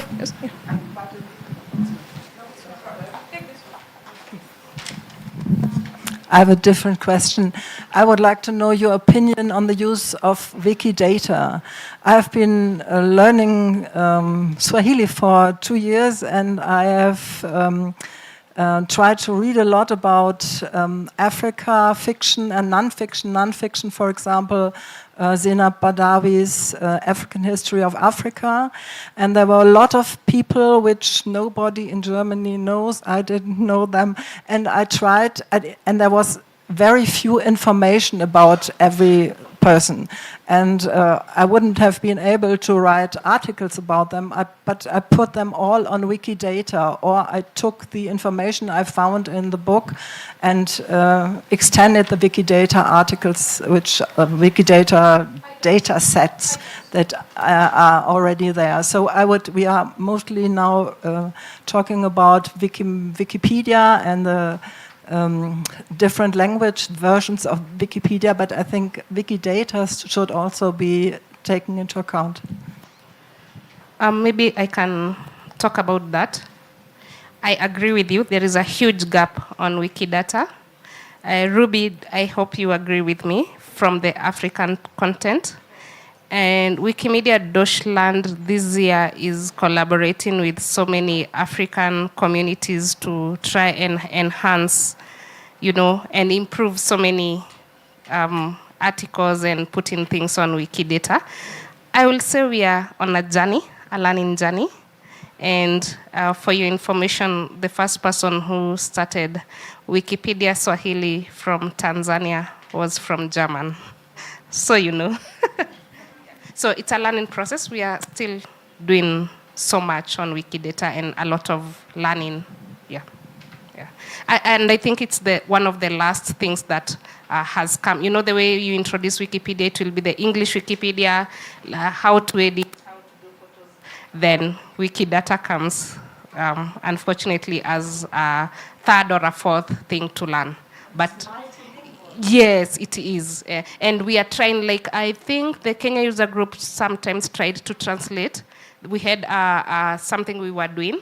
Wikimedia Tanzania is so intentional on Swahili Wikipedia. They're the biggest contributors. So yeah, we are getting there. And thank you so much for your interest to learn Swahili. Yeah. Thank you so much for sharing your experience. It is very inspiring. I come from Ukraine, and I was wondering, how do you motivate women in your communities to overcome this imposter syndrome? Because in many communities, especially patriarchal societies, women are very often are afraid to showcase their work, to show themselves, or to occupy space so that not to be looked as too active, too noisy. So how do you help your women overcome this? Can I start? Yes. Okay, I will refer a lot to our user group. The Kenyan user group, what we have been intentional, even when we are doing our grant making, we make sure that, I talked about having so many women. One of the things that attract them to our user group is childcare support.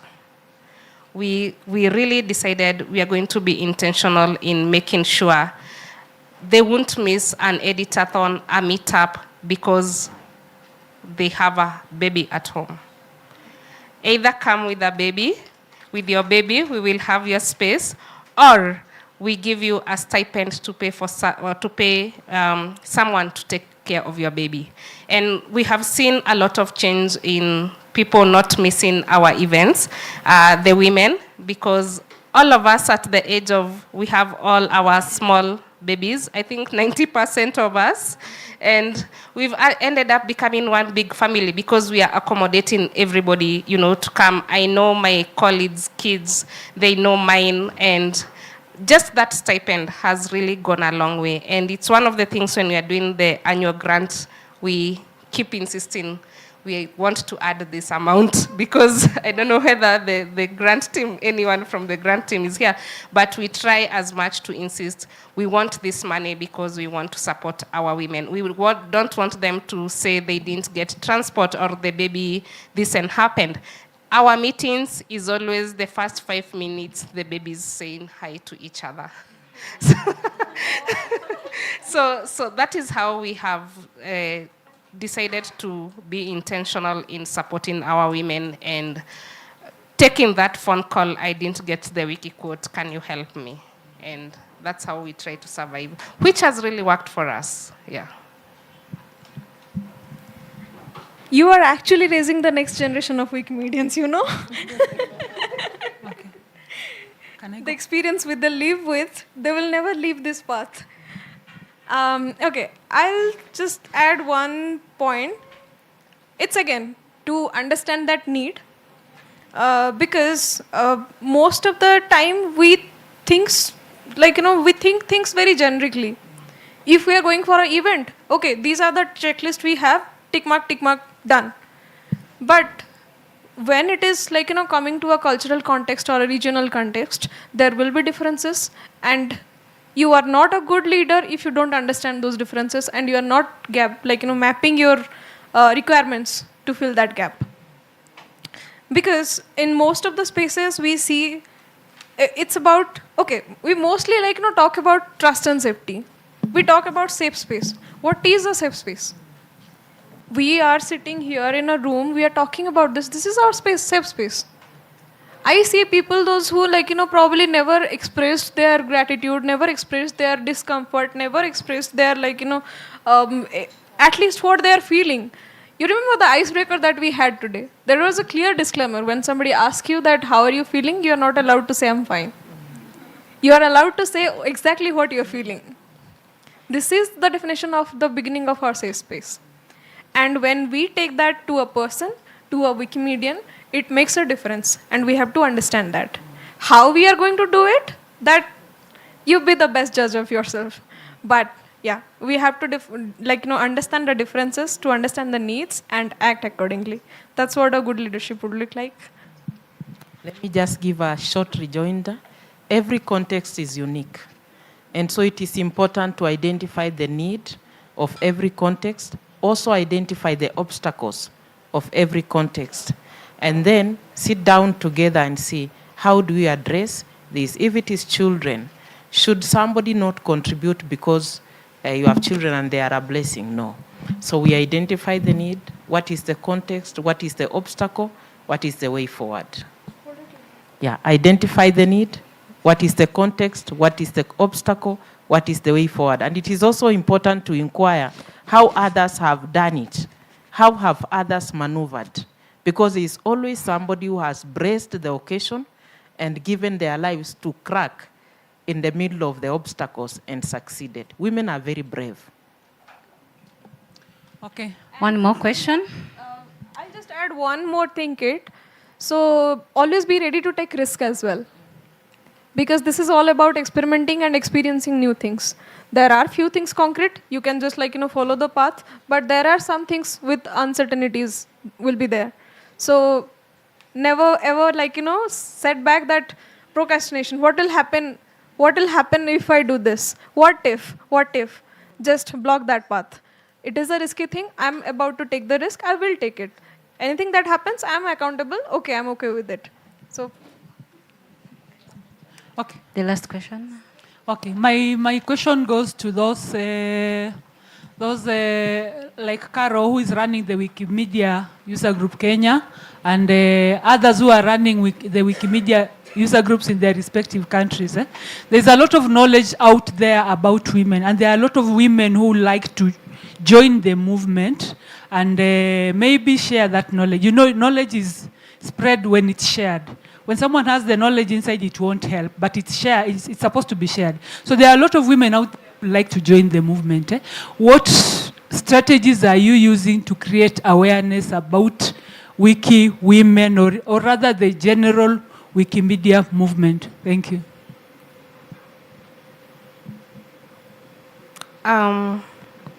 There is a lot that goes on, and there is a lot of advocacy. For Wikimedia User Group, we have done a lot of outreach in terms of, for me, I will reach out mostly on so many librarians as I can, and so many women, to just tell them about the Wiki space. And again, what we do, if Dr. Dorcas, all the way from 400 kilometers away from Nairobi, come in here, by the time we go again to her university, because we do our art and feminism in her institution, and we keep growing in terms of, when we go back there, we'll have 10 more new people.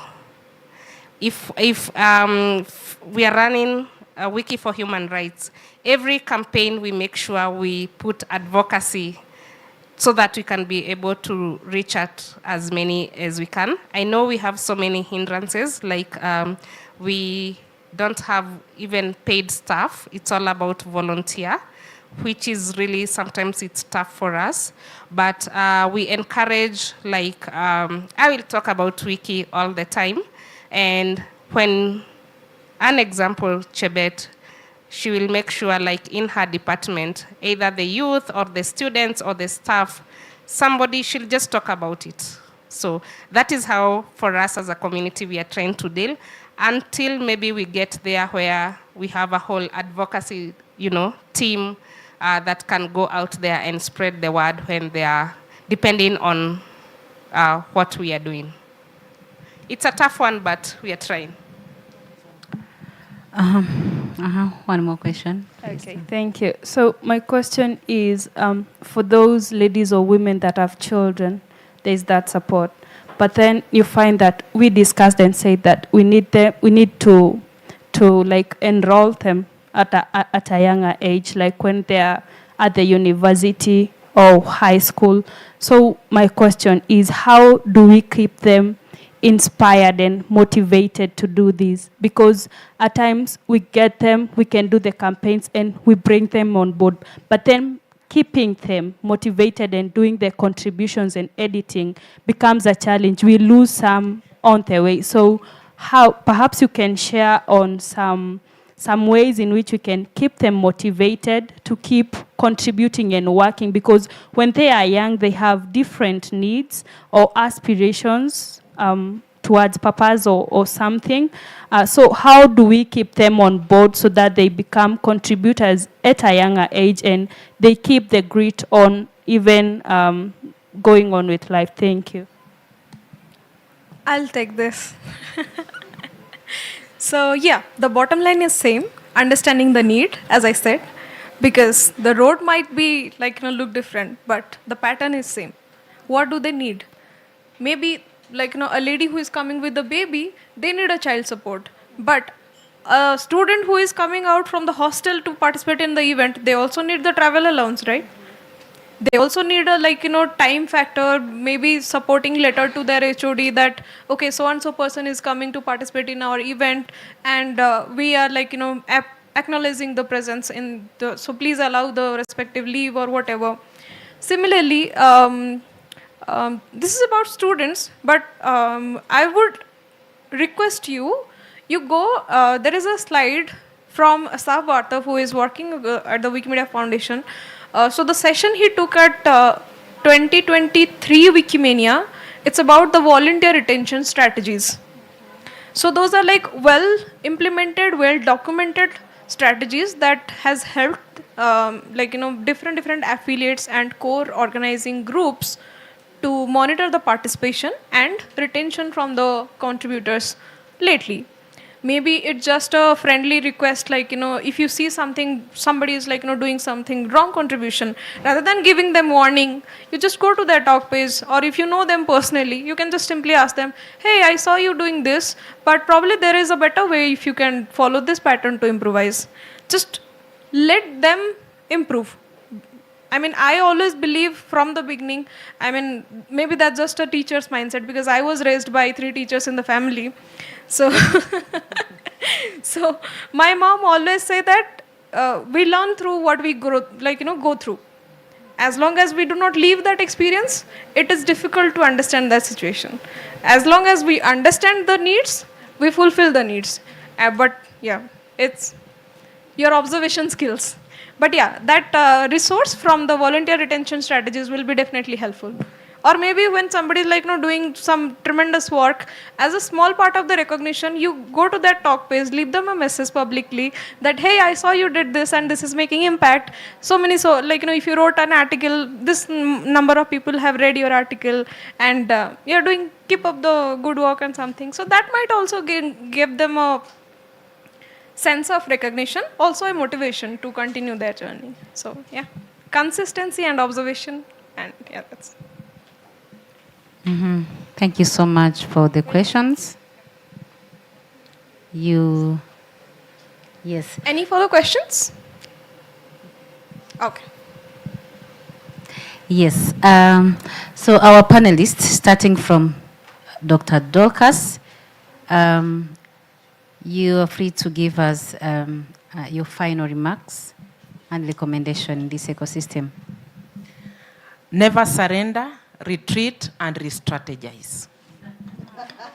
Also, respect each other, including yourself. Respect your contribution as well. When somebody lashes out you that you did it wrong, look at yourself if you did it wrong or right. Be your own judge. Respect yourself. Respect others.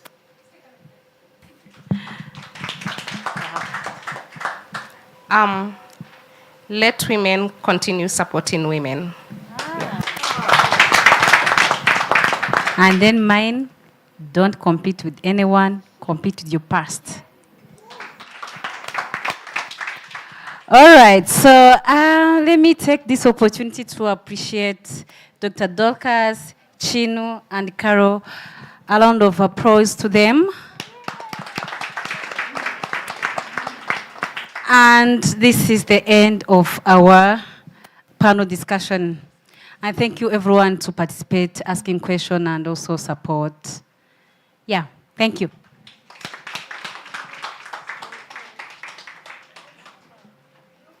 Are you here?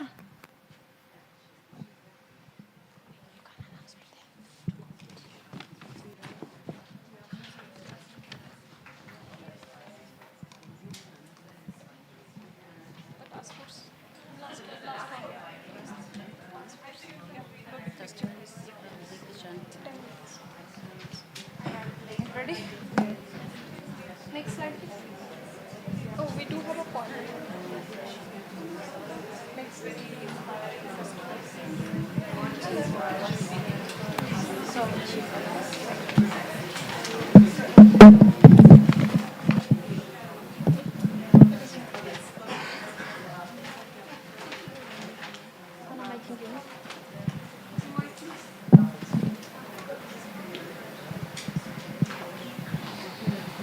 I know we are like running already 12 minutes over time, but this is the last part of the track. And thanks for being patient with us. Okay, I'll take a moment to appreciate all the women in the room present today, watching us virtually, and who has been a part of the movement till now since the beginning. We are introducing the Wiki Women Task Force. You're already familiar with the Wiki Women concept. What does the star implements? You see the star in the posters today also here. So this is to acknowledge the inclusion of all the gender diverse people to this initiative. It is a part of our respect, our empathy, our sense of belongingness to accept everybody, to welcome everybody to this space. And with that, Wiki Women Task Force 2025, which has been the first ever recognized committee by the Wikimedia movement, by Wikimedia Foundation. And Rosie, would you like to give us a brief, like maybe 2 minutes, because you served as or maybe Netha, whoever. Just a brief. Yeah. I'll do it in 1 minute. Yes, at the last Wiki Women Camp in India, there was 2 days worth of discussion regarding the strategy of Wiki Women, and a decision was made that even though the rest of the Wikimedia movement was going in the direction of developing hubs for thematic areas and geographic regions, Wiki Women decided it would not develop a hub. Instead, it would form something else, maybe similar to a hub, but we're not calling it that. It's called the Wiki Women Task Force. and a group was convened of advisory council members. There were about a dozen of us. Some are in the room now. We developed the procedure of how we would elect people to this task force. It took maybe 6 months to get through all of that process. And what you see here are the people who have been elected to represent all of Wiki Women for the next, I think the terms are maybe 2 years. And they're going to talk now about who they are, what they do, what direction they're going, how new members will be elected, etc. Thank you, Rosie. And we do have Mariana and Carmen with us today. I would just request them to come forward a little bit, like maybe for 10 seconds. Please come with us. Come on, come on.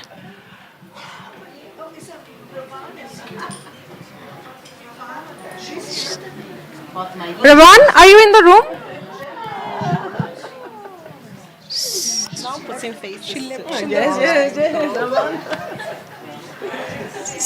Yes. So we are the part of the task force, and now I would like to request Ruby, please go through the priorities that we have been like shortlisted as of now, and yeah.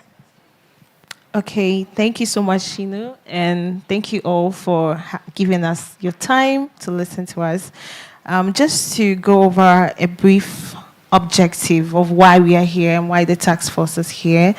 And I think a lot of the reason why we are here is a build-up of what has already been discussed during the Wiki Women launch. Wiki Women camp in 2023. So I'm going to outline the objective. One of our main objectives is to empower women participation in leadership roles and advocacy. And I think some of the ways that we're looking at doing that is through mentorship, training, and especially engaging or supporting underserved communities. We're also looking to collaborate on launch advocacy campaigns to highlight gender disparities and to promote structural changes within the Wikimedia movement. We're also looking at leveraging platforms, tools like Humaniki to promote structural change within the Wikimedia movement. We also want to leverage Humaniki, platforms like Humaniki, to engage broader audience to support informed action. And we all know what the platform Humaniki is. It helps us to understand the gender disparities that exist in our movement. So the second priority is strategic collaboration and partnerships, like the Wiki Women Camp that was held in 2023, declaration, and regional outreach and enforcement. So some of the ways we are looking to do that or address that is through strengthening community engagements and regional dialogues by facilitating regional consultations and initiatives that align with Wiki Women Camp declaration and future planning. So if you don't know yet what the Wiki Women declarations were, it will be a good opportunity to read more about it. We're also looking at conducting surveys and consultations to align with Wikimedia priorities and global movement trends.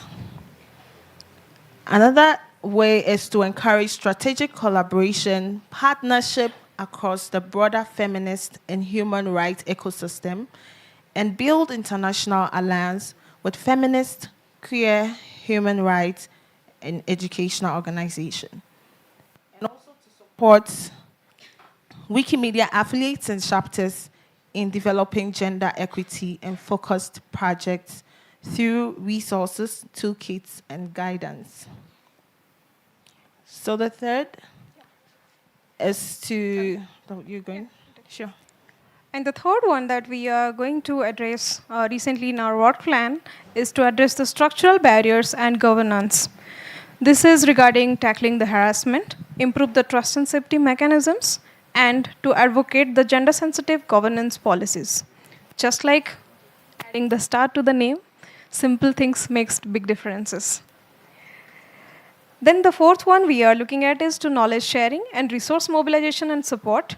As we have already seen, Eventia platform itself is the first step, like, which is the being implemented to this movement and event conference spaces, because we understand that language inclusion is very important for all of us to have access to what is being discussed, what is being documented, and what is being released. So that is one's priority. And the last one that we are looking at is the operational framework and sustainability. This is to define the roles, responsibilities, scopes, and mandate of the working groups to follow the regular meetings and making strategies. Also, for the specific priorities and ensuring a transparent documentation of the progress and the partnerships.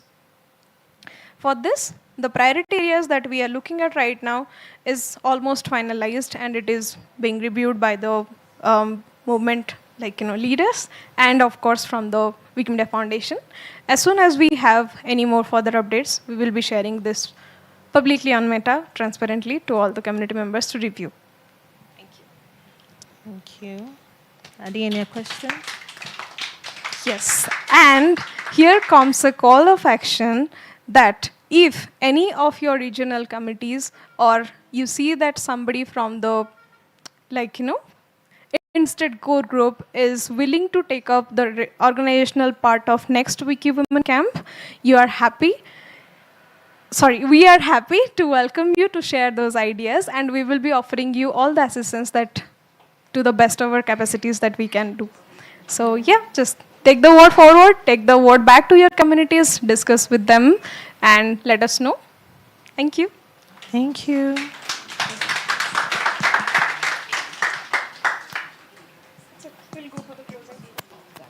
Okay.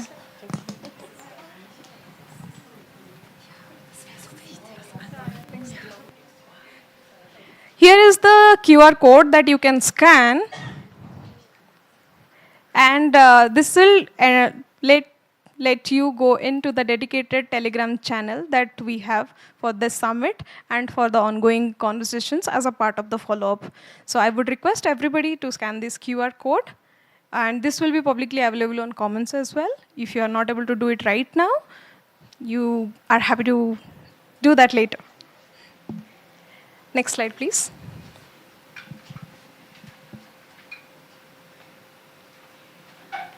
Okay, now we will see how we are going to stay connected during the Wikimedia, because this is the first day and the pre-conference. Yes, I see somebody already showing the shoelace.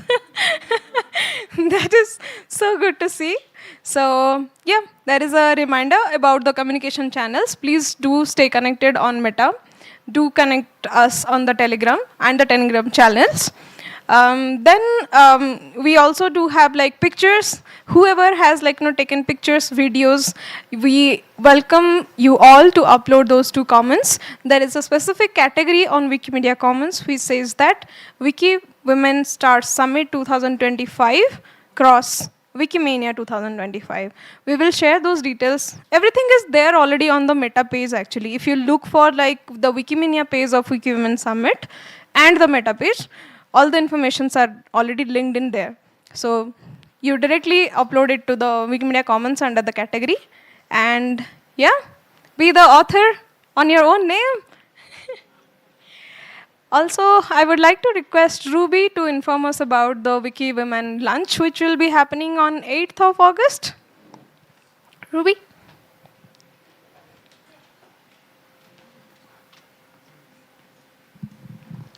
Thank you.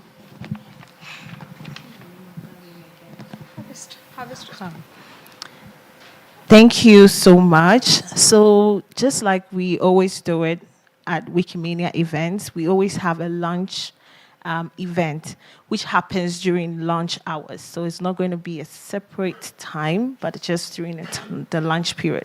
And it's going to happen on Friday, Harvest Room. So you pick your food, we have some time together. There's going to be lighting talk, there's going to be poetry. We're going to bond together, basically, because I think getting to know each other, getting to collaborate, getting to meet new people is very important, because we get to do this once in a year or once in 2 years or once in 5 years. So the launch event is going to create that opportunity for all of us to connect to each other, get to know ourselves better, and also see how we can collaborate on other projects. Okay, so the time for the launch event is on Friday, like I mentioned, on the 8th of 12:45. Sorry, can you hear me? 12:45 to 1 p.m. at the Harvest Restaurant. Do you know the Harvest Restaurant? Okay, so maybe from here we could ask where the Harvest Restaurant here is on the second floor. It is on the second floor. So, and of course, there is a surprise element. We do have a keynoter. So please do not miss the lunch, and you all are invited to the lunch on Friday. Also followed by that, we are also welcoming you all to be a visitor in the poster session, which will be led by Rhoda on the same day, 8th of August, at 1700 to 1830 in the poster session area. Okay, next slide. Okay, now this is the time for the circle of sharing. Any idea where this will take you towards? Oh, somebody has already started scrolling. Okay, cool. I'll connect it to the... Please take the time to scan by the time I connect my... Oh, sorry. No. I'll take the laptop there.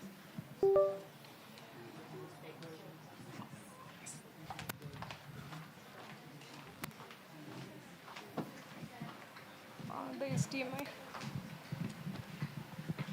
Where is that cable?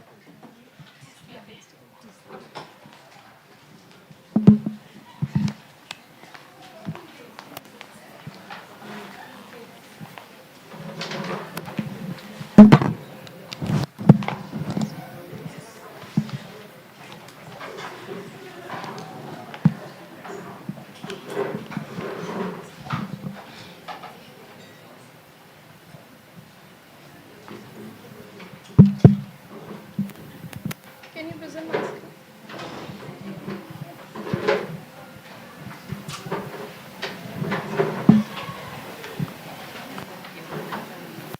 How to present my screen? Do you have a copy of the commitment for the Wiki Women? Just the screen. Full screen. Okay. It is in the full screen. It was working when we tested. Okay, if you go there, are you able to click on the questions? Do you see it? What do you see?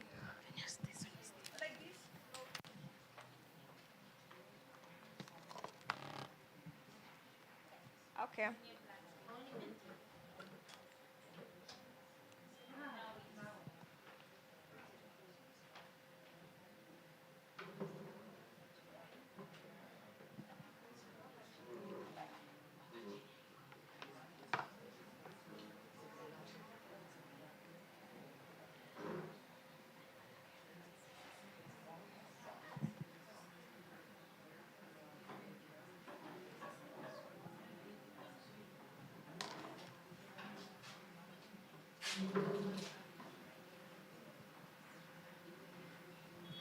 Sorry for the inconvenience last minute.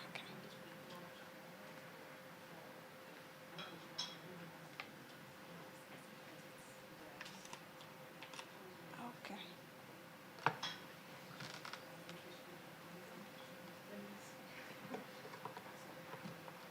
Okay. Do you see this question on your screen? Please help with your responses. In one sentence, what does a more gender equitable Wikimedia or open knowledge space look like to you?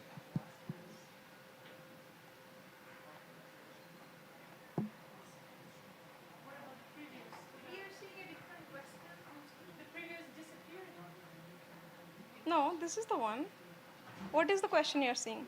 What lesson you have personally learned from Wikimedia? No, it changed. It changed. Oh, no. The first question changed. Okay. Let me do once again.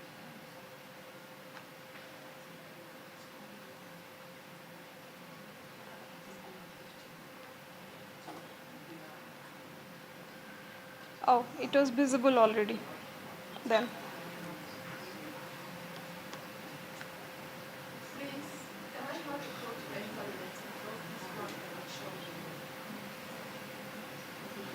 It should work. I'm also surprised why it was not working because I tested it during the lunch, but okay. Okay, fine. It's fine. I'll just present the screen.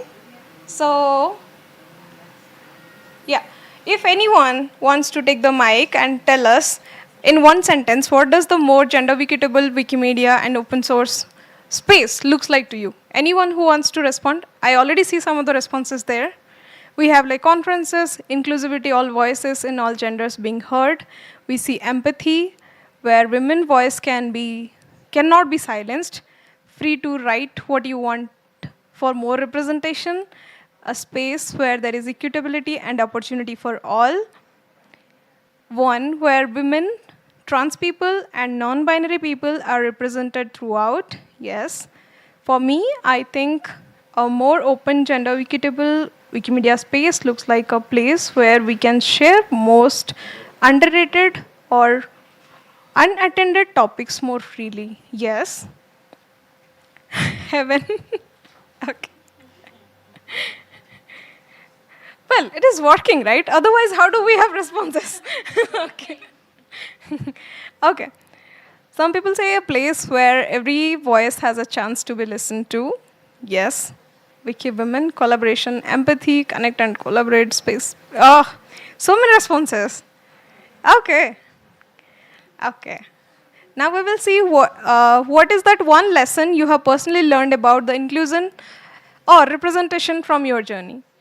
When we talk about gender or gender gap, be bold, yes. To be fair to others and not judge harshly, yes.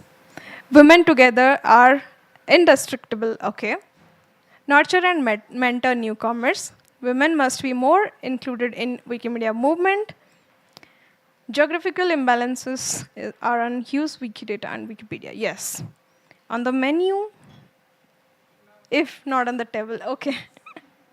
The impact of women. Do not compare. Share experience. Listen and find people who listen to you. We all have to be a listener first. Charity begins at home. Improvement begins with self. Do not wait for someone to do that, yes. There are others who will support you, find them, yes. Be a leader. Okay. We'll see the next. If you would like to change just one thing today to make the extended rights more accessible, we talked about what are the barriers, we talked about what are the complicated processes, then if you would get a chance to change one thing about the extended rights more accessible, what would it be? We do not have any responses here. Do we need the Menti code again? The QR code? Okay. But I will leave these questions for your self-reflections. But I would request if you are still on the link, at least take this one because we would love to see some of your responses. What are the key takeaways from the session and talks today?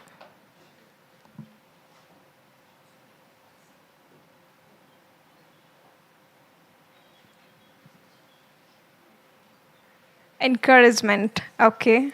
Never give up. Respect women, okay.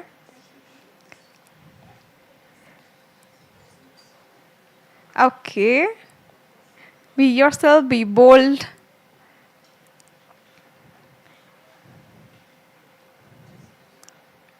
Being on the table. We are powerful, commitment. Connect and listen, yes, that's the most important thing. Confidence, yes. Be fearless, okay.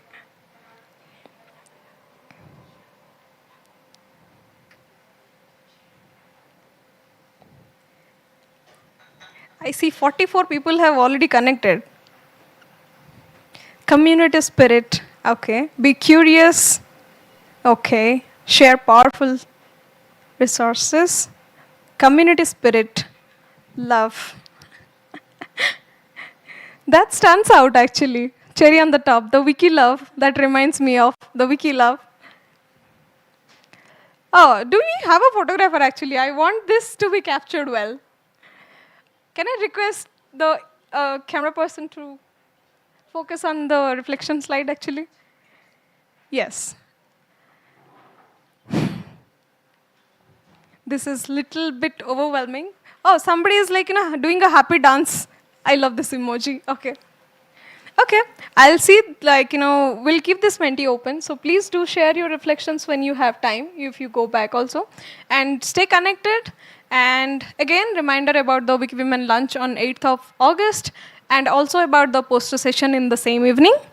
And see you all there. We'll go for the vote of thanks.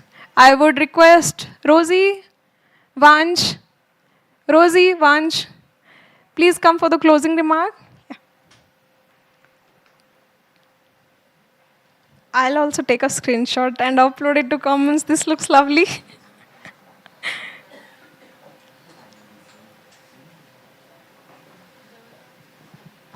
Thank you everyone who participated in this. You want to take a picture? Okay. Oh, okay.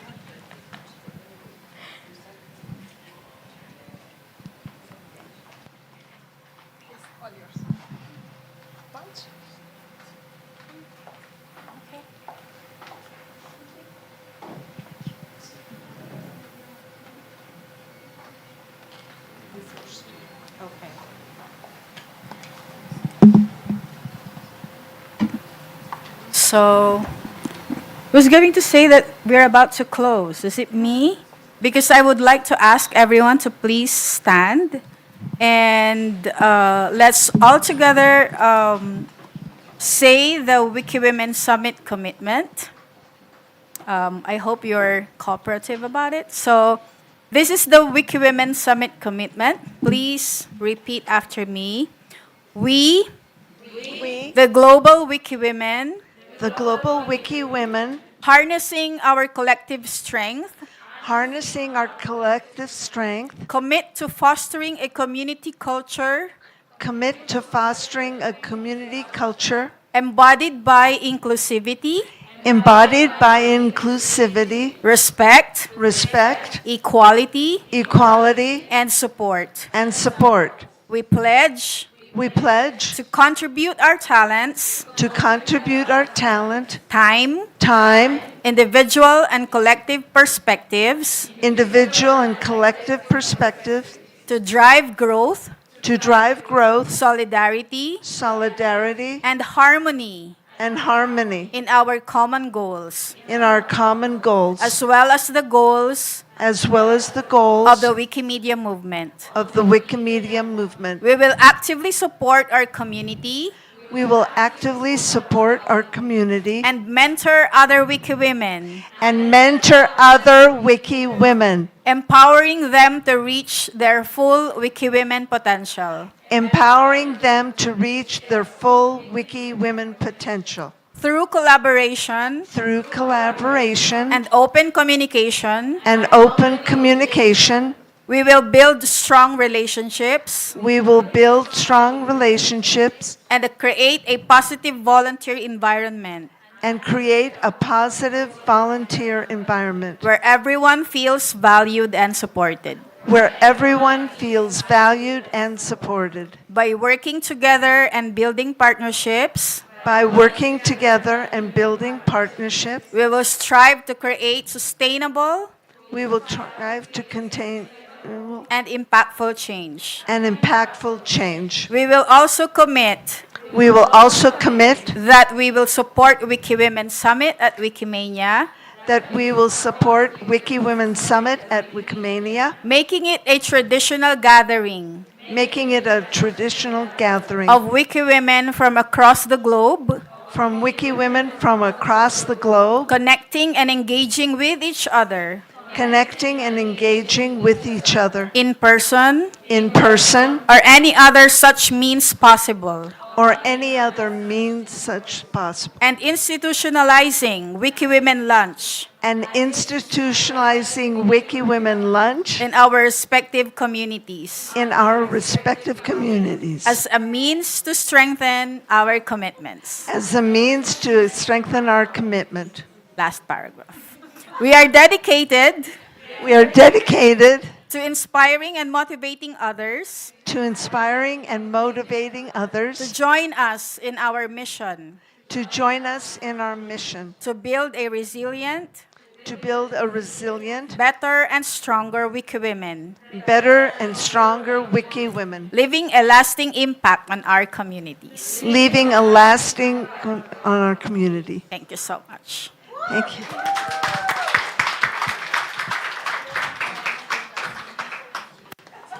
So I'll have you know that Vange wrote that a year or 2 years ago, and it was first introduced at one of our Wiki Women Summits.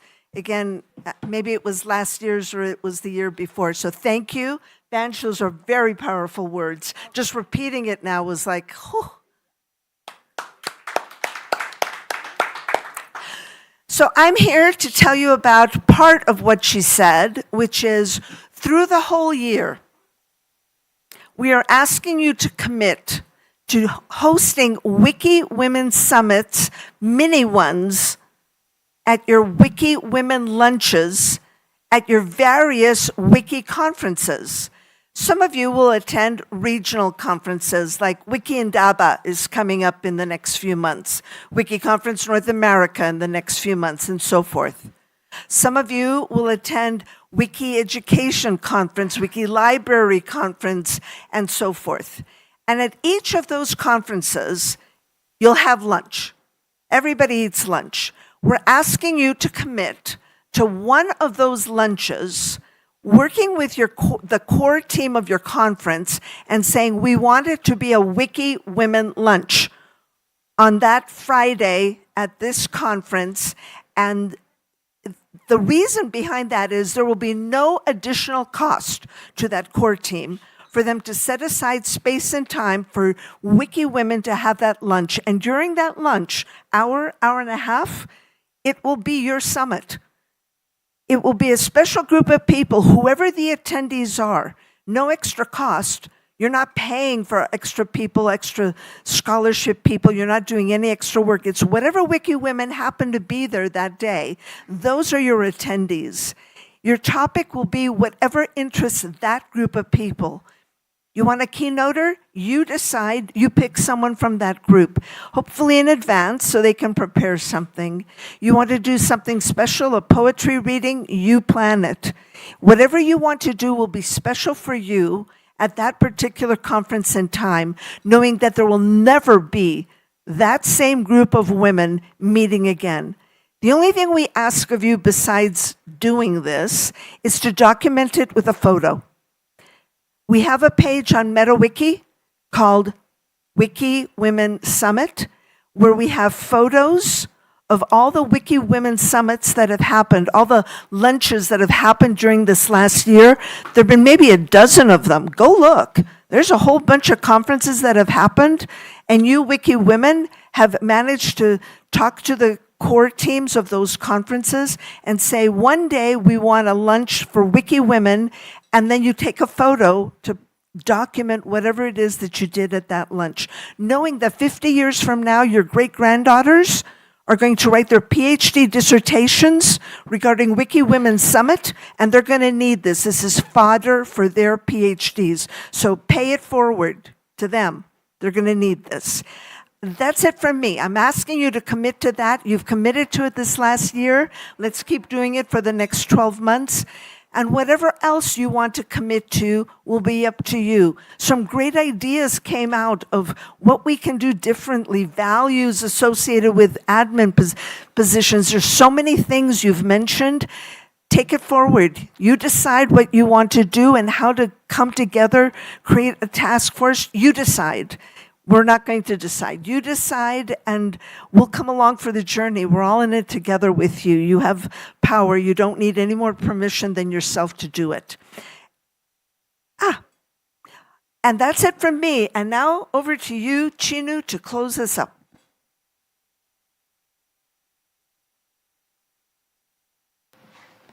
Thanks for being here. Thanks for being patient till the end. And I cordially invite you all to the 8th of August Wiki Women lunch and stay connected throughout the Wikimania. Take pictures.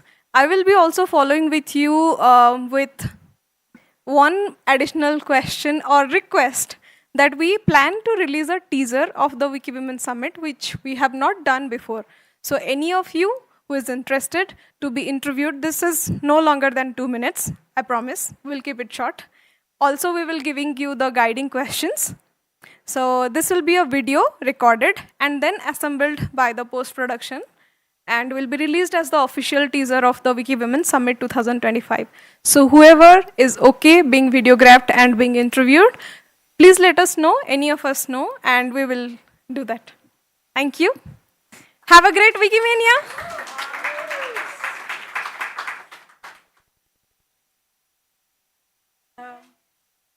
One last, please, before we go out, I would like to campaign this early. We are still in the talks, but as you may know, the next Wiki Women, the next Wikimania will happen in where?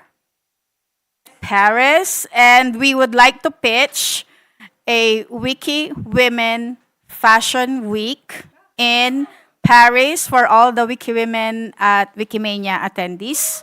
So kindly, we are not yet having the final announcement yet, but we are encouraging everyone, especially those who are here, to prepare for going there, and let's do something different. Every year we're doing something different for Wiki Women Summit at Wikimania, but Paris is calling, and who knows, sooner or later we can have online calls, and we will ask for your inputs on how can we make the next Wiki Women Summit at Wikimania better, brighter, and more fun for the rest of the Wiki Women. Thank you so much.